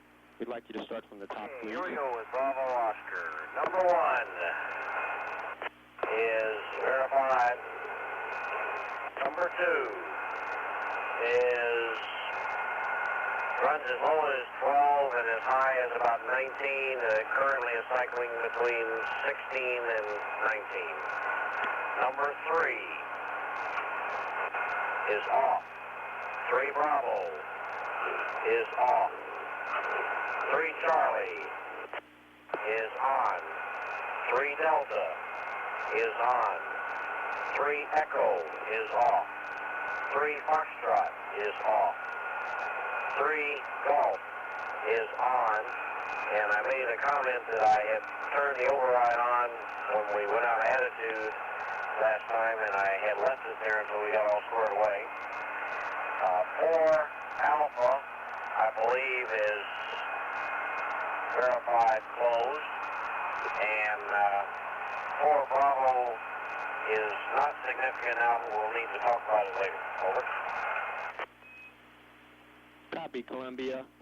We'd like you to perform a tab Bravo Alpha at this time. Steps 1 through 3. Okay, that's Bravo Alpha, 1 through 3. Number 1, verified. Number 2, verified. 2A is not verified. Number 3 is in work.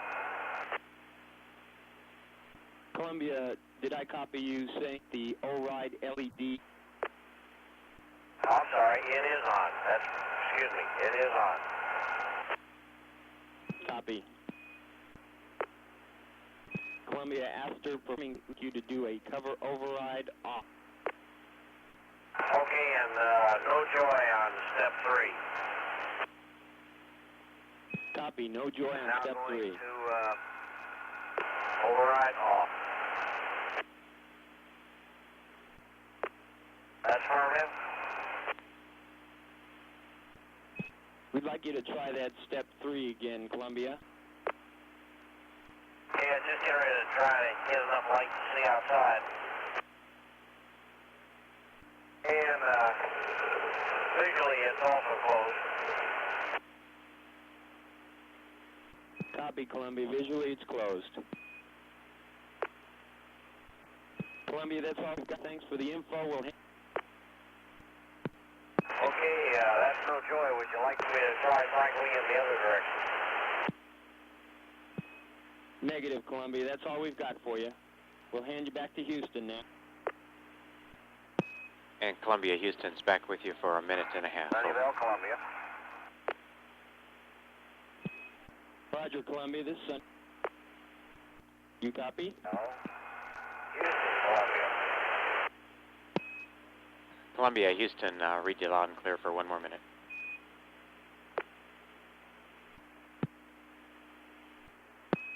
Columbia, Houston, 20 seconds to LOS. Guam is next at 7+24. Over. Hello, Sunnyvale. Over. This is Columbia.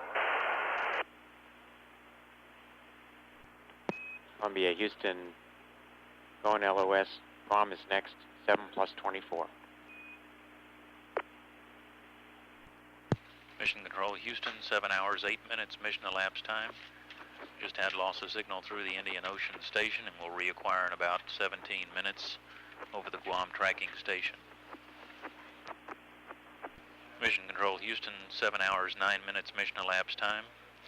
For clarification, we noted earlier that the crew was having some difficulty in activating the getaway special canister, the experiments in that, and that TK Mattingly reported that he had tried both controllers and cables and did not have the proper response there or indication that the systems were turned on. They're continuing to look at that problem right now in Mission Control, and we'll chase that one as we move along here. 7 hours, 10 minutes mission elapsed time. This is Mission Control Houston.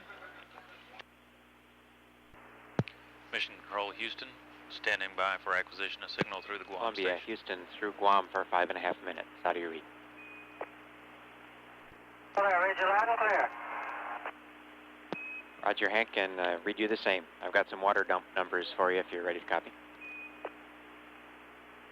Okay, go ahead, George. Roger, because of our loading problem that we had pre-launch, we're going to do a combined waste tank dump to 40% and supply water tanks Charlie and Delta to 65% each. And we'll go ahead and dump those SIMO. Should take 1 hour for the supply, about a half an hour for the waste. Over. I understand you want to dump the wastewater to 40% and Charlie and Delta tanks to 65. That's affirmative. In Columbia, Houston, I don't know if you read the teleprinter message. We're planning on going to bottom sun tonight to try and bake the water out of any water out of the tiles that could be there. When we do that, before we go bottom sun, we'd like to get the circ pumps on. So we'd like you to perform the hydraulic conditioning enable, and that's in the Orbit Ops book, page 1-2. Over. Okay, and for your info, thank you. I just went down to the recorder just before this pass, teleprinter, and we don't have any message. Okay, Hank, we copy that, and we'll get it up to you. Over. Yeah, but let me see if I got this straight. We're going to go to bottom sun tonight. The message is going to tell us all about it. Is that right? That's affirmative.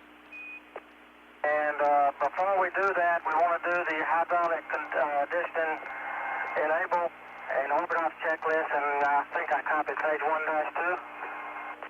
That's affirmative, Hank. Columbia, Houston, a couple items of information for you. We see controller shifted on fuel cell 1, running the exit T a little low. It's no concern, but there's a chance you could get a caution and warning during the next fuel cell purge. If you do, it's no problem. Over. Okay, is that the thing we had on launch this morning? That's affirmative. Okay, and for your info, we didn't get to the MLR activation till 7:16. About where would you like us to do the first check? Just the same Delta T that's in the flight plan?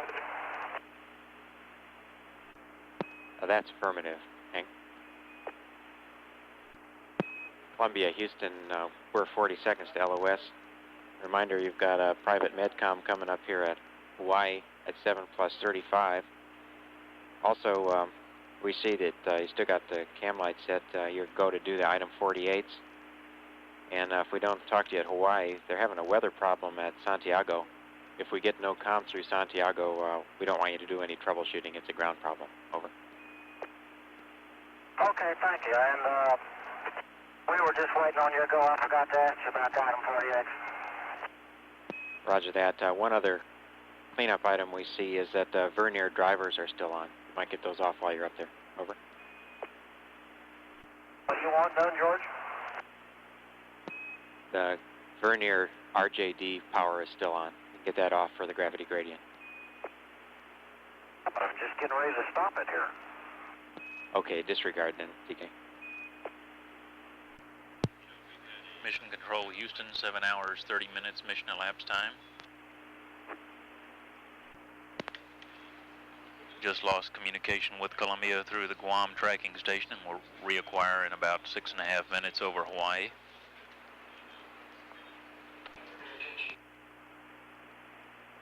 Pilot Henry Hartsfield noted that they were late, about 46 minutes late in activating the monodispersed latex reactor. And the crew, being a little bit behind the timeline at the present time, is currently should still be in their meal period. And we are on orbit number 6 at the present time.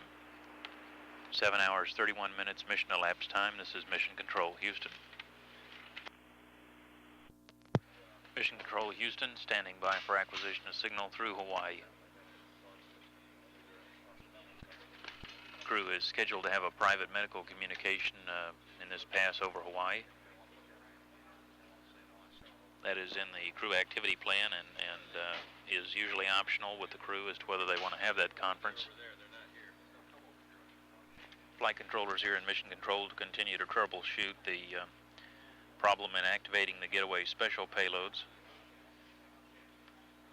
And the crew will, approximately 1 hour before the scheduled sleep period, will maneuver the vehicle this evening to the bottom sun position, as announced earlier, so that the water which was picked up during the thunderstorm activity before launch could be baked out to avoid any problems with water freezing in the tiles.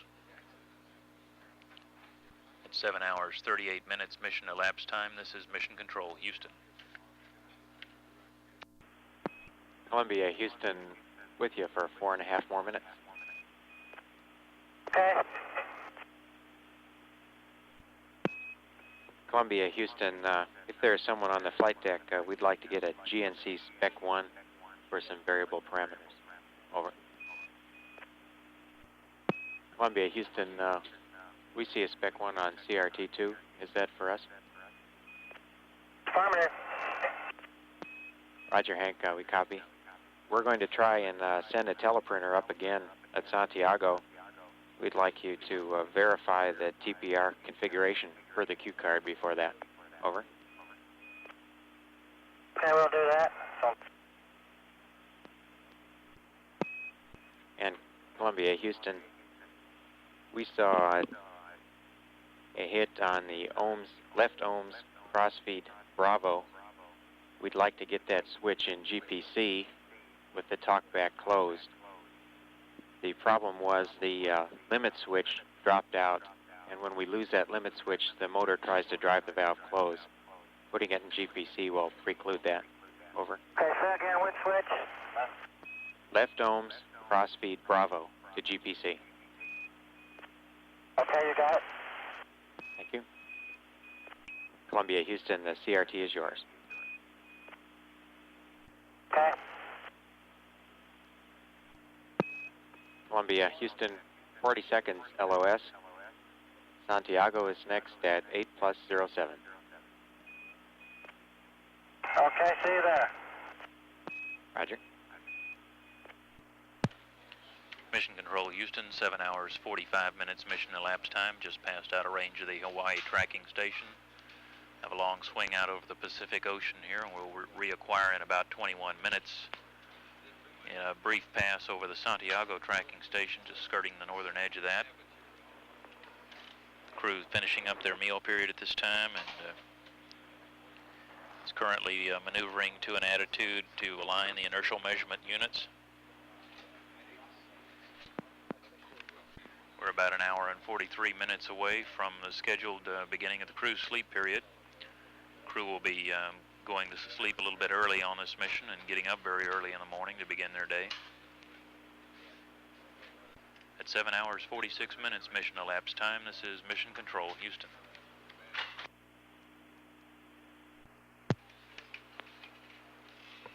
Mission Control, Houston, 8 hours 6 minutes mission elapsed time. We're standing by for acquisition of signal with Columbia through the Santiago tracking station.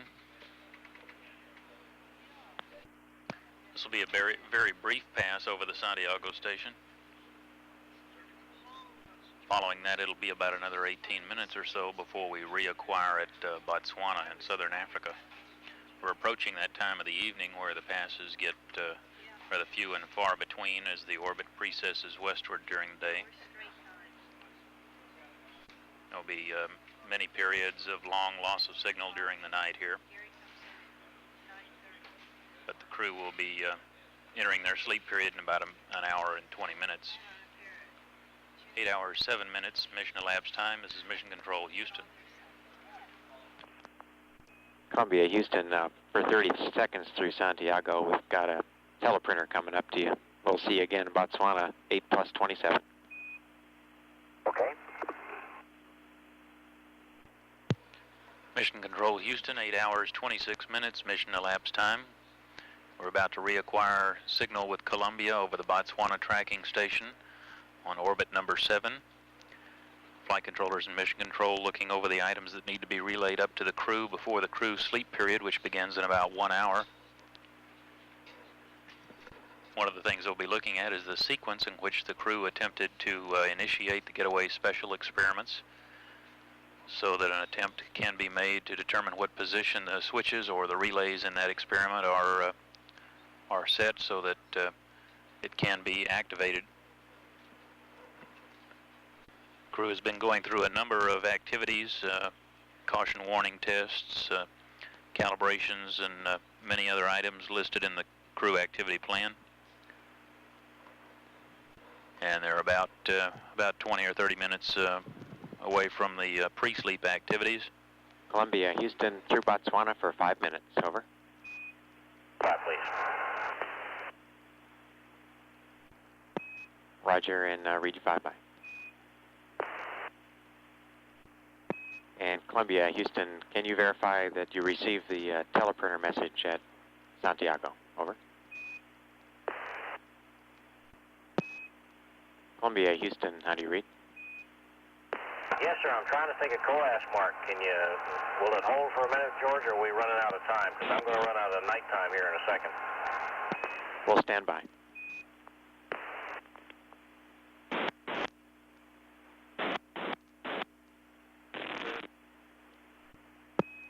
Columbia, Houston, we're 30 seconds to LOS. iOS is next at 8 plus 35, and we'll have the bottom sun attitude for you there if you need it. Over. Okay. Mission Control, Houston, 8 hours, 33 minutes mission elapsed time. Passed out of range of the Botswana tracking station. We'll reacquire in about 2 minutes over Indian Ocean Station for a 9-minute pass. Crew is working, taking sightings now for the crew optical alignment system. And when we get over the Indian Ocean Station, it's expected that there will be some discussion of the payloads, the getaway special activation primarily, and many minor items that I think that flight controllers are looking at to get squared away before the crew enters their sleep period, scheduled to begin in less than an hour from now. At 8 hours, 33 minutes mission elapsed time, this is Mission Control, Houston.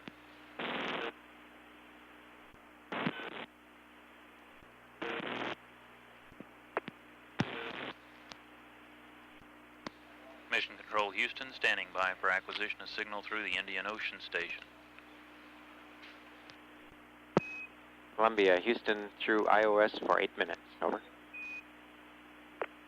Okay, I'm having trouble getting these marks on the COAS to come down. The first time we took some at .2, and then we took some at .15, and got that dressed up, and now I'm getting like a .18. And the vehicle seems to be moving around a lot. I think the water dumps making it a lot harder than it ought to be. You got any ideas on these limits? Roger, stand by, TK. Columbia, Houston, TK, we see you with almost 8 minutes of nighttime left.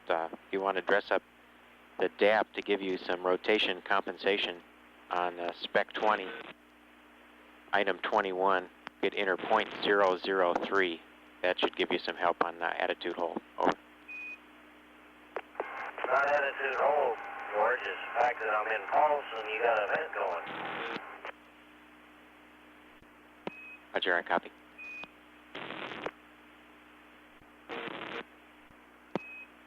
Columbia, Houston, we're going to forego the COAS work tonight and press on. Over.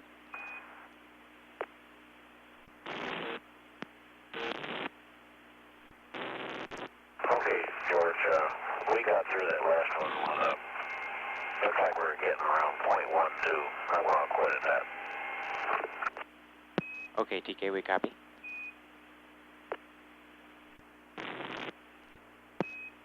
Columbia, Houston, we're still curious of whether you've received any teleprinter messages. Over. We looked, we heard one, we'll go take a look.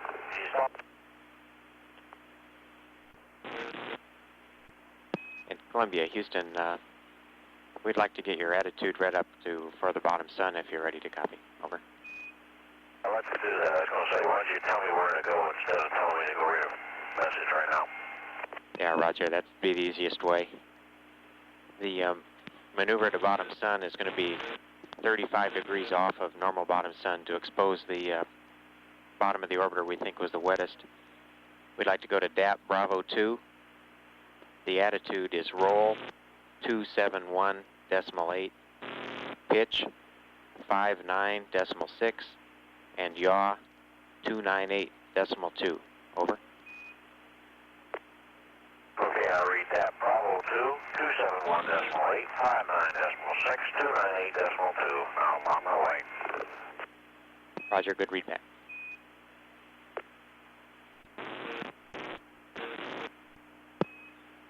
Columbia, Houston, we still see the DAP in A. We'd like to be in Bravo 2. Over. Do you mean you want to maneuver in Bravo? Or you want to hold Bravo when I get there? We'd like to do both, TK. Both maneuver and hold in Bravo 2. All right.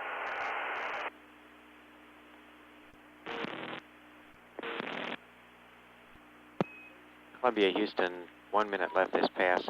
Guam will be next at 9+04.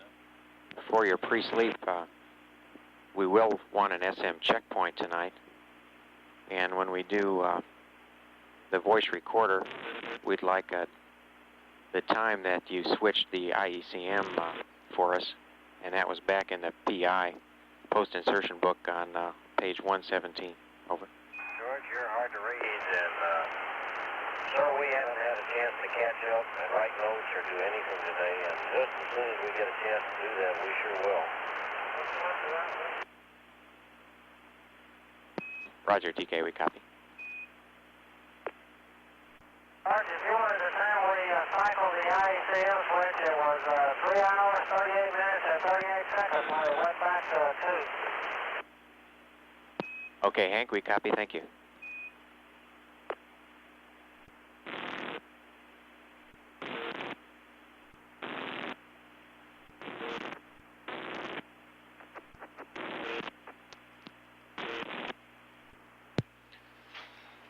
Mission Control Houston at 8 hours 45 minutes mission elapsed time. Lost signal through Indian Ocean Station, and it will be about 20 minutes before we reacquire over the Guam tracking station for a low elevation pass.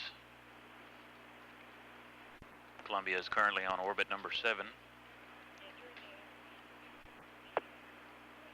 Flight controllers and the crew working on squaring away the items that need to be taken care of before the crew's sleep period. Now about 45 minutes away. At 8 hours 45 minutes mission elapsed time, this is Mission Control Houston.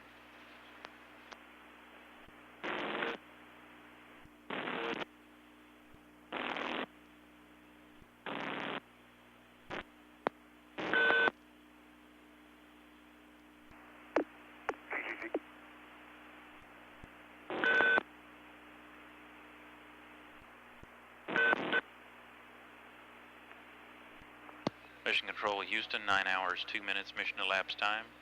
Standing by for communication with Columbia through the Guam tracking station. Very low elevation pass. Not much opportunity for communication on this pass here. Columbia, Houston through Guam. Over. Okay, George, we're still here.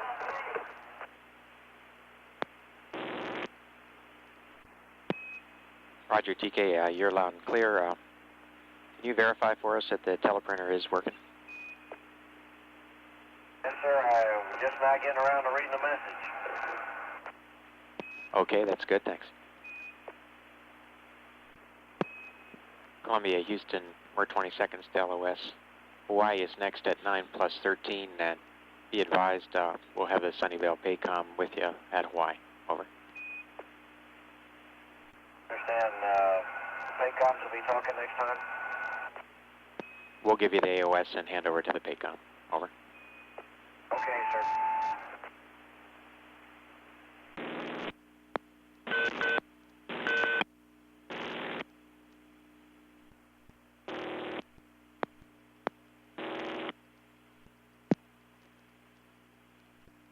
Mission Control Houston, standing by to reestablish communication with Columbia through Hawaii. Last opportunity before the crew goes to sleep to clear up any remaining items. 9 hours, 12 minutes mission elapsed time. This is Mission Control Houston.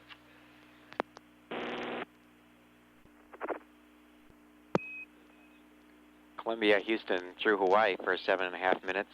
Teleprinter message coming up is weather data. Over. Columbia, Houston through Hawaii for 7 minutes. How do you read?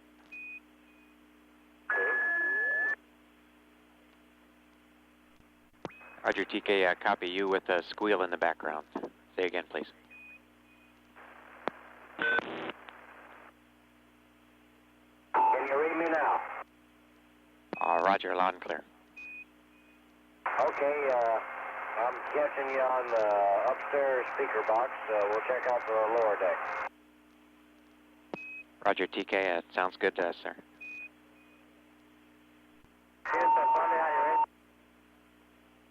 Roger, Hank, you're readable, but there is a squeal in the background. Over.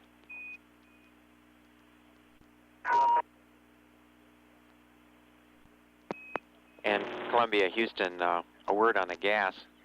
Sometime tonight, if you haven't tried to switch those relays, we'd like to give it one try to activate the gas as per the procedures on 4.4, just in case it's the information coming back from the gas to the hand controller that we're missing. Over.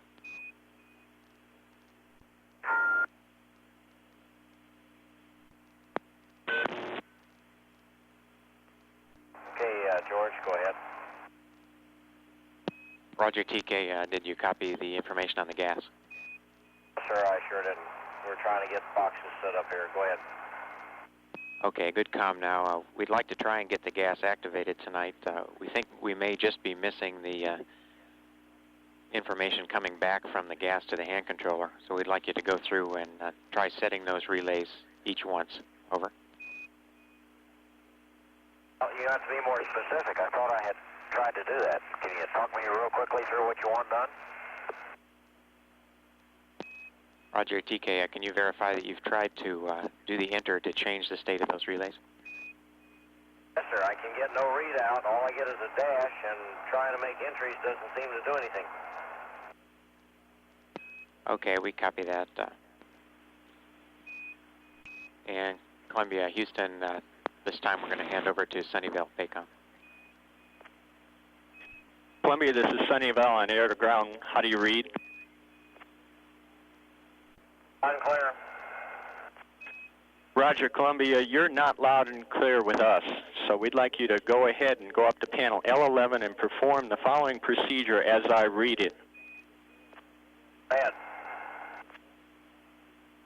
Roger, Columbia, the first step is for you to perform experiment C, power on, select. And then verify that the on LED is on. Verified. Roger, Columbia. The second step is for select cover open and then verify that the open LED is on. Okay, that's no joy and no visual joy either. Roger, Columbia, understand. Now, step 3. We'd like you to select cover closed.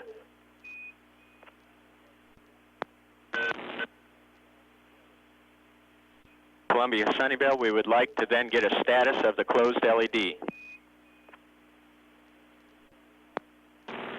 Okay, that's been done. Both the open and the closed are off. Roger, Columbia. Now we would like you to select cover open and then cover closed one more time. And now we're going to turn you back to Houston. Teamwork. And Columbia, one more activity. We'd like you to perform a tab Charlie. Hey, a tab Charlie, that was part of our normal procedure. You want to do it again after this. So, is that correct? That's affirmative, Columbia. Okay, we've completed your second try with no joy. Roger, understand. And Columbia, Houston, we're back with you for 50 seconds. Real short tag up. We really don't have any major issues going. Vehicle looks real good. Nothing for you into the sleep period. We hope you get a good rest. It's been a pleasure working with you tonight. One reminder, if the haven't got the circ pumps on, we'd like the hydraulic thermal conditioning done sometime before sleep. Till then, we'll be with you for a while tonight. The entry team will be with you to get you up in the morning, and have a good rest, guys. Good work. Okay, George, we've just been falling further behind all day. We're trying to get some of the comm things done, and some of the things that you can see from pre-sleep. We're going to be awake here for a while. We haven't gotten around to dinner yet, so we're going to go clean up our chores and see if we can't keep from getting behind tomorrow. Don't hesitate to call us for another. In fact, we'll probably sign off with you. I won't get a chance to do the data dump probably for 45 minutes to an hour, and I'll go ahead and do it then. And I'll tell you when I'm signing off. If you'd let us just kind of wander around here and do things. If you need something, holler at us. We're going to put you on the speaker box. Roger, we copy, Hank. We've got nothing for you now. We'll give you some time to work. Over. Mission Control Houston, 9 hours, 22 minutes mission elapsed time, just passed out of range of the Hawaii station. Crew reported that they have quite a number of activities to catch up with before they actually get into some time for sleep, and that TK Mattingly reporting that he has quite a lot of things going. It may be 45 minutes or an hour before he completes some of those activities. Commander Mattingly also noting that they had not had an opportunity yet to have their evening meal, which was scheduled some time ago. And they will be continuing to perform many checks and activities here as they pass out over the Pacific on orbit number 7. And there may be yet some further opportunity for communication a little later. Columbia will pass within range of the Santiago tracking station in about 17 minutes. At 9 hours, 23 minutes mission elapsed time, this is Mission Control, Houston.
Mission Control Houston at 9 hours, 39 minutes mission elapsed time. We're coming up on within range of the Santiago, Chile station, tracking station.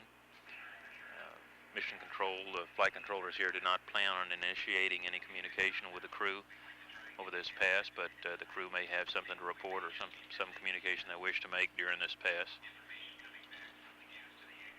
It's about a 6-minute pass, and we'll be standing by for anything that might come through. 9 hours, 39 minutes mission elapsed time. This is Mission Control, Houston. Mission Control, Houston, 9 hours, 47 minutes mission elapsed time. We passed out of range at the Santiago tracking station with no communication taking place during that pass. And we'll be passing over the Ascension Island station in about 10.5 minutes with an additional opportunity for the crew to relay any information that they may have on their activities this evening. Crew has gone beyond the scheduled sleep period or beginning of the sleep period with their activities, trying to catch up with the items that were in the timeline and things that they were unable to accomplish during a very busy first 10 hours today. Mission Control not initiating any communication with the crew, just waiting for their reports on closing out their activities today. 9 hours, 48 minutes mission elapsed time. This is Mission Control, Houston. Mission Control, Houston, 9 hours, 57 minutes mission elapsed time.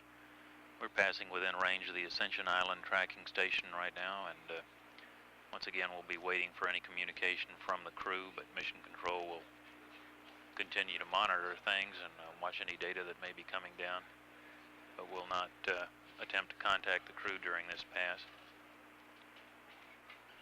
9 hours, 58 minutes mission elapsed time. This is Mission Control, Houston. Mission Control, Houston, 10 hours, 12 minutes mission elapsed time. We're about to pass within range of the Indian Ocean tracking station.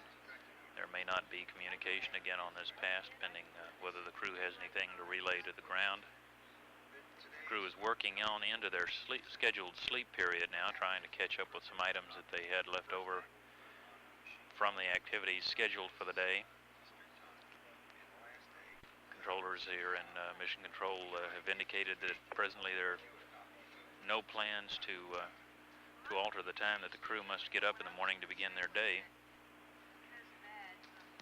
Flight controllers will be watching the data as we pass over the Indian Ocean station. And there was some indication there may now be communication, some talking with the crew here as we pass over the station. Columbia, Houston, through iOS for 5 minutes. How do you read? Columbia, Houston, through iOS for 4.5 minutes. How do you read? Hi, George. Read you loud and clear. We got finished with dinner, and we're starting to finish our unstorage and getting our spacecraft put together so we can hit tomorrow running. We have not gotten around to doing a summary yet for you. Roger, TK. We copy that. And one thing we'd like to get from you now, if we could, is earlier you mentioned you'd like to get back with us on tab Bravo Oscar Step 4B. And we'd like you to go ahead and expand on that for us, if you could. Over. Wait a minute. I lost the train of thought there. Let me go topside and see what I can find. Roger. Okay, George. I've got Bravo Oscar. The only thing I can think of is at the time we were talking about this, I had some general comments that concerned the status of material around the spacecraft. And just in general, let me summarize the, after we opened the payload bay doors, it was what makes a very spectacular picture of material around the payload bay. In fact, around the entire spacecraft, it's not just coming from the payload bay. It's very fascinating that after insertion and for a number of hours after that, looking out the forward windows with the right lighting, you can see little particles that seem to be streaming. They appear to stream by you. When you look at the payload bay, you see a lot of little bright fireflies that are all radiating away from the spacecraft. Right now I'm looking out the tail, and it's dark. The sun's shining on the starboard side. I got a little bit on the vertical fin from where it's shielded by the wing. and got some very bright things that are moving out. And when you sit there and look at it, it looks like there's a great deal. However, I suspect it really isn't much at all. It's just that it's against a very black background. You see it a lot. And that is a fairly continuous thing, and I cannot, haven't had a chance to stop and look for a source or a focal point. My impression is a lot of it is mylar shreds and things like that. And there may be some fluid, some ice that's baking off. But it's been this way from insertion on. And I may have made a comment along that regard at the same time I was working Bravo Oscar. Roger, TK, we copy, and we were concerned with some torquing we were seeing on the vehicle during gravity gradient. Do you think that had any impact on that? And TK, we're still seeing that torquing. Rapid departure from being in attitude, quite frankly, took me by surprise, George. I hadn't been monitoring it that close. I looked at it once not long after we established it, and I thought that probably weren't going to work as well as we had in the simulator, but I was very much surprised when I saw just how it really had worked out. Roger, TK, we're going LOS now. I would guess 40 minutes and found we turned quite a ways out, so I just buttoned things up and reestablished it. The second attitude you gave me seemed to depart much less rapidly. However, not watching, but my impression was that neither of them were cyclic, that they departed, it just started picking up a rate. And I do indeed have my flash evaporators off, so I don't know what to say about that. Roger, TK, we copy. For information, we're still seeing that torquing on the vehicle and trying to find its source. Over. Okay, so the torquing that was bugging me during the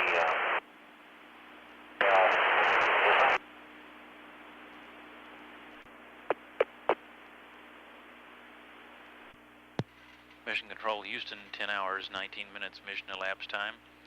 On that pass over the Indian Ocean Station, Commander TK Mattingly reporting that the crew was completing their dinner, and they were trying to finish out the items that they still had remaining before the crew before getting to bed tonight. Mattingly also remarked about the number of particles apparently that were either streaming from or going past the spacecraft, and that he had not had sufficient time to observe any particular source for those. Mattingly noted that those might be shreds of mylar material or some frozen fluid, but again had not had any time to really analyze that situation any further. At 10 hours, 20 minutes mission elapsed time, this is Mission Control Houston. Air to ground 1. This is Houston, you're flyby. Roger. I don't see any keying from you.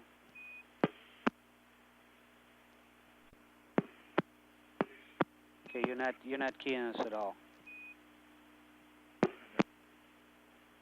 Try air to ground 2, see if you get keying there. Sunnyvale, Houston Comtech, air to ground 1. How do you rate? Houston, Sunnyvale, we read you loud and clear. How many? Okay, you're loud and clear. There's still no keying. Did you hear me on air to ground 2? Roger, I did. I didn't seem to get through to you, though. No, I didn't hear a thing from you on that. Okay, let's try channel 3, the UHF.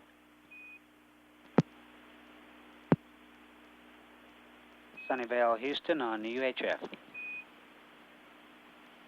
Sunnyvale, Houston Comtech on UHF. Meet me on air to ground 1. Sunnyvale here. Okay, did you copy me on UHF? Yes, I did. Okay, I'm not getting you, so the air to ground 1's the only one that's good, and we have no keying from you on that circuit. Stand by, please. Okay. Sunnyvale, Houston on channel 3 UHF. How do you read?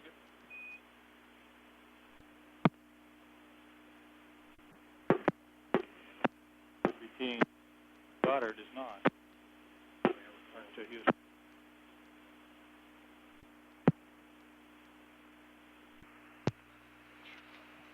Mission Control Houston, standing by for acquisition of signal through Guam. 10 hours, 37 minutes mission elapsed time. Mission Control Houston, 10 hours, 44 minutes mission elapsed time. Orbit number 8, we've just passed out of range of the Guam station.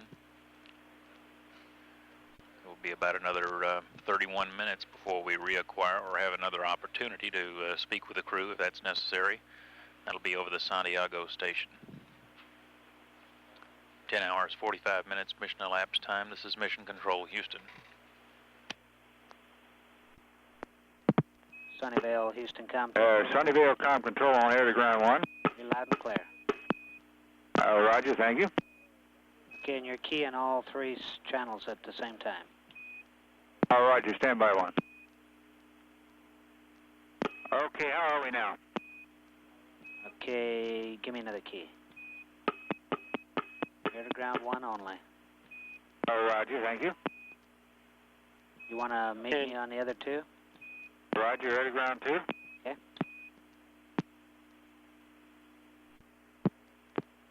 Sunnyvale, Com Control on UHF. Okay, you're 5 by. Your keying's good. I guess that completes all of them. Thank you. Roger, you want to run through the rest of the channels while we're on?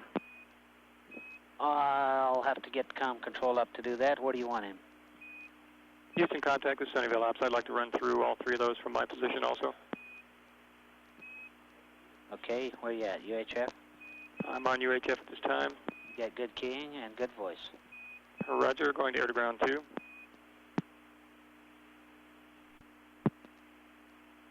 Houston, contact Sunnyvale Ops on air to ground 1. How do you copy? Okay, I've got you 5 by and good keying. Roger, thank you. Houston, Com Control, Sunnyvale, Com Control. Can we run through the rest of them?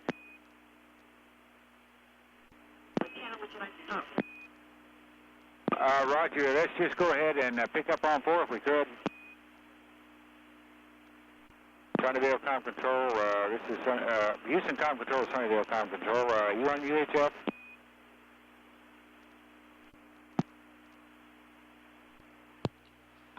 Mission Control Houston, 11 hours, 15 minutes mission elapsed time. We're passing within range of the Santiago, Chile tracking station now. Crew had indicated earlier that they would sign off with Mission Control when they're about to go to sleep. We could have some communication with Columbia over this pass. This is Mission Control Houston at 11 hours, 25 minutes mission elapsed time. We just passed out of range of the Santiago tracking station and have about a 5-minute loss of signal period here before we reacquire over Ascension Island. There was no communication with the crew during that last pass, but there was some indication by the virtue of the fact that the 3 CRTs on board from which the crew gets a lot of their information were all still active, that the crew is still awake, even though that we're about 2 hours past the beginning of the crew sleep period, the scheduled crew sleep period. The crew has been trying to catch up with the items in the timeline, and they ended up catching their evening meal rather late as well. And there's some discussion as to whether the timeline might be changed to allow for some additional crew sleep early in the morning. No special vehicle problems, nothing identified as major at this time. We're about 4 minutes away from another opportunity to speak with the crew should there be necessary over Ascension Island, and at 11 hours 26 minutes mission elapsed time. This is Mission Control Houston.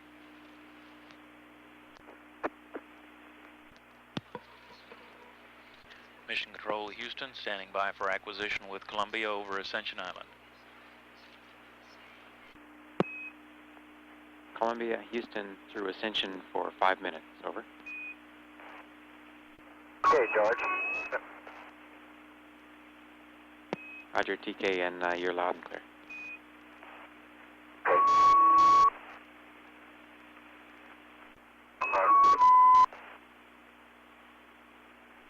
Okay, now I got. Can you still hear me? Roger, the squeal is gone now, TK. Okay, while it's squealing, let me remind you what we decided to do for the Cephas tones. We cannot hear the Cephas on the flight deck without any augmentation. So what we're going to do is tomorrow we'll be running with the speaker box on the flight deck hooked up to an HIU in Vox, and we're going to use intercom B as the only thing for the flight deck speaker box, and that works pretty good. And INCO asked that we tell them how we're going to do that. Okay, we copy, thanks. Okay, we are just now running through finishing up, going through the PDP and CAP. Going to take about 10 more minutes to finish that, make sure we haven't forgotten some things. And I think we're going to call it a day very shortly.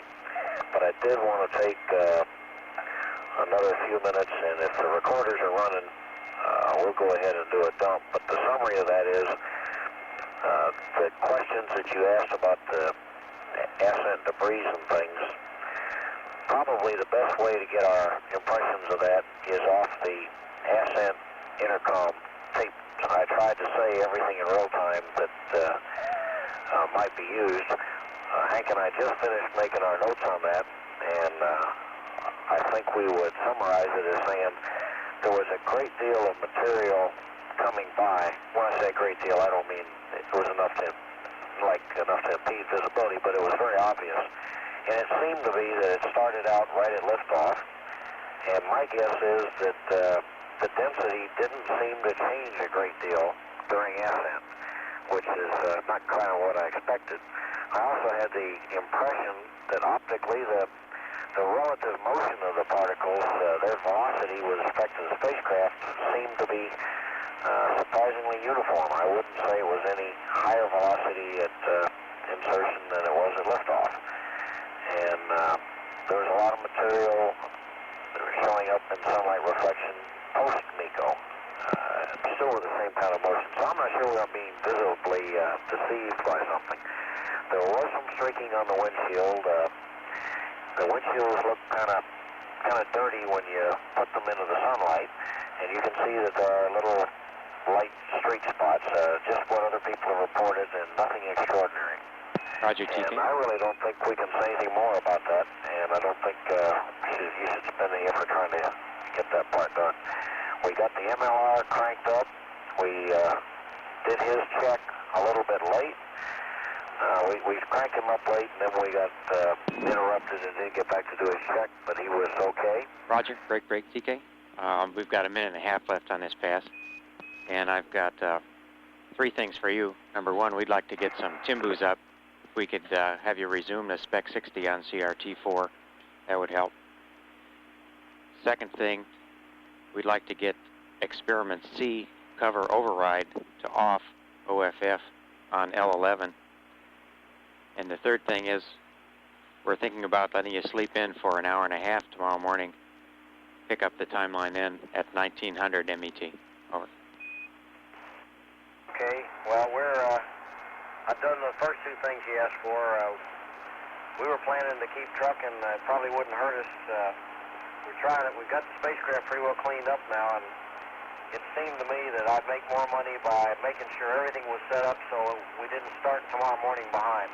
And that's the reason we're staying up a little late.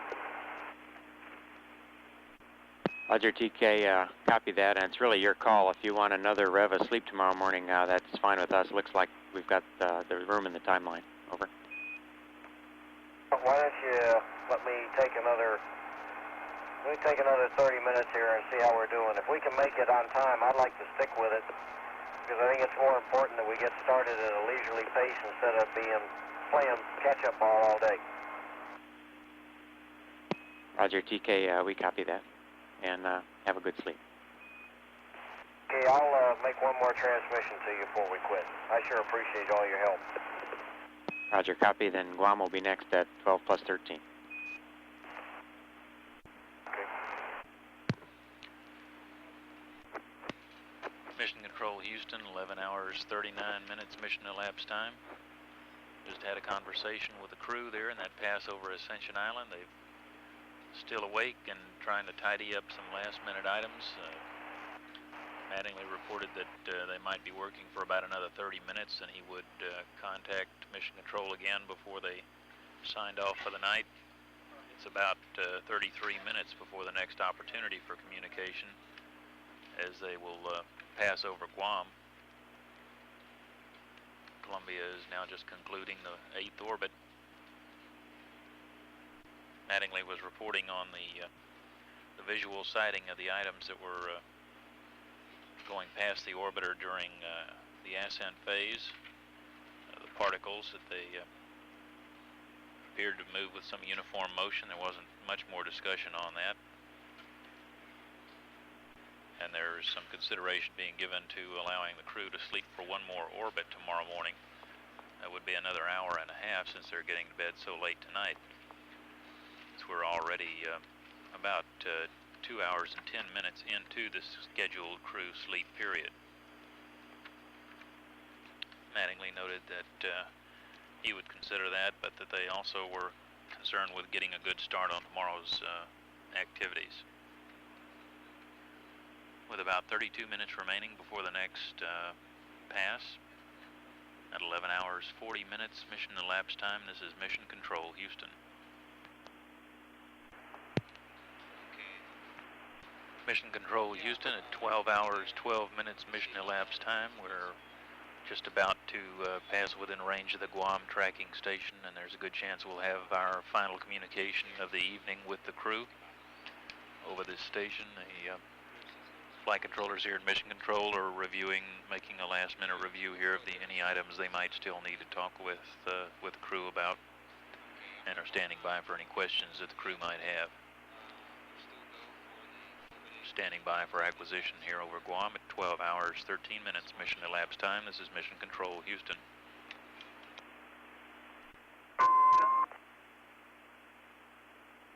Houston, Columbia. Roger, Columbia, you're loud and clear for one more minute.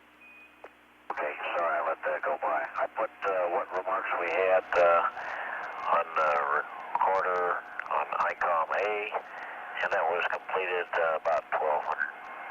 And we set our alarm for 1800, and what I'd like to do with that is to get up a little bit late, but try to stay on the major events according to the current schedule, rather than delay the day.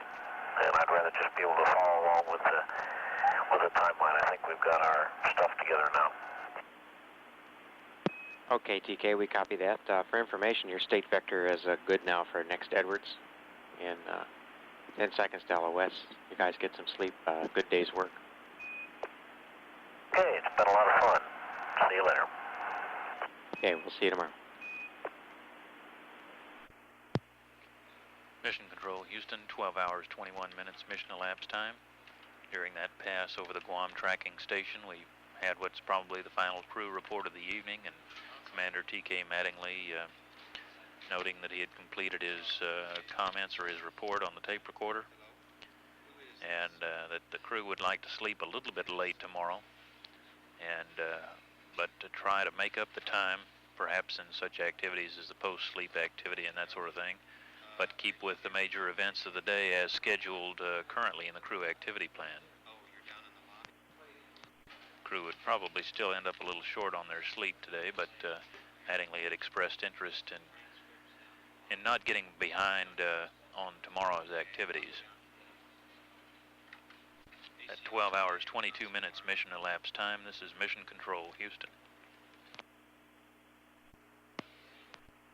Mission Control, Houston, 12 hours 55 minutes mission elapsed time. Data coming down from the spacecraft during this pass over Santiago indicates that everything has been put in the configuration that would indicate the crew is asleep, or it has at least completed all of their work and turned off the cathode ray tubes. Flight controllers here in Mission Control are reviewing the status of the vehicle and looking at the timelines as they prepare for the crew's activities tomorrow. We have about another minute and a half here during this pass over the Santiago tracking station, and flight controllers will continue to review the data as it comes down. 12 hours 56 minutes mission elapsed time. This is Mission Control, Houston.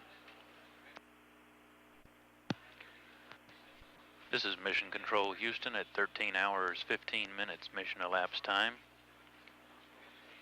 After a survey of press activity and press interest at the Johnson Space Center in Houston and other NASA centers, it is being reviewed to determine whether we will have a press conference from the change of shift briefing of the current flight control team. That press conference had been scheduled for 12:30 a.m. when the flight control team gets off duty, but due to an apparent lack of interest, that briefing may be canceled. A final decision on that will be announced in about 30 minutes. 13 hours, 16 minutes mission elapsed time. This is Mission Control, Houston. Mission Control, Houston, 13 hours, 20 minutes mission elapsed time. To repeat the announcement of a few minutes ago, after a survey of press activity and press interest at the Johnson Space Center and other NASA centers, it is being considered that we will be canceling the previously scheduled 12:30 a.m. Central Time change of shift briefing with Flight Director Chuck Lewis. A final decision on that would be made in about 30 minutes. This is Mission Control, Houston.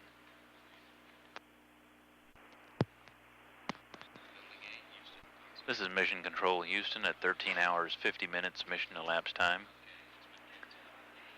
We're announcing at this time that the flight controller change of shift briefing with Chuck Lewis, scheduled originally for 12:30 a.m. Central Daylight Time, has been canceled due to lack of press interest. We will hold the change of shift briefing for the following flight control team that's regularly scheduled for Monday morning. And we intend to make a review shortly here over the commentary loop about the day's activities. 13 hours, 50 minutes mission elapsed time. This is Mission Control, Houston.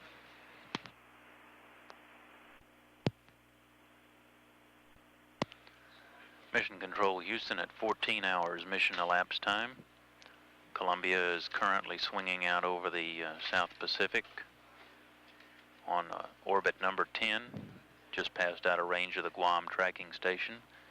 Crew is currently asleep and has been for more than an hour or so. And flight controllers here in Mission Control continue to review the plan for tomorrow's activities, making any necessary changes in the timeline.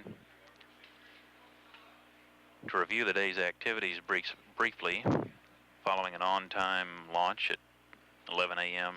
Eastern Daylight Time today, the spacecraft was inserted into a 161 nautical mile circular orbit, and the crew proceeded with the activities as listed in the crew activity plan. The 161 nautical mile orbit is 4 miles lower in altitude than the originally estimated 165 nautical mile orbit on which the crew activity plan and the published schedules were based. That will result in a slight time difference of about 10 seconds earlier per orbit in the way that the events will occur as compared to the way that they're listed in the published documents. That will ultimately, in a 112 orbit mission, result in an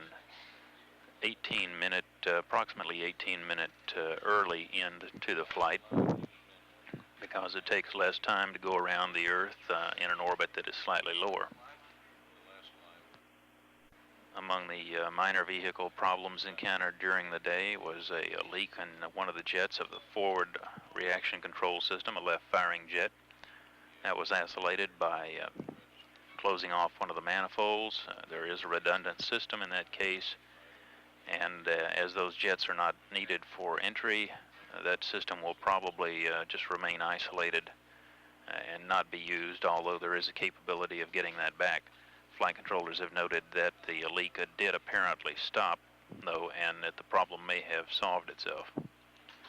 There was difficulty in activating the getaway special canister of experiments, which is a cluster of experiments by Utah State University students in a pressure vessel in the payload bay. And those experiments. The commands to initiate that set of experiments did not produce the appropriate results.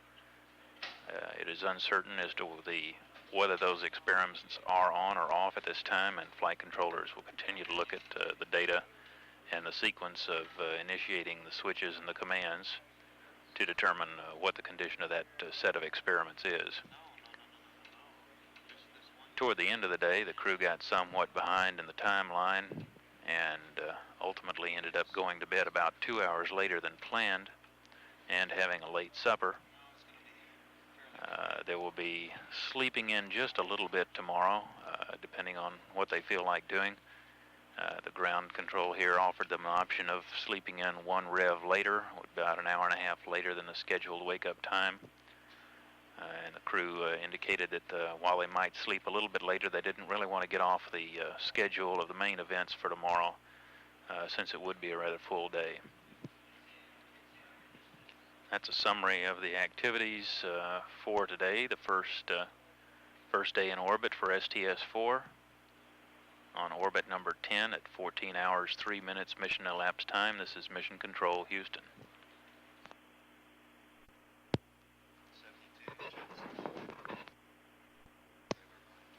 This is Mission Control, Houston.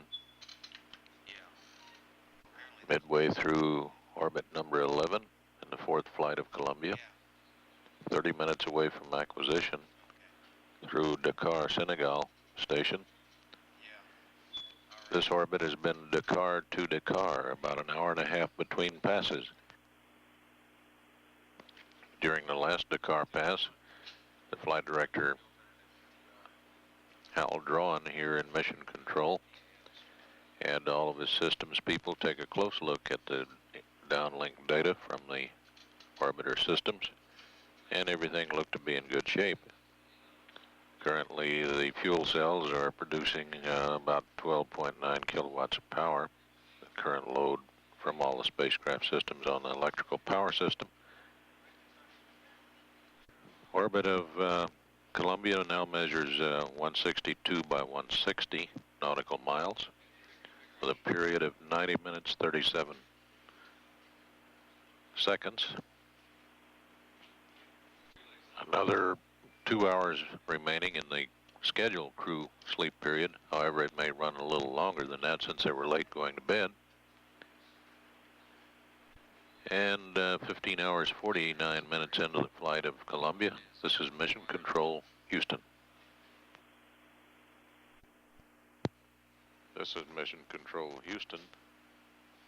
25 seconds away from predicted acquisition through Dakar, Senegal, tracking station, at which time the crew is scheduled to wake up and end a rather shortened sleep period. We have data now coming in through Dakar. The crew is awake according to indications here.